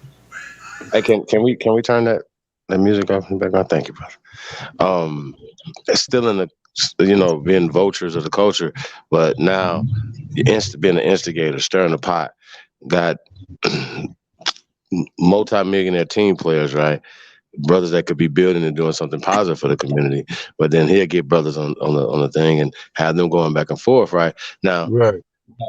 You know what I'm saying? So not just that part, just everything that just the disrespect of the culture just in general, right? So it's not Vlad is just one part of it, and we're just talking about this particular group of people and how they have historically not only usurped but disrespected America and disrespected American culture. So that's kind of what we're talking about. It's not about what it does affect you, directly as well as indirectly, as well as in the future. So that's what I'm saying. We're just talking about Vlad as this culture, and we're talking about hip hop. So that's kind of not just whatever, but just having more of a formed opinion. Basically, that's what I'm gonna say. I'm following you now, bro. I got you. I'm following you. But yeah, my vote, well, of course, then with the usurpation, and all the other bullshit that's going on. You already know what my vote would be then, bro, is to get rid of that shit, bro. And if Vlad is the cause of it or the instigator of it or promotion of that, then yeah, you got to go. You definitely ain't got my vote on it. Period. We trying to build us back up. We trying to bring us back up to the forefront and keep us there. You know what I'm Salute, saying? salute, salute, Epic Kid. Salute, Yes, Libra. Salute, salute, Chief. bro. Yes, sir. Big up, big up, big up, big up. You good, brother. So check it out. Me myself, I was always taught to don't hate the player, hate the game, right? Or let me give you another one. Um,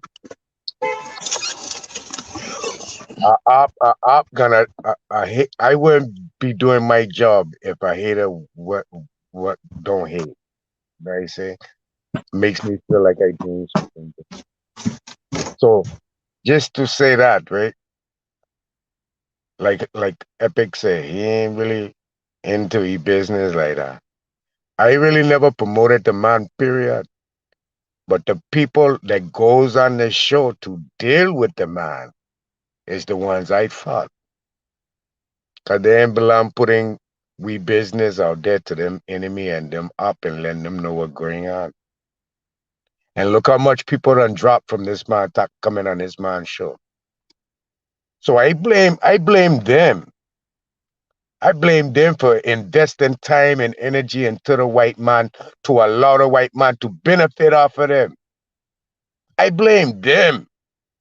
Them the ones I don't want to promote. Fuck black youngster and all them people gone on their man show. Never want to have nothing good to say. All bullshit. Keeping with people mesmerized behind this illusion on this television thing. Stuntmen. Want we people to be stuntmen. Number one stunners. So I don't fault the white man because the white man come show you, yo, look at these idiots. We show you what they like. They like to look like this and look like that. And here we are, keep promoting it. So the rest of them can do the same fucking thing. Man, that's who I hate. That's who I blame. That's who I want to stop promoting. Them niggas that go on them show and speak them lies and don't tell reality or the struggle. When attacked, oh yeah, I sold this much, oh I shot this dude, oh I did. Man, get out of here with that talk. You ain't no big man, cause you can get on there in front of a white man and look like you big. What makes you big is when you do righteous things. So yeah, that's my take on it. Fuck Vlad. I don't give a op gonna do what a op do. I expect the op to do their job. So I can't be mad at this man for doing his job. But I'm mad at the man, my people, for going to help him and assist him to get wealthy and keep we down. Them the ones I hate. How come he can't come bring a brother like you, or a brother like A1, or a brother like Truth? Or, you understand? But he gotta keep all them fuckery on there.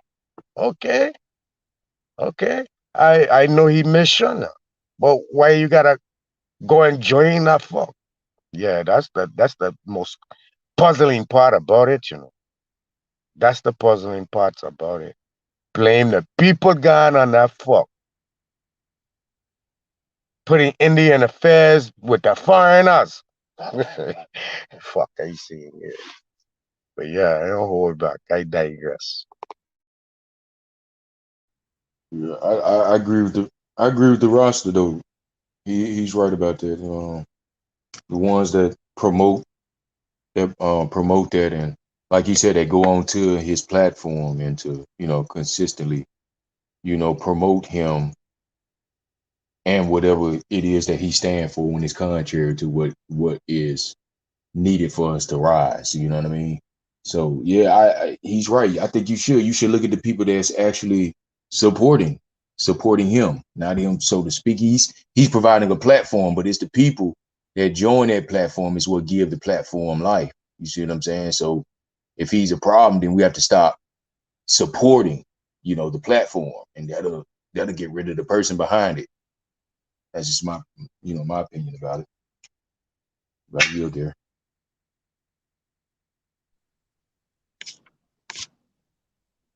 That's a fact. Libra, you know, when we talk about these people, I mean, I don't even think Vlad was born in America, yeah. No, you're born in Russia. Right. Not to say once again, America. He's not only a guest in hip hop, he's a guest in America. Y'all gotta put everything in context. We have to stop allowing them to frame the narrative and put us in a position of weakness the whole time. It doesn't make sense. Just logic, gravity, like you know what I'm saying? Like it just doesn't make sense. You know what I mean? Chief. Yeah, brother. I thought gangsters don't fuck with squares, bro. So all them dude got on a man channel and a man show a move and portrayed like them gangster, like them thugging. You check? Real fucking blood warrior thug. Right? So them not thug for real if them gone on this man show fucking with a square, telling the square the whole thing. The whole life history, you know. But yeah, come around you and me and wanna square off with you and me, wanna put up them chest and square up them shoulder and you understand? Watch me like a Scotland dog, like I's a mongrel mutt or some fuck. You check? That's how them man move. But they'll go around the up no, and give him all respect, give them whole story. I think I see a couple of them even cry on his show. And I mean, I ain't watch his show, but I think I see someone teary eye a couple of times. And Definitely. pussy hole John Sally, I see he a lot on the man thing. That body boy right there, man. Well, you can see the sweetness in this man from far. So I don't know why the people them even go that route because you don't see what he have up there. You don't see who he promote and who promote him. Then you wanna follow behind that? You wanna follow behind John Sally? No, sir. What? John Sally. The most didn't he marry one of them Kardashian one time? Then he go to the hospital for getting a gerbil stuck up his ass from one of them women putting the gerbil up his ass. I mean, hey, I think you me got ain't it trying to confused. promote no slander, nothing, but just what I fucking hear, you know. So when I see this man, the first time I see this blood thing, I see John Sally up there and John Sally again and again and again. I said, well, what fuck I seeing here, man? Did I start a new RuPaul show? Then I turn the thing on, I just can't take the man voice now. Cause the man sounds so square. Anyway, bro, fire for them. Fire for them. Big up Kwame Brown. Cause my boy Kwame said he ain't going on them pussy hole them show. He ain't got none for that man. What he got for you? But he got and call a next man to come talk fuck about a real man. So you see the character? My boy said, me ain't going on there. Fuck it. But the next basketball man, you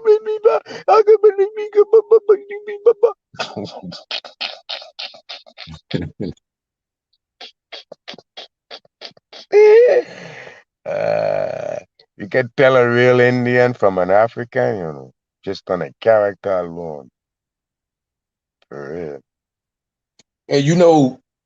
And like with myself, everybody, I get like that with some of these so-called, with some of these Pan Africans that come on the panel, and I get like that with them, and I go off on them like that because I guess you could say it come from me as a psychological place of me once believing in that lie. Like like, I'm quite sure, much like you brothers too, unless, you know, you fortunate enough to have known it from the beginning, but we were taught the same lies about us being from Africa and all this old stuff. But for me, when I did my own genealogy and I saw that, you know, I have no roots over there whatsoever. My roots are all here in America. I'm talking about both mother and father. You see what I'm saying? So when I came across all that information, I saw that for myself. That's what pisses me off with every one of these so-called Pan-Africans that come up here on these panels, even in person. I'm the same way in person about this shit, man. I'm the same way. Don't come to me with that Pan-African shit telling me I'm an African and I know I'm not. I know I'm not. You've been able to get that shit off on me when I didn't know. You see what I'm saying? But now that I know, I remember speaking about this on Sister Amazon's channel, Amazon's channel, about that great responsibility that comes with knowing. Now that I know for a fact, for a definite fact, I'm not dead, man, that touches me in a place, a divine place, for somebody to tell me that I'm somebody that I'm not. Facts. And especially when it comes to that lie about us being African, man, that's one of the deeply rooted lies when it comes to our people, because it disinherits us from the land, which we are tied to by heritage. We're tied to the continent by heritage. That's your Rex 84 King Alfred playing. See what I'm saying? So that's why I'm like that, y'all. You know what I'm saying? If I, offend anybody because I get like that, my sincere apologies, but it's coming from a righteous place, man. I ain't going for that shit no more, man. Period. I'm not going for the lies anymore. It ain't just the Pan-Africanism. It's all the motherfucking lies. I ain't got no tolerance for it no more, bro. I spent the first 3 decades of my being, man, being lied to about who the fuck I am, man. And it wasn't until I did my own due diligence and I found out the truth for myself. I saw it for myself with the help and the diligence of some elders who cared enough to tell me the truth about myself. And I was patient enough to have enough love in my heart to be able to simmer down and take that information, accept it, and do my due diligence, man. So now that's why I am the way that I am toward these people that come up on this panel, man, talking that shit about and trying to tell us who the fuck we are. You're gonna try to tell us as Americans that we African. You trying to save us from this, that, man. You ain't trying to save me from shit. I know me. I know me and mine. They disrespect on purpose. That's a form of disrespect.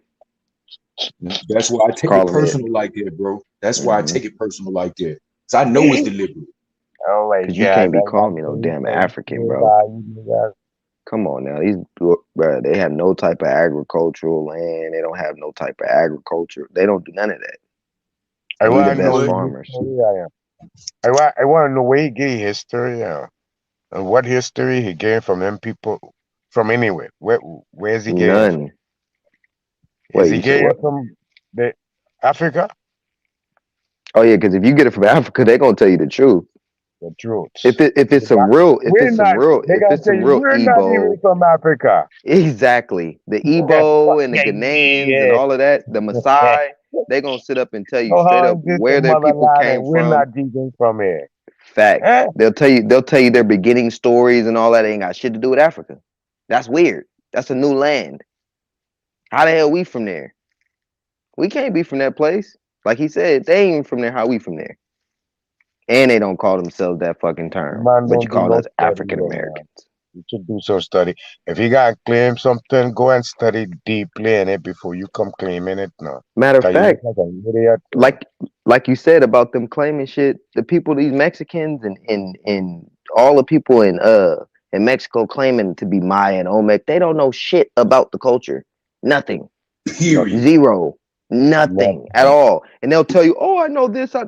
Tell me something so I can debunk the fuck out you because I actually know all about the culture because we live it every day. And you can go to Jamaica and they make the rotten baskets, the whisker baskets, they fucking rock dreads, the gold teeth. All of this shit is our shit, bro. Come on. Y'all ain't living this. I just get a man a key, you know. when I tell a man about the Russian history and thing, how the man go and take it out of them school. This is facts, you know. This ain't nothing I making up.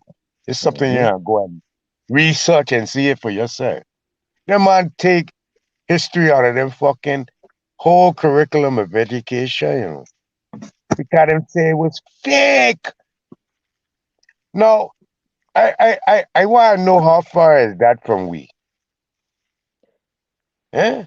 You want to know why I realized they've got us so dependent on them that we even take our own education that we're supposed to be doing individually. You're supposed to be doing individual research, and we fucking Use use that their shit. shit. Yeah, you're The not supposed to do standard. that. You're not even And supposed then to really be using they, the next person's shit. So you using your hey, enemy's shit to hey, watch educate you. this. That's fucking retarded. Their shit is only copyrighted in 1989. Yep. They trying to tell you right there, bro. This is all new shit, bro. This brand new, bro. This brand new writing, 1989. bro. Go look at That's them brand school new, books, bro. come on. Them school book there, you 1989. Nigga, Copyright. they telling you right there, bro. This is when we really start writing all of this shit. Oh my A lot of these God. motherfuckers. Then wait, was it 1988 when they started the African American shit? Like 80, Yeah, 80 88. something. I 88, think I think. 88, 84, something like that, around that Right. time. So y'all doing all of that shit around that exact same time. You always got to check their timestamps. It's just like with the motherfucking out of Africa and the fucking eugenics and all of that. They always be doing shit around the exact same time. Check their times. They're not that smart.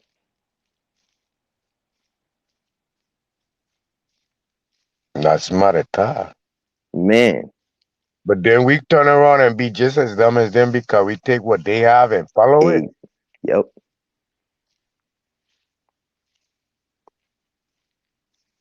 And it ain't hard to look at it and say, damn, look at the bullshit in that. Exactly. You really open your eye and see what's going on. You know what I'm saying? So I was talking to some people a day. And then people, they say, oh, the sky, the sky. I hear them say something about sky. I say, hey, so where the sky begin? Mm-hmm. And up there, up top. I say, what fuck are you seeing with you? The sky start from the ground up, you know. Oh, no. I said, so when a fog come through, what is a fog?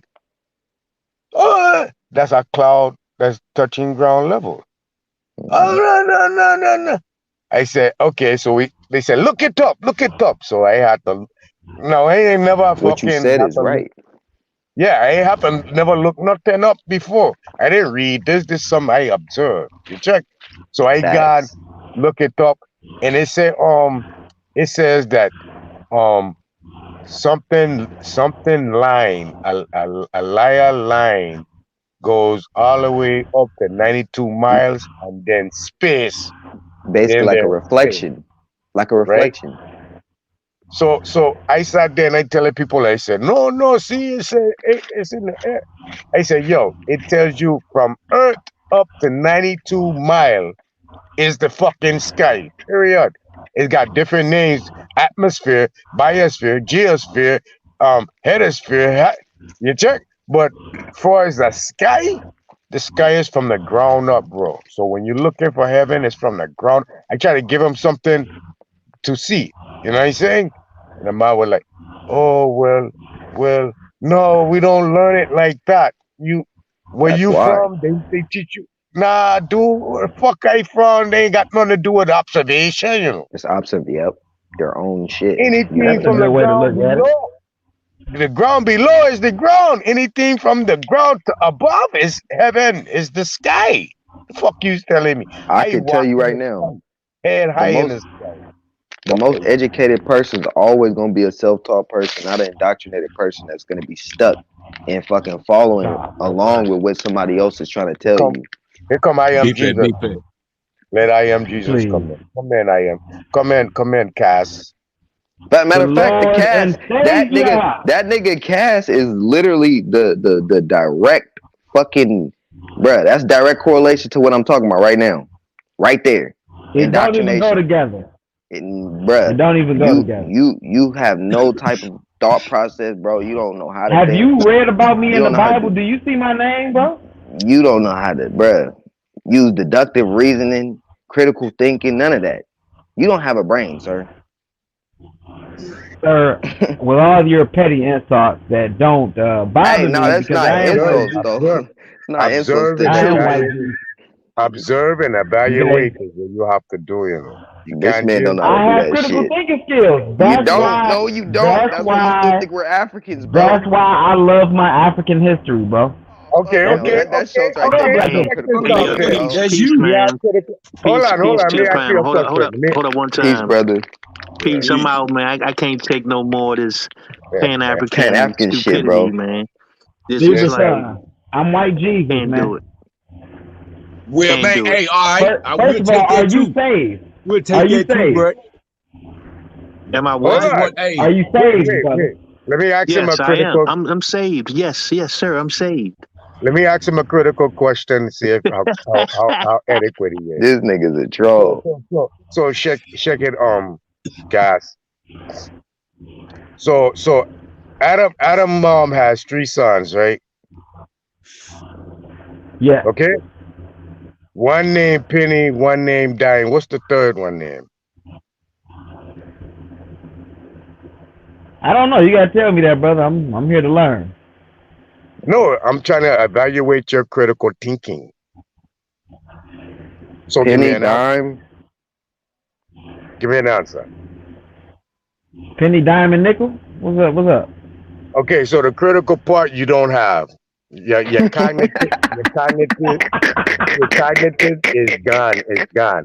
So listen to my words again. You can't even evaluate and observe and evaluate, bro. Adam mom had three sons. One named Shit. Penny, one named Dime. What's the third son name? Penny, dime, and nickel. this man Adam retarded. Adam mom had three sons. Adam mom had three sons. One named Penny, one named Dime. What's the third one name? Penny, dime, and quarter. Oh This my man, God. what the fuck? He's retarded, y'all. He's retarded. I told y'all he was slow. I told y'all. I've been trying to tell y'all. Nobody believes me now. Come on. Come on. He just showed it. Hey, y'all keep following African money. You are Bro, following I'm your Lord and Savior. No, you Okay, just so literally I proved that see you what you're slow, trying to say. bro. You're drop everyone off the bottom of a cliff, bro. Following you. We're gonna die following you. Yeah, that's come on, bro. Don't do it, bro. You're the wrong Hey, person. play this back. Play this relay back about 5 times. Hopefully you catch it. He won't still get it. He might He's come still back not with gonna an get it. African theory behind He's that. not Well, gonna get it. the number 5 was invented in Africa, brother.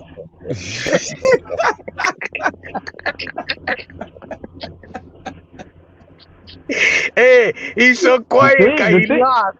He lost in the He's still toss. trying to sit there and think about it. He's Yeah, thinking about he it. lost That's in what the it is. toss. How Y'all ain't come never they seen him on talking camera. like that? Y'all ain't never seen him on camera. How he be looking off in the sky, bro. He really is a lost person, bro. He lost Y'all right not now. getting it, Dead bro. in the class, bro. Boy, it's slow. He Bro, need one of them you think fucking you helmets. If aboriginal. nobody should waste No, time I with know You I'm an think you're aboriginal through aboriginal to genealogy. America. No, you don't know Tennessee, anything, Mississippi, sir. Alabama, Man, Cash, you can't talk until you give us the You answer to name that, you man. name it. You name it Louisiana. some slave states in the South. No, I can You Name name. need to be trying to Montana. tell us who's Name Adam's mom's Utah. third son. Who is Adam's mom's third son, man? You can't talk until you answer that question. I said penny, dime, and nickel. But Adam's mom had 3 sons: Penny, Dime, and who was the third one? Bro. Penny, dime, and nickel. Okay, see, yeah, you can't talk, bro. Hey, You can't talk in this battle. look, Adam's mom's third son. Adam's mom's third son. Do you got brothers and sisters, bro? Come on. I'ma just Penny, help his dime, and like nickel. cause he got them. No, He's still not getting it. He's still not getting it. It's Adam, bro. It's Adam.